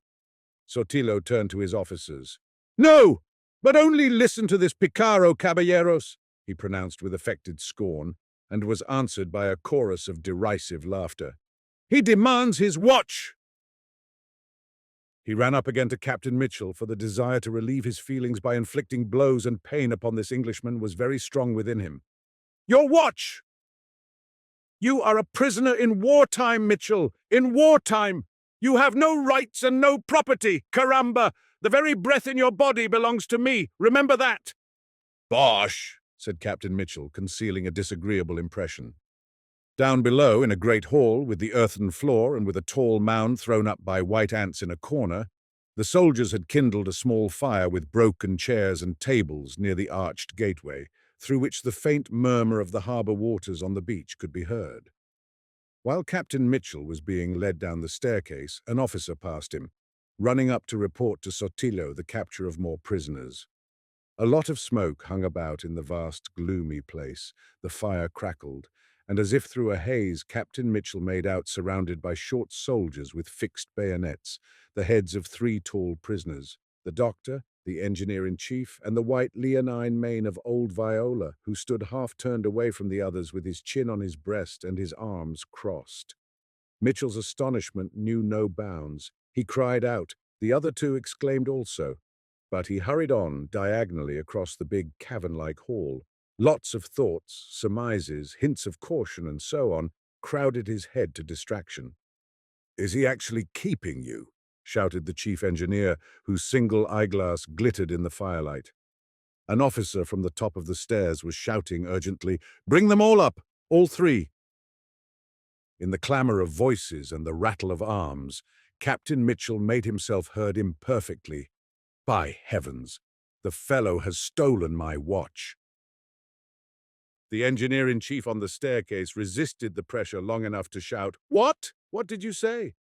"My chronometer!" Captain Mitchell yelled violently at the very moment of being thrust head foremost through a small door into a sort of cell, perfectly black, and so narrow that he fetched up against the opposite wall. The door had been instantly slammed. He knew where they had put him. This was the strong room of the custom house, whence the silver had been removed only a few hours earlier. It was almost as narrow as a corridor, with a small square aperture, barred by a heavy grating at the distant end. Captain Mitchell staggered for a few steps, then sat down on the earthen floor with his back to the wall. Nothing, not even a gleam of light from anywhere, interfered with Captain Mitchell's meditation. He did some hard but not very extensive thinking. It was not of a gloomy cast. The old sailor, with all his small weaknesses and absurdities, was constitutionally incapable of entertaining for any length of time a fear of his personal safety. It was not so much firmness of soul as the lack of a certain kind of imagination, the kind whose undue development caused intense suffering to Senor Hirsch. That sort of imagination which adds the blind terror of bodily suffering and of death, envisaged as an accident to the body alone, strictly, to all the other apprehensions on which the sense of one's existence is based. Unfortunately, Captain Mitchell had not much penetration of any kind, characteristic illuminating trifles of expression, action, or movement escaped him completely. He was too pompously and innocently aware of his own existence to observe that of others.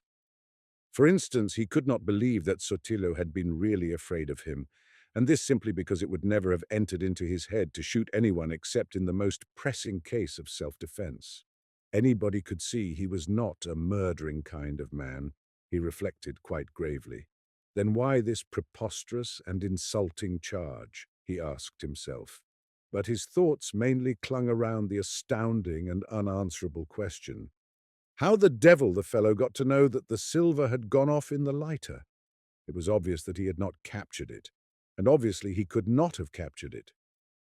In this last conclusion, Captain Mitchell was misled by the assumption drawn from his observation of the weather during his long vigil on the wharf.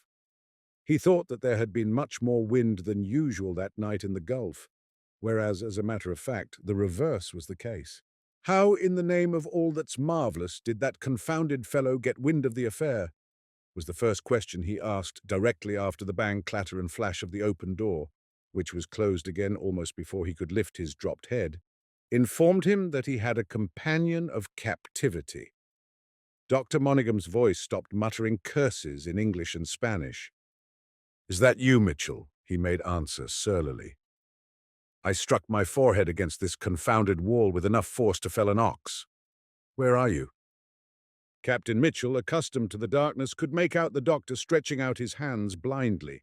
"I am sitting here on the floor." "Don't fall over my legs," Captain Mitchell's voice announced with great dignity of tone. The doctor, entreated not to walk about in the dark, sank down to the ground too. The two prisoners of Sotillo, with their heads nearly touching, began to exchange confidences. "Yes," the doctor related in a low tone to Captain Mitchell's vehement curiosity, "we have been nabbed in old Viola's place. It seems that one of their pickets, commanded by an officer, pushed as far as the town gate. They had orders not to enter, but to bring along every soul they could find on the plain. We had been talking in there with the door open, and no doubt they saw the glimmer of our light. They must have been making their approaches for some time." The engineer laid himself on a bench in a recess by the fireplace, and I went upstairs to have a look. I hadn't heard any sound from there for a long time. Old Viola, as soon as he saw me come up, lifted his arm for silence. I stole in on tiptoe. By Jove, his wife was lying down and had gone to sleep. The woman had actually dropped off to sleep. "Senor Doctor," Viola whispers to me. It looks as if her oppression was going to get better. Yes, I said, very much surprised. Your wife is a wonderful woman, Giorgio. Just then a shot was fired in the kitchen, which made us jump and cower as if at a thunderclap. It seems that the party of soldiers had stolen quite close up, and one of them had crept up to the door. He looked in, thought there was no one there, and holding his rifle ready, entered quietly.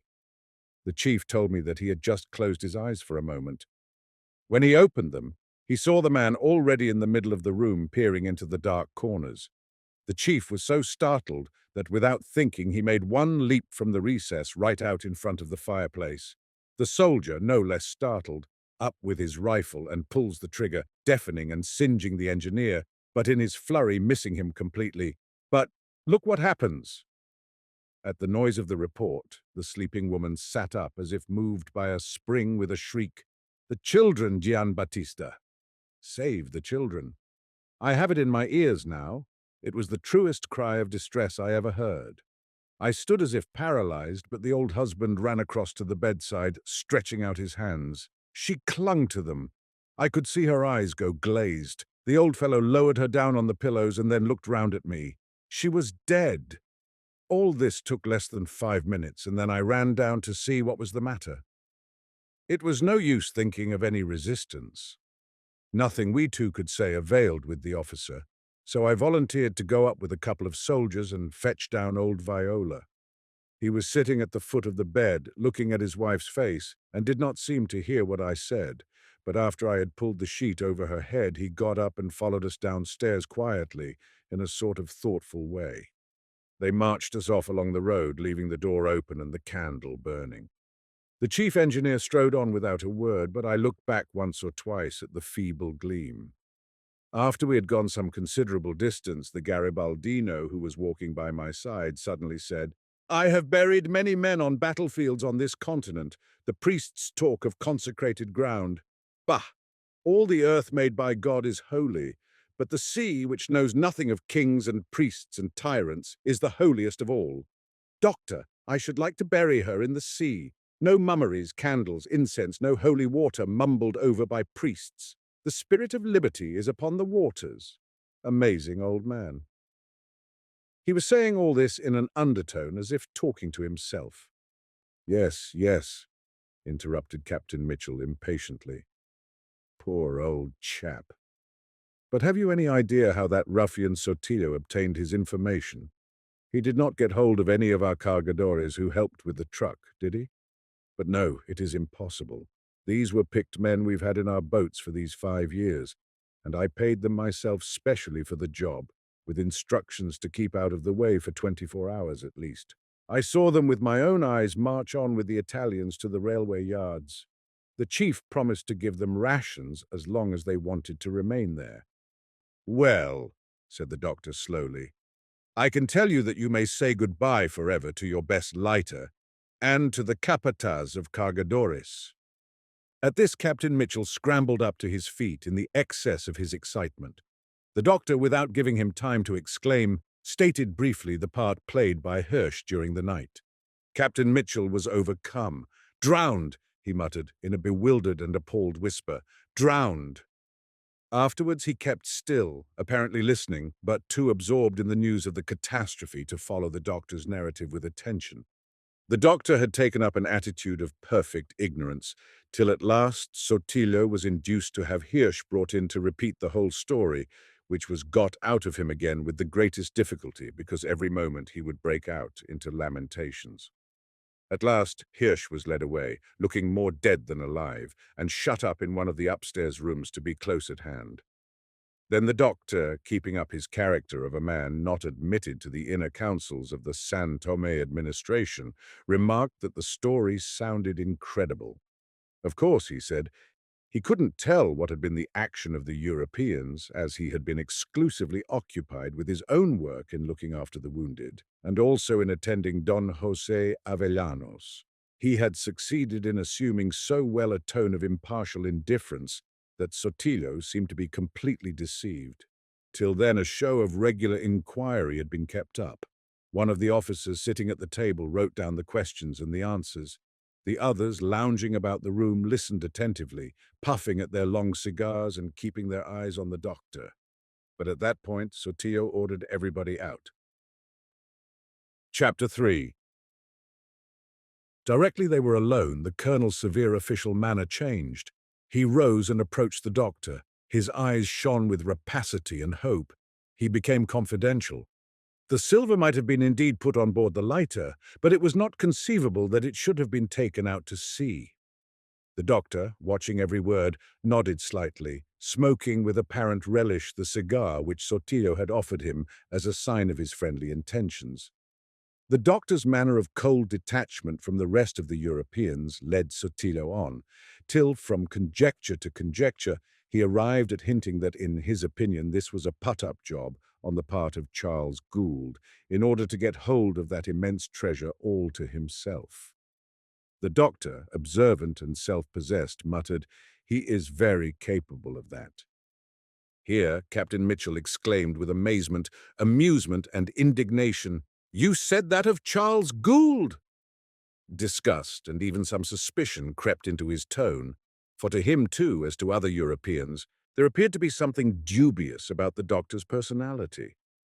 "What on earth made you say that to this watch-stealing scoundrel?" he asked. "What's the object of an infernal lie of that sort? That confounded pickpocket was quite capable of believing you." He snorted. For a time, the doctor remained silent in the dark.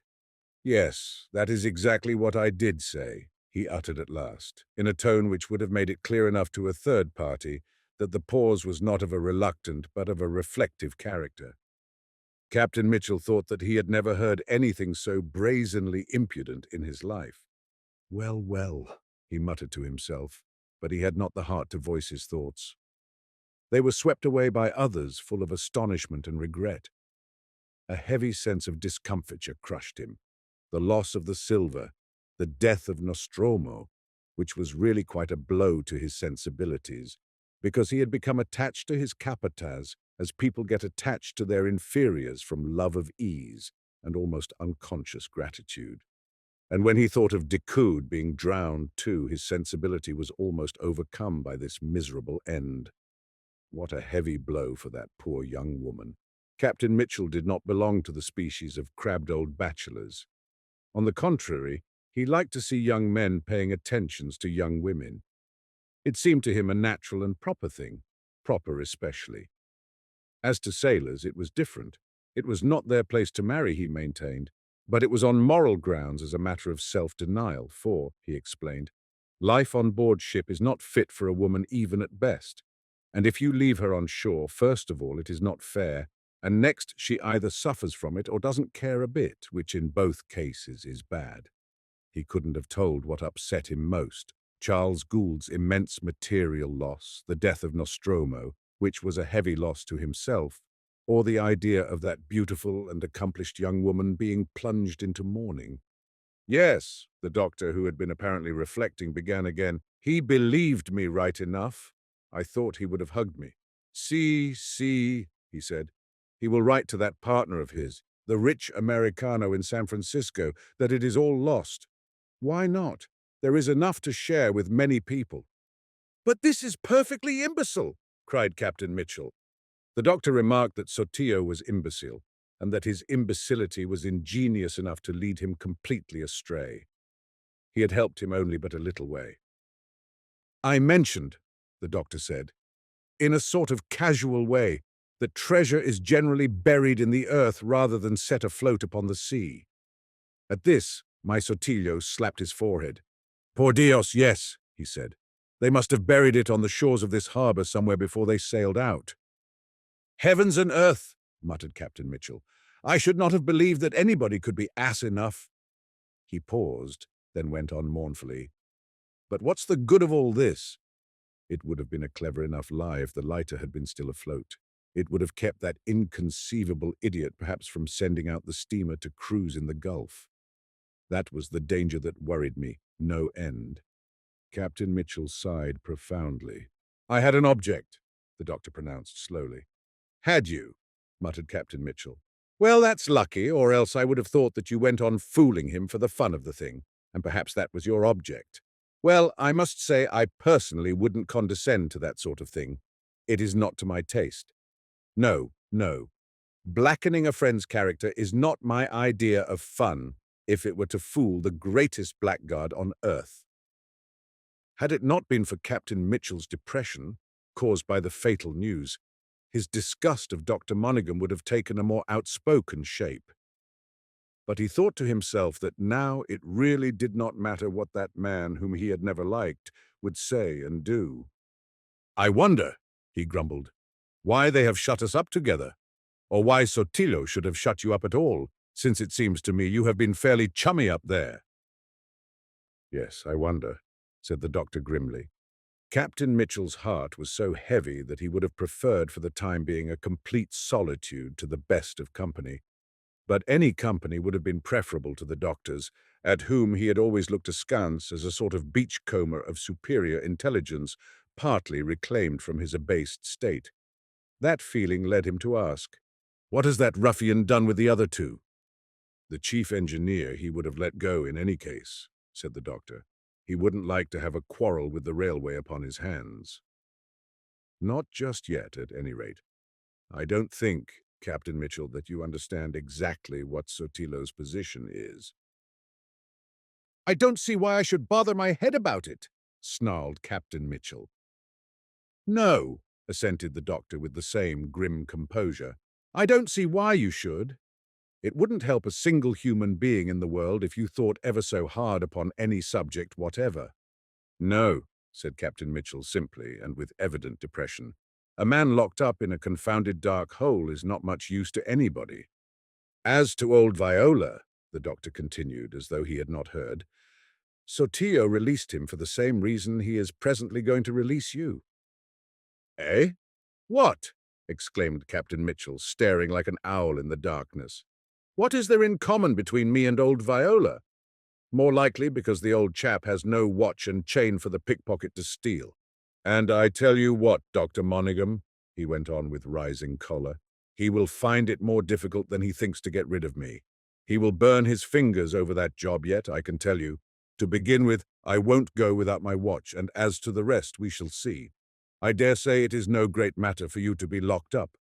But Joe Mitchell is a different kind of man, sir. I don't mean to submit tamely to insult and robbery. I am a public character, sir." And then Captain Mitchell became aware that the bars of the opening had become visible, a black grating upon a square of grey. The coming of the day silenced Captain Mitchell as if by the reflection that now in all the future days he would be deprived of the invaluable services of his capataz. He leaned against the wall with his arms folded on his breast, and the doctor walked up and down the whole length of the place with his peculiar hobbling gait, as if slinking about on damaged feet. At the end furthest from the grating he would be lost altogether in the darkness. Only the slight limping shuffle could be heard. There was an air of moody detachment in that painful prowl kept up without a pause. When the door of the prison was suddenly flung open and his name shouted out, he showed no surprise. He swerved sharply in his walk and passed out at once, as though much depended upon his speed. But Captain Mitchell remained for some time with his shoulders against the wall, quite undecided in the bitterness of his spirit whether it wouldn't be better to refuse to stir a limb in the way of protest. He had half a mind to get himself carried out, but after the officer at the door had shouted 3 or 4 times in tones of remonstrance and surprise, he condescended to walk out. Sotillo's manner had changed. The colonel's offhand civility was slightly irresolute, as though he were in doubt if civility were the proper course in this case. He observed Captain Mitchell attentively before he spoke from the big armchair behind the table in a condescending voice. "I have concluded not to detain you, Senor Mitchell. I am of a forgiving disposition. I make allowances. Let this be a lesson to you, however. The peculiar dawn of Sulaco, which seems to break far away to the westward and creep back into the shade of the mountains, mingled with the reddish light of the candles. Captain Mitchell, in sign of contempt and indifference, let his eyes roam all over the room, and he gave a hard stare to the doctor, perched already on the casement of one of the windows, with his eyelids lowered, careless and thoughtful, or perhaps ashamed. Sotillo, ensconced in the vast armchair, remarked, I should have thought that the feelings of a caballero would have dictated to you an appropriate reply. He waited for it, but Captain Mitchell remaining mute, more from extreme resentment than from reasoned intention, Sotillo hesitated, glanced towards the doctor, who looked up and nodded, then went on with a slight effort. Here, Senor Mitchell, is your watch. Learn how hasty and unjust has been your judgment of my patriotic soldiers. Lying back in his seat, he extended his arm over the table and pushed the watch away slightly. Captain Mitchell walked up with undisguised eagerness, put it to his ear, then slipped it into his pocket coolly. Sotillo seemed to overcome an immense reluctance. Again he looked aside at the doctor, who stared at him unwinkingly. But as Captain Mitchell was turning away, without as much as a nod or a glance, he hastened to say, "You may go and wait downstairs for the Senor Doctor, whom I am going to liberate too. You foreigners are insignificant to my mind." He forced a slight discordant laugh out of himself, while Captain Mitchell for the first time looked at him with some interest. "The law shall take note later on of your transgressions," Sotillo hurried on. "But as for me, you can live free, unguarded, unobserved.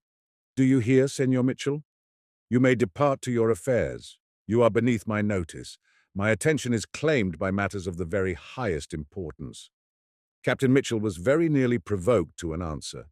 It displeased him to be liberated insultingly, but want of sleep, prolonged anxieties, a profound disappointment with the fatal ending of the silver-saving business weighed upon his spirits. It was as much as he could do to conceal his uneasiness, not about himself, perhaps, but about things in general. It occurred to him distinctly that something underhand was going on. As he went out, he ignored the doctor pointedly. "A brute," said Sotillo as the door shut. Dr. Monaghan slipped off the windowsill and, thrusting his hands into the pockets of the long grey dust coat he was wearing, made a few steps into the room. Sotillo got up too, and, putting himself in the way, examined him from head to foot. "So your countrymen do not confide in you very much, Senor Doctor. They do not love you, eh? Why is that, I wonder?" The doctor, lifting his head, answered by a long, lifeless stare and the words, "Perhaps because I have lived too long in Costaguana." Sotillo had a gleam of white teeth under the black moustache. "Aha! But you love yourself," he said encouragingly. "If you leave them alone," the doctor said, looking with the same lifeless stare at Sotillo's handsome face, "they will betray themselves very soon. Meantime, I may try to make Don Carlos speak." "Ah, Senor Doctor," said Sotillo, wagging his head, "you are a man of quick intelligence. We were made to understand each other." He turned away. He could bear no longer that expressionless and motionless stare, which seemed to have a sort of impenetrable emptiness like the black depth of an abyss. Even in a man utterly devoid of moral sense, there remains an appreciation of rascality which, being conventional, is perfectly clear. Sotillo thought that Dr. Monaghan, so different from all Europeans, was ready to sell his countryman and Charles Gould, his employer, for some share of the San Tomé silver. Sotillo did not despise him for that. The colonel's want of moral sense was of a profound and innocent character. It bordered upon stupidity, moral stupidity. Nothing that served his ends could appear to him really reprehensible. Nevertheless, he despised Dr. Monaghan. He had for him an immense and satisfactory contempt. He despised him with all his heart because he did not mean to let the doctor have any reward at all. He despised him, not as a man without faith and honor, but as a fool. Dr. Monaghan's insight into his character had deceived Sotillo completely. Therefore, he thought the doctor a fool. Since his arrival in Sulaco, the colonel's ideas had undergone some modification. He no longer wished for a political career in Montero's administration. He had always doubted the safety of that course. Since he had learned from the chief engineer that at daylight, most likely, he would be confronted by Pedro Montero, his misgivings on that point had considerably increased. The guerrillero brother of the general, the Pedrito of popular speech, had a reputation of his own. He wasn't safe to deal with. Sotillo had vaguely planned seizing not only the treasure but the town itself, and then negotiating at leisure. But in the face of facts learned from the chief engineer, who had frankly disclosed to him the whole situation, his audacity, never of a very dashing kind, had been replaced by a most cautious hesitation. An army crossed the mountains under Pedrito already, he had repeated, unable to hide his consternation. If it had not been that I am given the news by a man of your position, I would never have believed it. Astonishing. An armed force, corrected the engineer suavely. His aim was attained. It was to keep Sulaco clear of any armed occupation for a few hours longer, to let those whom fear impelled leave the town. In the general dismay, there were families hopeful enough to fly upon the road towards Los Hatos, which was left open by the withdrawal of the armed rabble under Señores Fuentes and Gamacho to Rincon, with their enthusiastic welcome for Pedro Montero. It was a hasty and risky exodus, and it was said that Hernandez, occupying with his band the woods about Los Hatos, was receiving the fugitives. That a good many people he knew were contemplating such a flight had been well known to the chief engineer. Father Corbelan's efforts in the cause of that most pious robber had not been altogether fruitless. The political chief of Sulaco had yielded at the last moment to the urgent entreaties of the priest, had signed a provisional nomination appointing Hernandez a general, and calling upon him officially in this new capacity to preserve order in the town. The fact is that the political chief, seeing the situation desperate, did not care what he signed. It was the last official document he signed before he left the palace of the Intendencia for the refuge of the OSN Company's office. But even had he meant his act to be effective, it was already too late. The riot which he feared and expected broke out in less than an hour after Father Corbelan had left him. Indeed, Father Corbelan, who had appointed a meeting with Nostromo in the Dominican convent, where he had his residence in one of the cells, never managed to reach the place. From the Intendencia, he had gone straight on to the Avellanos' house to tell his brother-in-law, and though he stayed there no more than half an hour, he had found himself cut off from his ascetic abode. Nostromo, after waiting there for some time, watching uneasily the increasing uproar in the street, had made his way to the offices of the Porvenir and stayed there till daylight, as Decoud had mentioned in the letter to his sister.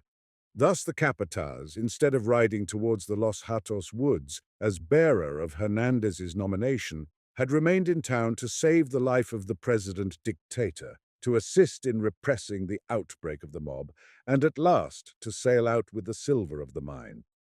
But Father Corbelan, escaping to Hernandez, had the document in his pocket, a piece of official writing turning a bandit into a general in a memorable last official act of the Ribierist party, whose watchwords were honesty, peace, and progress.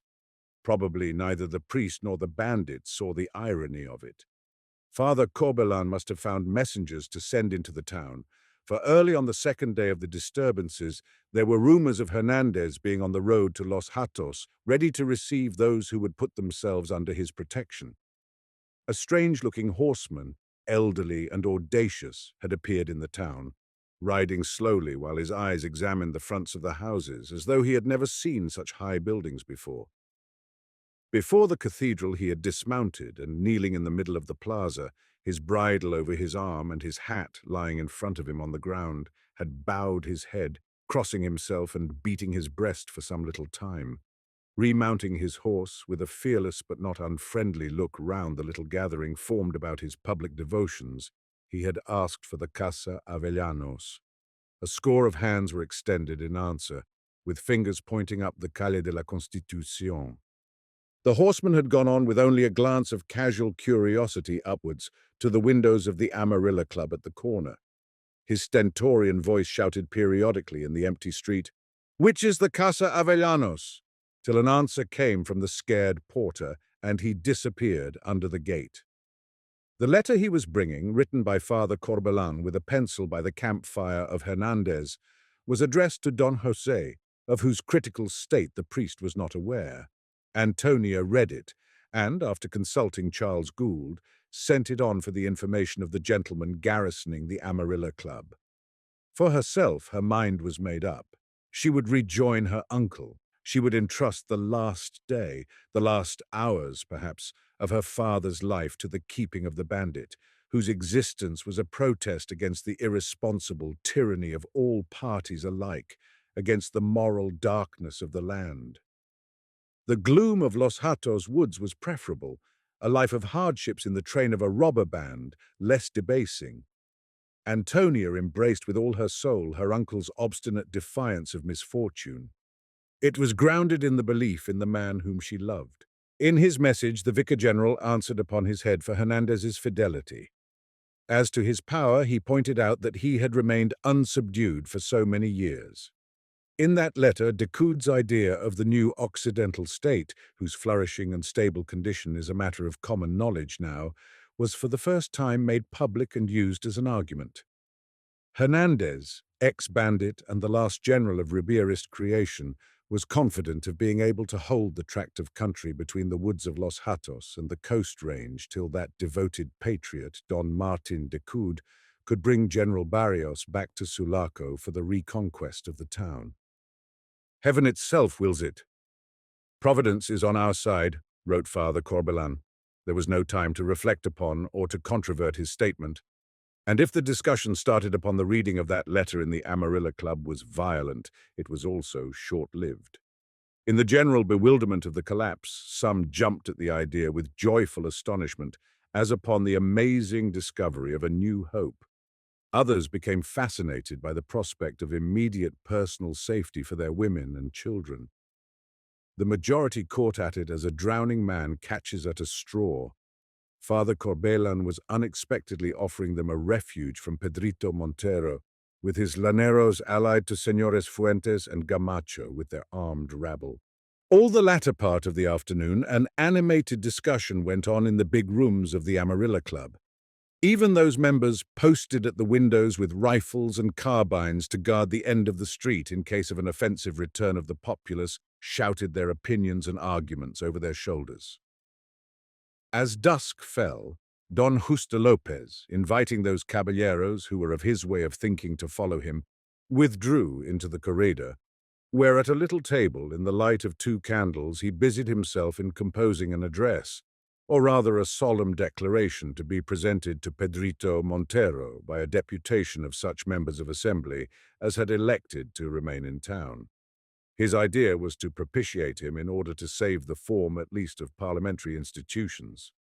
Seated before a blank sheet of paper, a goose-quill pen in his hand and surged upon from all sides, he turned to the right and to the left, repeating with solemn insistence, "Caballeros, a moment of silence, a moment of silence.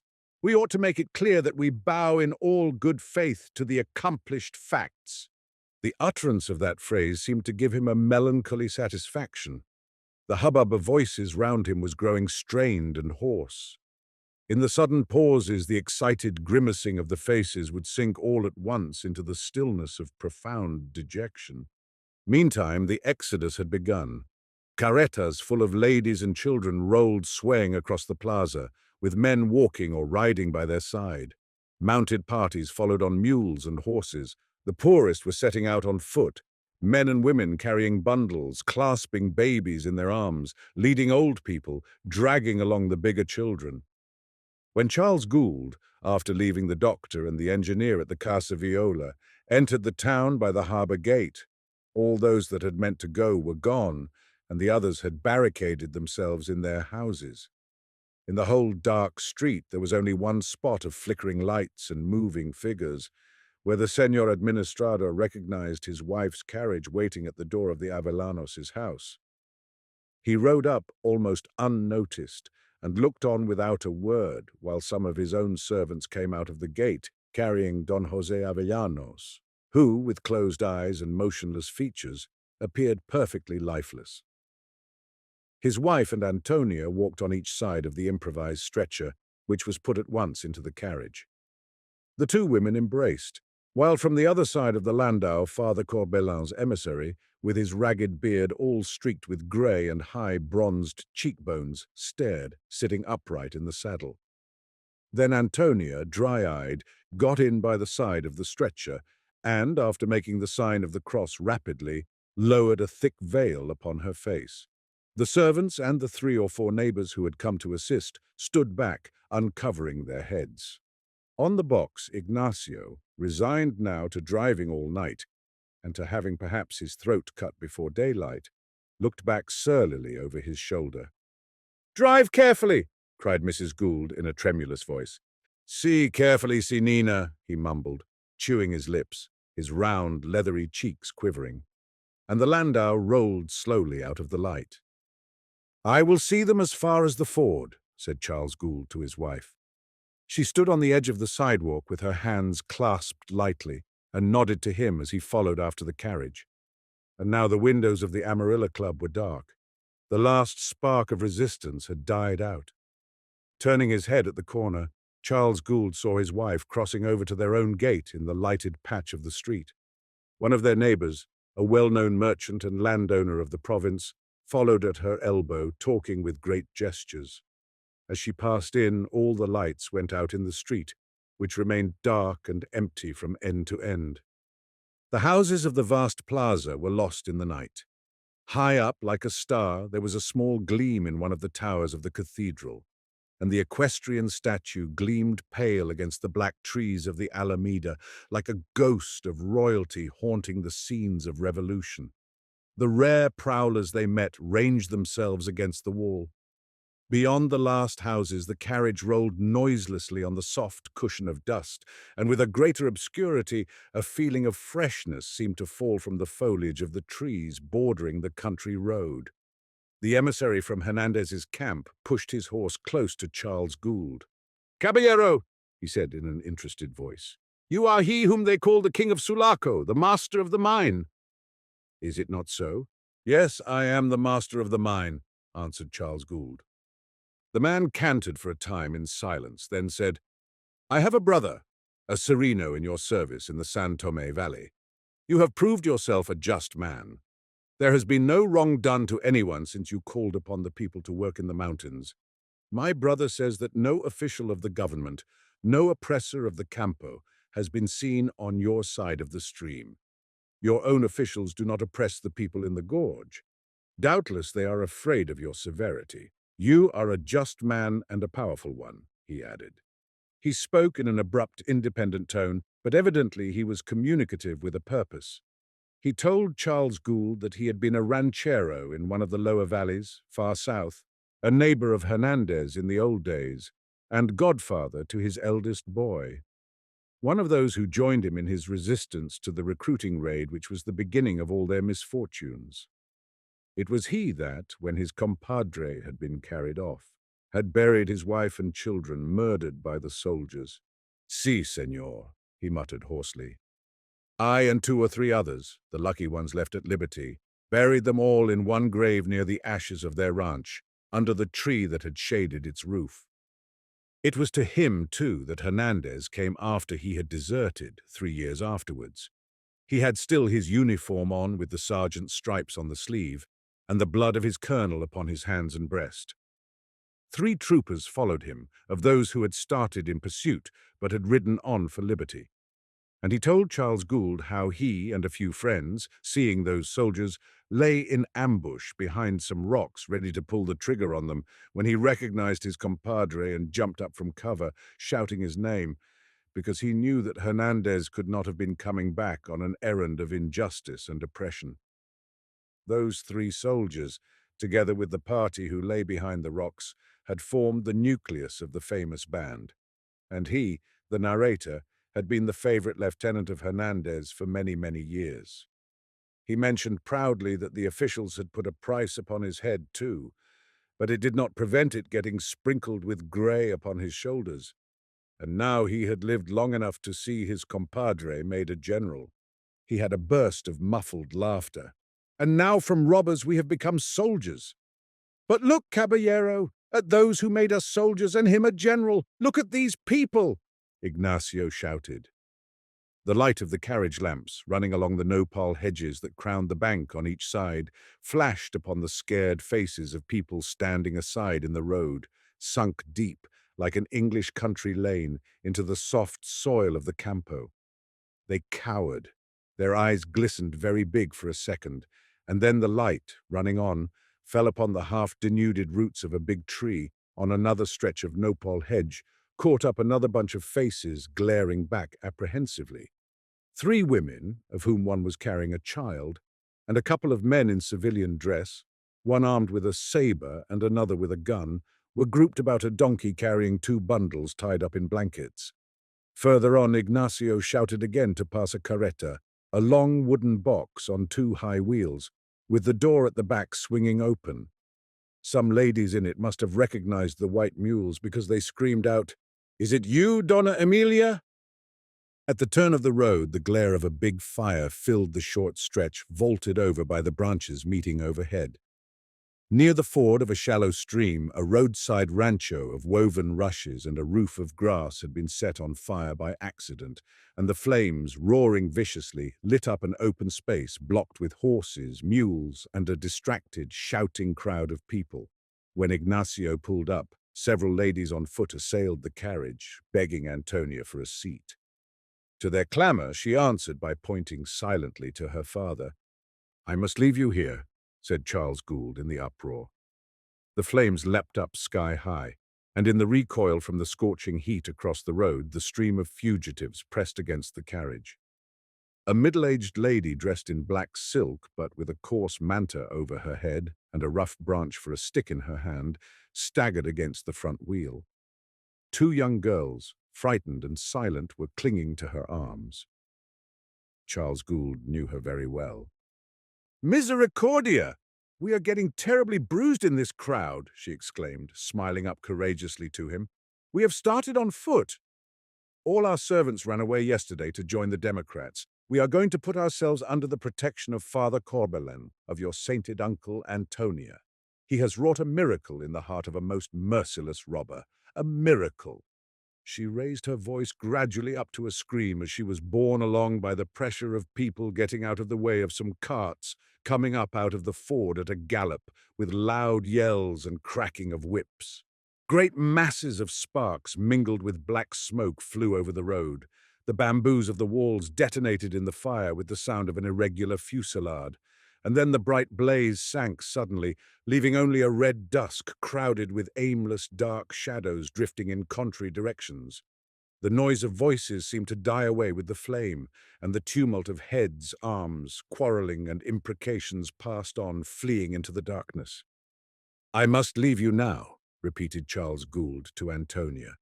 She turned her head slowly and uncovered her face. The emissary and compadre of Hernandez spurred his horse close up. "Has not the master of the mine any message to send to Hernandez, the master of the campo?" The truth of the comparison struck Charles Gould heavily. In his determined purpose, he held the mine, and the indomitable bandit held the campo by the same precarious tenure. They were equals before the lawlessness of the land. It was impossible to disentangle one's activity from its debasing contacts.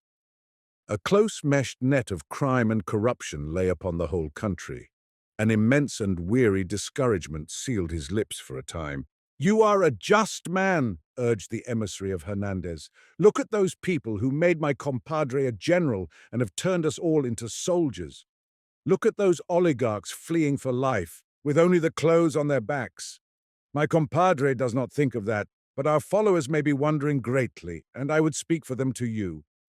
Listen, senor. For many months now the campo has been our own. We need ask no man for anything, but soldiers must have their pay to live honestly when the wars are over. It is believed that your soul is so just that a prayer from you would cure the sickness of every beast, like the orison of the upright judge.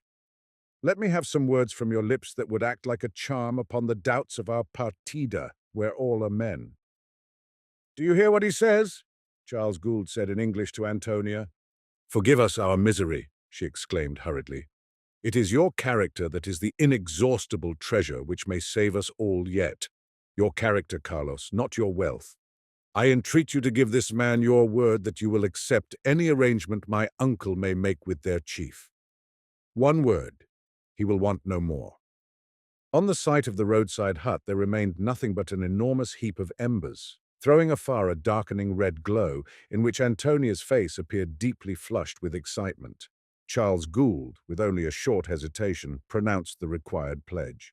He was like a man who had ventured on a precipitous path with no room to turn, where the only chance of safety is to press forward. At that moment he understood it thoroughly as he looked down at Don Jose, stretched out, hardly breathing by the side of the erect Antonia, vanquished in a lifelong struggle with the powers of moral darkness, whose stagnant depths breed monstrous crimes and monstrous illusions. In a few words, the emissary from Hernandez expressed his complete satisfaction. Stoically, Antonia lowered her veil, resisting the longing to inquire about Decoud's escape. But Ignacio leered morosely over his shoulder.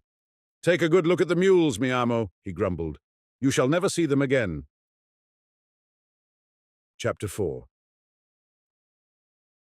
Charles Gould turned towards the town. Before him, the jagged peaks of the Sierra came out all black in the clear dawn. Here and there a muffled lepero whisked round the corner of a grass-grown street before the ringing hooves of his horse.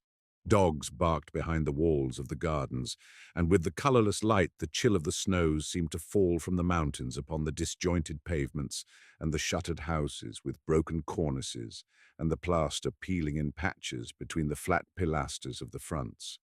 The daybreak struggled with the gloom under the arcades on the plaza, with no signs of country people disposing their goods for the day's market. Piles of fruit, bundles of vegetables ornamented with flowers, on low benches under enormous mat umbrellas. With no cheery early morning bustle of villagers, women, children, and loaded donkeys. Only a few scattered knots of revolutionists stood in the vast space, all looking one way from under their slouched hats for some sign of news from Rincon. The largest of those groups turned about like one man as Charles Gould passed and shouted, "Viva la libertad!" after him in a menacing tone. Charles Gould rode on and turned into the archway of his house. In the patio, littered with straw, a practicante, one of Dr. Monagham's native assistants, sat on the ground with his back against the rim of the fountain, fingering a guitar discreetly, while two girls of the lower class, standing up before him, shuffled their feet a little and waved their arms, humming a popular dance tune. Most of the wounded during the 2 days of rioting had been taken away already by their friends and relations, but several figures could be seen sitting up balancing their bandaged heads in time to the music. Charles Gould dismounted. A sleepy mozo coming out of the bakery door took hold of the horse's bridle. The practicante endeavored to conceal his guitar hastily. The girls, unabashed, stepped back smiling, and Charles Gould, on his way to the staircase, glanced into a dark corner of the patio at another group, a mortally wounded cargador with a woman kneeling by his side. She mumbled prayers rapidly, trying at the same time to force a piece of orange between the stiffening lips of the dying man. The cruel futility of things stood unveiled in the levity and sufferings of that incorrigible people. The cruel futility of lives and of deaths thrown away in the vain endeavor to attain an enduring solution of the problem.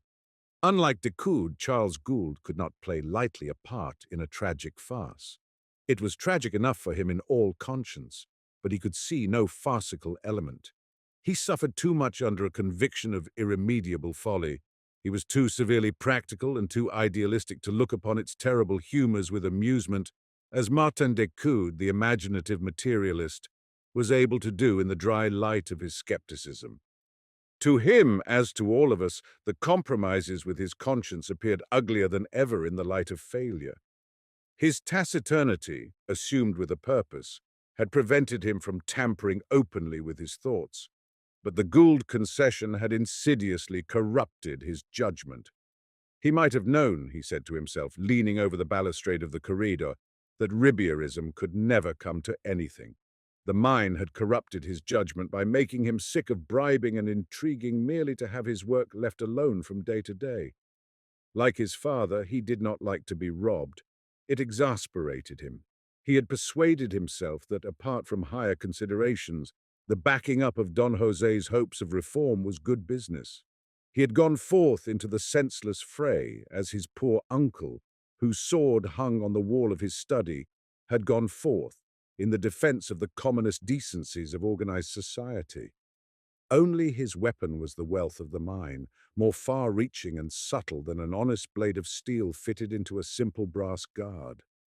More dangerous to the wielder, too, this weapon of wealth, double-edged with the cupidity and misery of mankind, steeped in all the vices of self-indulgence, as in a concoction of poisonous roots, tainting the very cause for which it is drawn, always ready to turn awkwardly in the hand. There was nothing for it now but to go on using it.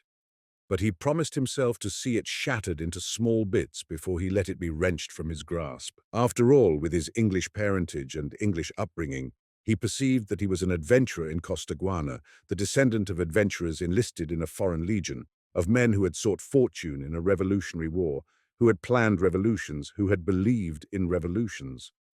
For all the uprightness of his character, he had something of an adventurer's easy morality which takes count of personal risk in the ethical appraising of his action. He was prepared, if need be, to blow up the whole San Tomé mountain sky high out of the territory of the Republic. This resolution expressed the tenacity of his character, the remorse of that subtle conjugal infidelity through which his wife was no longer the sole mistress of his thoughts, something of his father's imaginative weakness, and something, too, of the spirit of a buccaneer throwing a lighted match into the magazine rather than surrender his ship. Down below in the patio, the wounded cargador had breathed his last. The woman cried out once, and her cry, unexpected and shrill, made all the wounded sit up. The practicante scrambled to his feet, and, guitar in hand, gazed steadily in her direction with elevated eyebrows. The two girls, sitting now one on each side of their wounded relative with their knees drawn up and long cigars between their lips, nodded at each other significantly. Charles Gould, looking down over the balustrade, saw three men dressed ceremoniously in black frock coats with white shirts and wearing European round hats enter the patio from the street. One of them, head and shoulders taller than the two others, advanced with marked gravity, leading the way. This was Don Juste Lopez, accompanied by two of his friends, members of Assembly, coming to call upon the administrator of the San Tomé mine at this early hour. They saw him too, waved their hands to him urgently, walking up the stairs as if in procession. Don Juste, astonishingly changed by having shaved off altogether his damaged beard, had lost with it 9/10 of his outward dignity.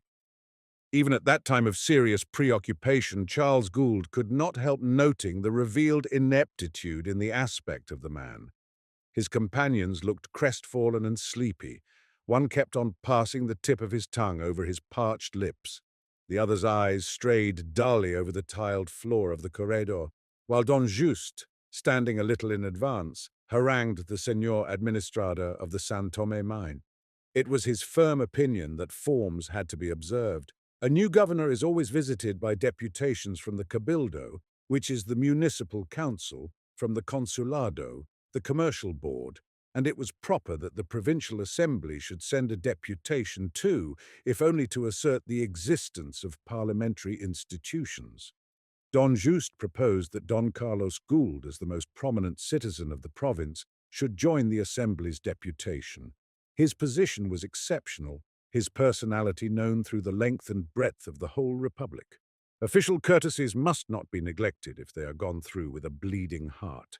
The acceptance of accomplished facts may save yet the precious vestiges of parliamentary institutions. Don Juste's eyes glowed dully. He believed in parliamentary institutions, and the convinced drone of his voice lost itself in the stillness of the house like the deep buzzing of some ponderous insect. Charles Gould had turned round to listen patiently, leaning his elbow on the balustrade. He shook his head a little, refusing, almost touched by the anxious gaze of the president of the provincial assembly. It was not Charles Gould's policy to make the San Tomé mine a party to any formal proceedings. "My advice, señores, is that you should wait for your fate in your houses. There is no necessity for you to give yourselves up formally into Montero's hands. Submission to the inevitable, as Don Juste calls it, is all very well, but when the inevitable is called Pedrito Montero, there is no need to exhibit pointedly the whole extent of your surrender. The fault of this country is the want of measure in political life. Flat acquiescence in illegality, followed by sanguinary reaction, that, señores, is not the way to a stable and prosperous future." Charles Gould stopped before the sad bewilderment of the faces, the wondering, anxious glances of the eyes. The feeling of pity for those men, putting all their trust into words of some sort, while murder and rapine stalked over the land, had betrayed him into what seemed empty loquacity. Don Juste murmured, "You are abandoning us, Don Carlos." And yet, parliamentary institutions. He could not finish from grief. For a moment he put his hand over his eyes. Charles Gould, in his fear of empty loquacity, made no answer to the charge. He returned in silence their ceremonious bows. His taciturnity was his refuge. He understood that what they sought was to get the influence of the San Tomé mine on their side. They wanted to go on a conciliating errand to the victor under the wing of the Gould concession. Other public bodies, the Cabildo, the Consulado, would be coming too presently, seeking the support of the most stable, the most effective force they had ever known to exist in their province. The doctor, arriving with his sharp, jerky walk, found that the master had retired into his own room with orders not to be disturbed on any account. But Dr. Monaghan was not anxious to see Charles Gould at once. He spent some time in a rapid examination of his wounded. He gazed down upon each in turn, rubbing his chin between his thumb and forefinger. His steady stare met without expression their silently inquisitive look.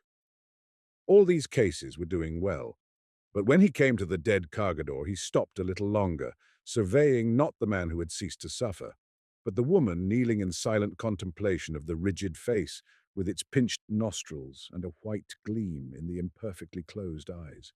She lifted her head slowly and said in a dull voice, "It is not long since he had become a cargador, only a few weeks. His worship the capataz had accepted him after many entreaties." "I am not responsible for the great capataz," muttered the doctor, moving off. Directing his course upstairs towards the door of Charles Gould's room, the doctor at the last moment hesitated. Then, turning away from the handle with a shrug of his uneven shoulders, slunk off hastily along the corredor in search of Mrs. Gould's camarista. Leonarda told him that the Signora had not risen yet. The Signora had given into her charge the girls belonging to that Italian posadero. She, Leonarda, had put them to bed in her own room. The fair girl had cried herself to sleep, but the dark one, the bigger, had not closed her eyes yet. She sat up in bed, clutching the sheets right up under her chin and staring before her like a little witch. Leonarda did not approve of the Viola children being admitted to the house. She made this feeling clear by the indifferent tone in which she inquired whether their mother was dead yet. As to the Signora, she must be asleep. Ever since she had gone into her room after seeing the departure of Donna Antonia with her dying father, there had been no sound behind her door. The doctor, rousing himself out of profound reflection, told her abruptly to call her mistress at once. He hobbled off to wait for Mrs. Gould in the sala.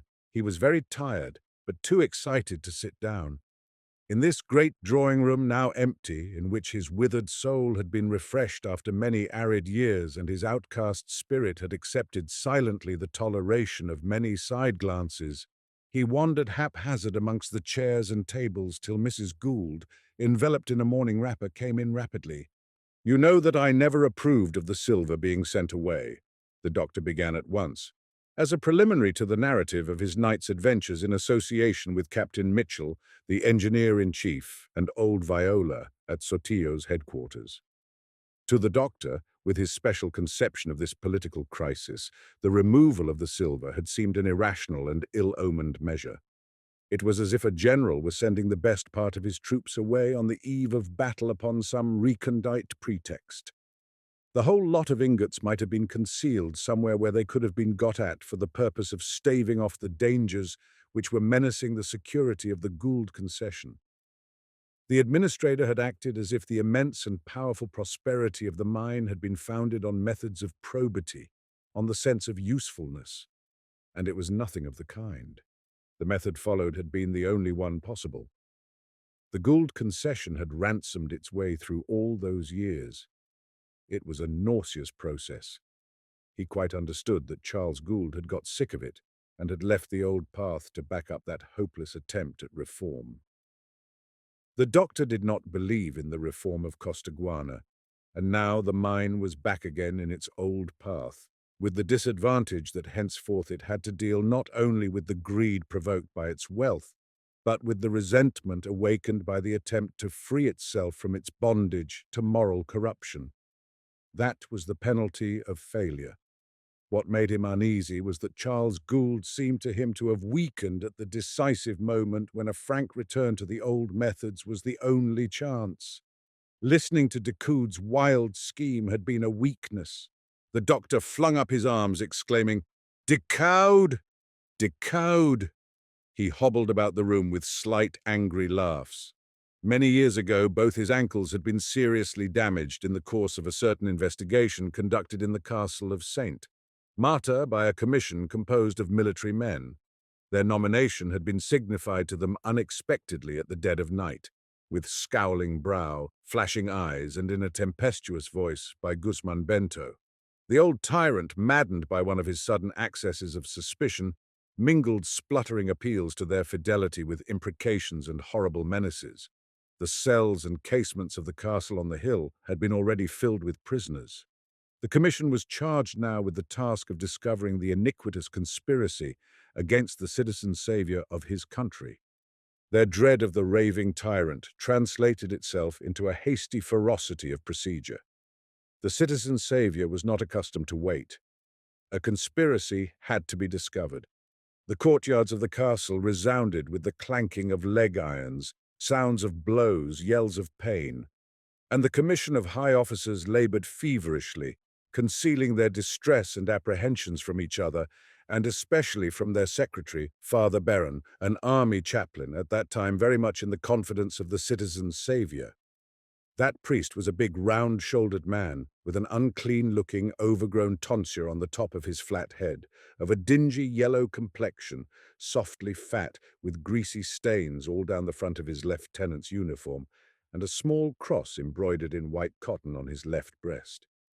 He had a heavy nose and a pendant lip. Dr. Monaghan remembered him still. He remembered him against all the force of his will, striving its utmost to forget. Father Baron had been adjoined to the commission by Guzman Bento expressly for the purpose that his enlightened zeal should assist them in their labors. Dr. Monaghan could by no manner of means forget the zeal of Father Baron, or his face, or the pitiless, monotonous voice in which he pronounced the words, "Will you confess now?"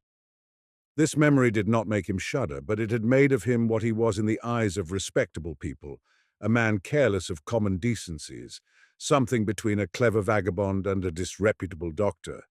But not all respectable people would have had the necessary delicacy of sentiment to understand with what trouble of mind and accuracy of vision Dr.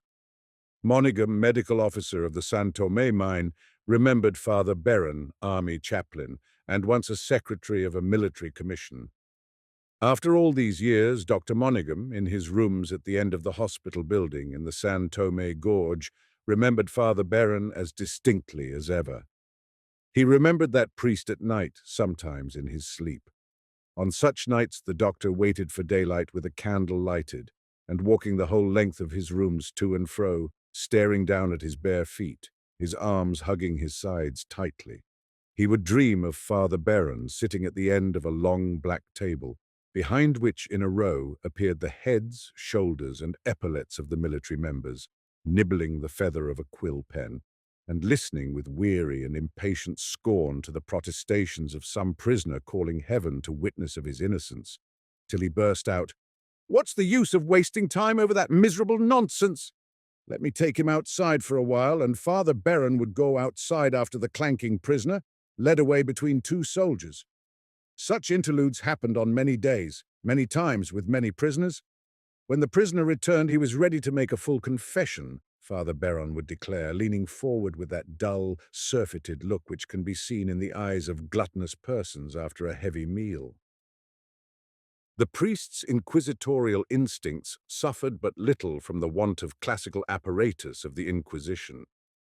At no time of the world's history have men been at a loss how to inflict mental and bodily anguish upon their fellow creatures. This aptitude came to them in the growing complexity of their passions and the early refinement of their ingenuity. But it may safely be said that primeval man did not go to the trouble of inventing tortures. He was indolent and pure of heart. He brained his neighbor ferociously with a stone axe from necessity and without malice. The stupidest mind may invent a rankling phrase or brand the innocent with a cruel aspersion. A piece of string and a ramrod, a few muskets in combination with a length of hide rope, or even a simple mallet of heavy hard wood applied with a swing to human fingers or to the joints of a human body is enough for the infliction of the most exquisite torture. The doctor had been a very stubborn prisoner, and as a natural consequence of that bad disposition, so Father Baron called it, his subjugation had been very crushing and very complete. That is why the limp in his walk, the twist of his shoulders, the scars on his cheeks were so pronounced. His confessions, when they came at last, were very complete too. Sometimes on the nights when he walked the floor, he wondered, grinding his teeth with shame and rage at the fertility of his imagination when stimulated by a sort of pain which makes truth, honor, self-respect, and life itself matters of little moment. And he could not forget Father Baron with his monotonous phrase, "Will you confess now?" reaching him in an awful iteration and lucidity of meaning through the delirious incoherence of unbearable pain. He could not forget. But that was not the worst. Had he met Father Baron in the street after all these years, Dr. Monaghan was sure he would have quailed before him. This contingency was not to be feared now. Father Baron was dead, but the sickening certitude prevented Dr. Monaghan from looking anybody in the face. Dr. Monaghan had become, in a manner, the slave of a ghost. It was obviously impossible to take his knowledge of Father Baron home to Europe.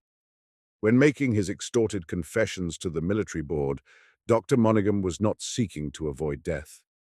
He longed for it. Sitting half naked for hours on the wet earth of his prison, and so motionless that the spiders, his companions, attached their webs to his matted hair, he consoled the misery of his soul with acute reasonings that he had confessed to crimes enough for a sentence of death, that they had gone too far with him to let him live to tell the tale. But as if by a refinement of cruelty, Dr. Monaghan was left for months to decay slowly in the darkness of his grave-like prison. It was no doubt hoped that it would finish him off without the trouble of an execution. But Dr. Monaghan had an iron constitution. It was Guzman Bento who died, not by the knife thrust of a conspirator, but from a stroke of apoplexy, and Dr. Monaghan was liberated hastily. His fetters were struck off by the light of a candle, which, after months of gloom, hurt his eyes so much that he had to cover his face with his hands. He was raised up. His heart was beating violently with the fear of this liberty. When he tried to walk, the extraordinary lightness of his feet made him giddy, and he fell down. 2 sticks were thrust into his hands, and he was pushed out of the passage. It was dusk. Candles glimmered already in the windows of the officers' quarters round the courtyard, but the twilight sky dazed him by its enormous and overwhelming brilliance. A thin poncho hung over his naked, bony shoulders. The rags of his trousers came down no lower than his knees. An 18-months growth of hair fell in dirty grey locks on each side of his sharp cheekbones. As he dragged himself past the guardroom door, one of the soldiers, lolling outside, moved by some obscure impulse, leaped forward with a strange laugh and rammed a broken old straw hat on his head. And Dr. Monaghan, after having tottered, continued on his way. He advanced 1 stick, then 1 maimed foot, then the other stick. The other foot followed only a very short distance along the ground, toilfully, as though it were almost too heavy to be moved at all. And yet his legs, under the hanging angles of the poncho, appeared no thicker than the 2 sticks in his hands. A ceaseless trembling agitated his bent body, all his wasted limbs, his bony head, the conical, ragged crown of the sombrero, whose ample, flat rim rested on his shoulders. In such conditions of manner and attire did Dr. Monaghan go forth to take possession of his liberty. And these conditions seemed to bind him indissolubly to the land of Costaguana, like an awful procedure of naturalization, involving him deep in the national life, far deeper than any amount of success and honor could have done. They did away with his Europeanism, for Dr. Monaghan had made himself an ideal conception of his disgrace. It was a conception eminently fit and proper for an officer and a gentleman. Dr. Monaghan, before he went out to Costaguana, had been surgeon in one of Her Majesty's regiments of foot. It was a conception which took no account of physiological facts or reasonable arguments. But it was not stupid for all that. It was simple. A rule of conduct resting mainly on severe rejections is necessarily simple. Dr. Monaghan's view of what it behooved him to do was severe. It was an ideal view, in so much that it was the imaginative exaggeration of a correct feeling. It was also, in its force, influence, and persistency, the view of an eminently loyal nature. There was a great fund of loyalty in Dr. Monaghan's nature. He had settled it all on Mrs. Gould's head. He believed her worthy of every devotion. At the bottom of his heart he felt an angry uneasiness before the prosperity of the San Tomé mine, because its growth was robbing her of all peace of mind. Costaguana was no place for a woman of that kind. What could Charles Gould have been thinking of when he brought her out there? It was outrageous. And the doctor had watched the course of events with a grim and distant reserve which he imagined his lamentable history imposed upon him. Loyalty to Mrs. Gould could not, however, leave out of account the safety of her husband.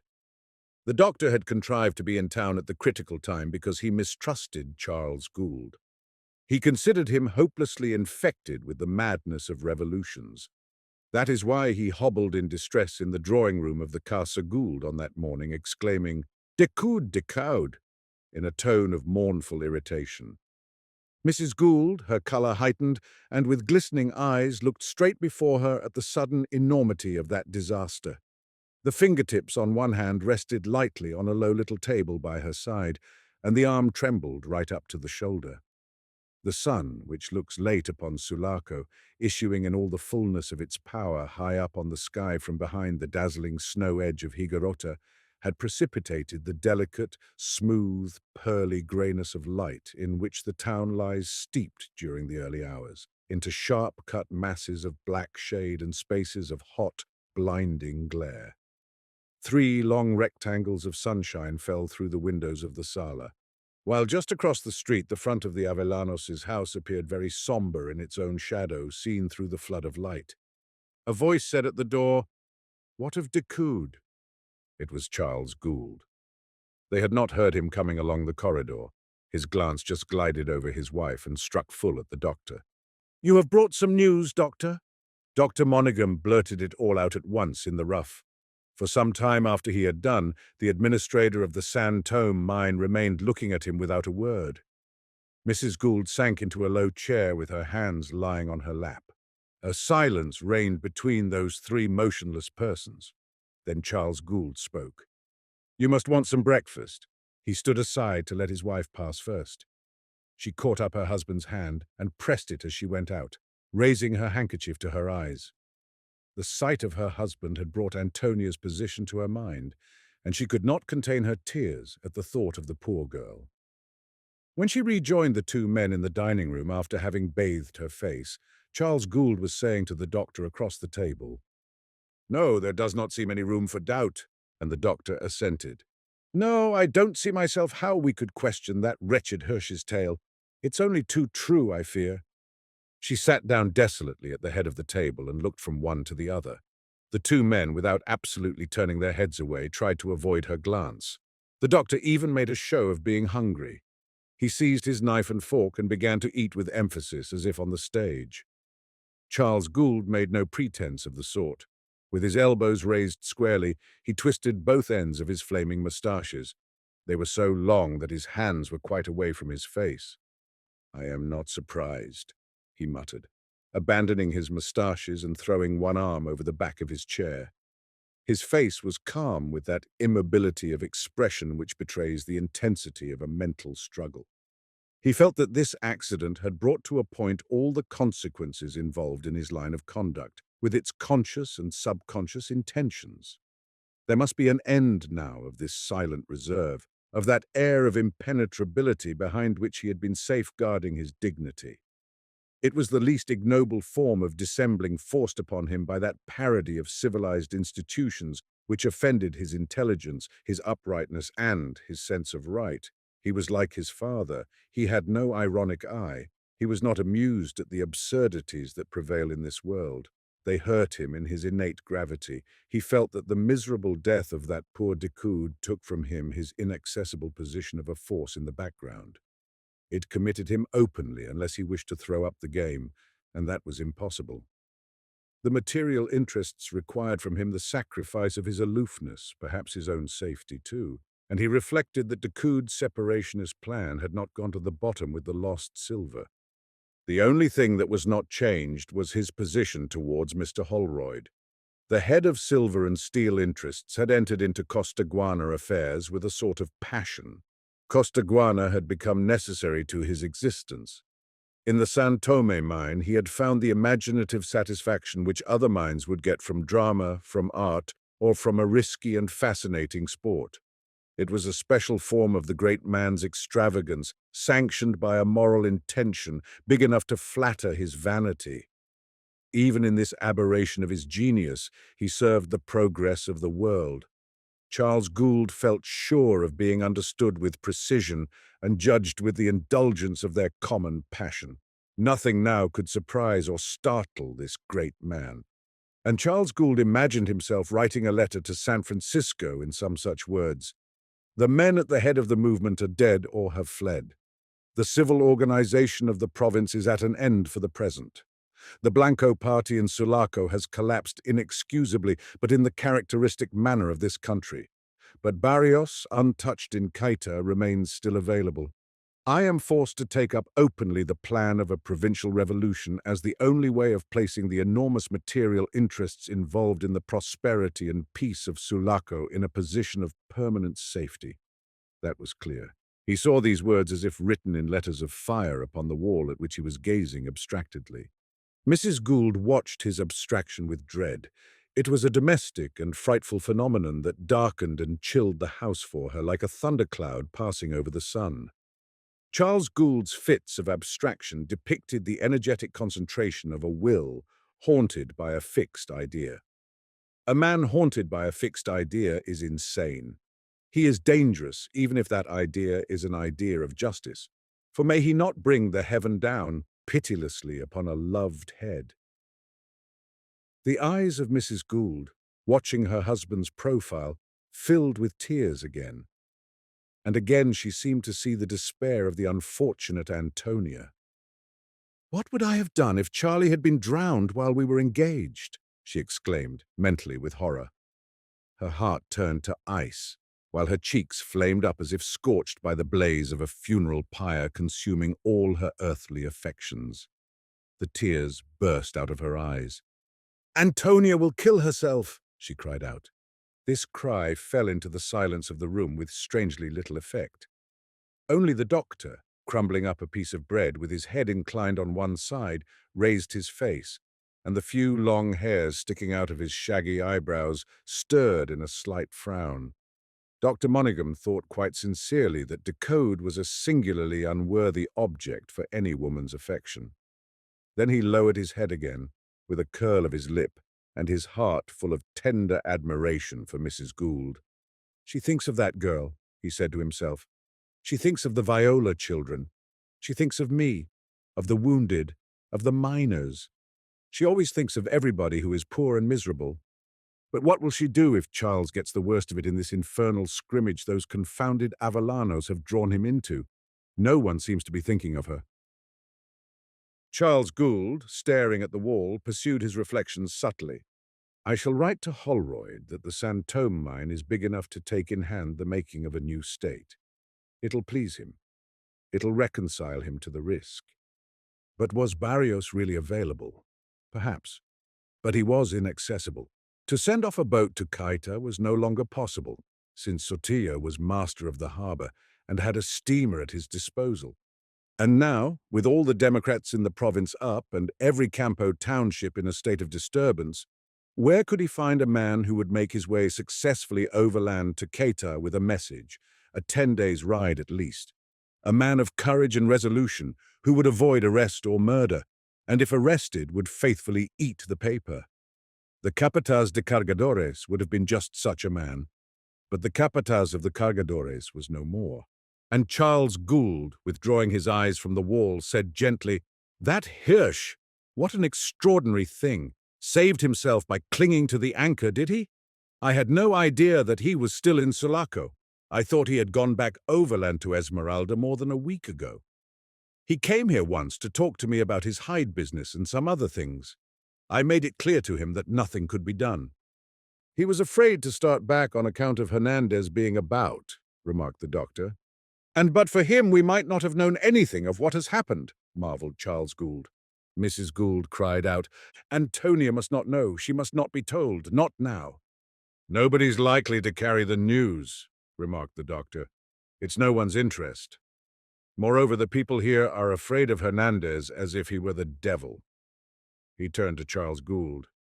"It's even awkward because if you wanted to communicate with the refugees, you could find no messenger. When Hernandez was ranging hundreds of miles away from here, the Sulaco populace used to shudder at the tales of him roasting his prisoners alive." "Yes," murmured Charles Gould. "Captain Mitchell's capataz was the only man in the town who had seen Hernandez eye to eye. Father Corbellan employed him. He opened the communications first. It is a pity that—" His voice was covered by the booming of the great bell of the cathedral. 3 single strokes, one after another, burst out explosively, dying away in deep and mellow vibrations.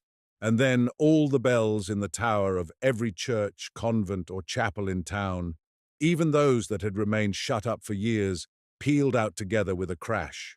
In this furious flood of metallic uproar there was a power of suggesting images of strife and violence which blanched Mrs. Gould's cheek. Basilio, who had been waiting at table, shrinking within himself, clung to the sideboard with chattering teeth. It was impossible to hear yourself speak. "Shut these windows!" Charles Gould yelled at him angrily.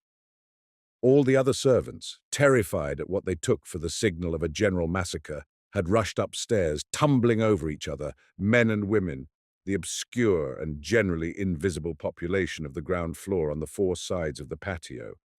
The women, screaming "Misericordia," ran right into the room and, falling on their knees against the walls, began to cross themselves convulsively. The staring heads of men blocked the doorway in an instant. Mozos from the stable, gardeners, nondescript helpers living on the crumbs of the munificent house, and Charles Gould beheld all the extent of his domestic establishment, even to the gatekeeper. This was a half-paralyzed old man, whose long white locks fell down to his shoulders, an heirloom taken up by Charles Gould's familial piety. He could remember Henry Gould, an Englishman and a Costaguanero of the 2nd generation, chief of the Sulaco province. He had been his personal mozo years and years ago in peace and war, had been allowed to attend his master in prison, had on the fatal morning followed the firing squad, and peeping from behind one of the cypresses growing along the wall of the Franciscan convent, had seen, with his eyes starting out of his head, Don Enrique throw up his hands and fall with his face in the dust. Charles Gould noted particularly the big patriarchal head of that witness in the rear of the other servants, but he was surprised to see a shriveled old hag or two of whose existence within the walls of his house he had not been aware. They must have been the mothers, or even the grandmothers of some of his people. There were a few children, too, more or less naked, crying and clinging to the legs of their elders. He had never before noticed any sign of a child in his patio. Even Leonarda, the camarista, came in a fright, pushing through with her spoiled, pouting face of a favorite maid, leading the viola girls by the hand. The crockery rattled on table and sideboard, and the whole house seemed to sway in the deafening wave of sound.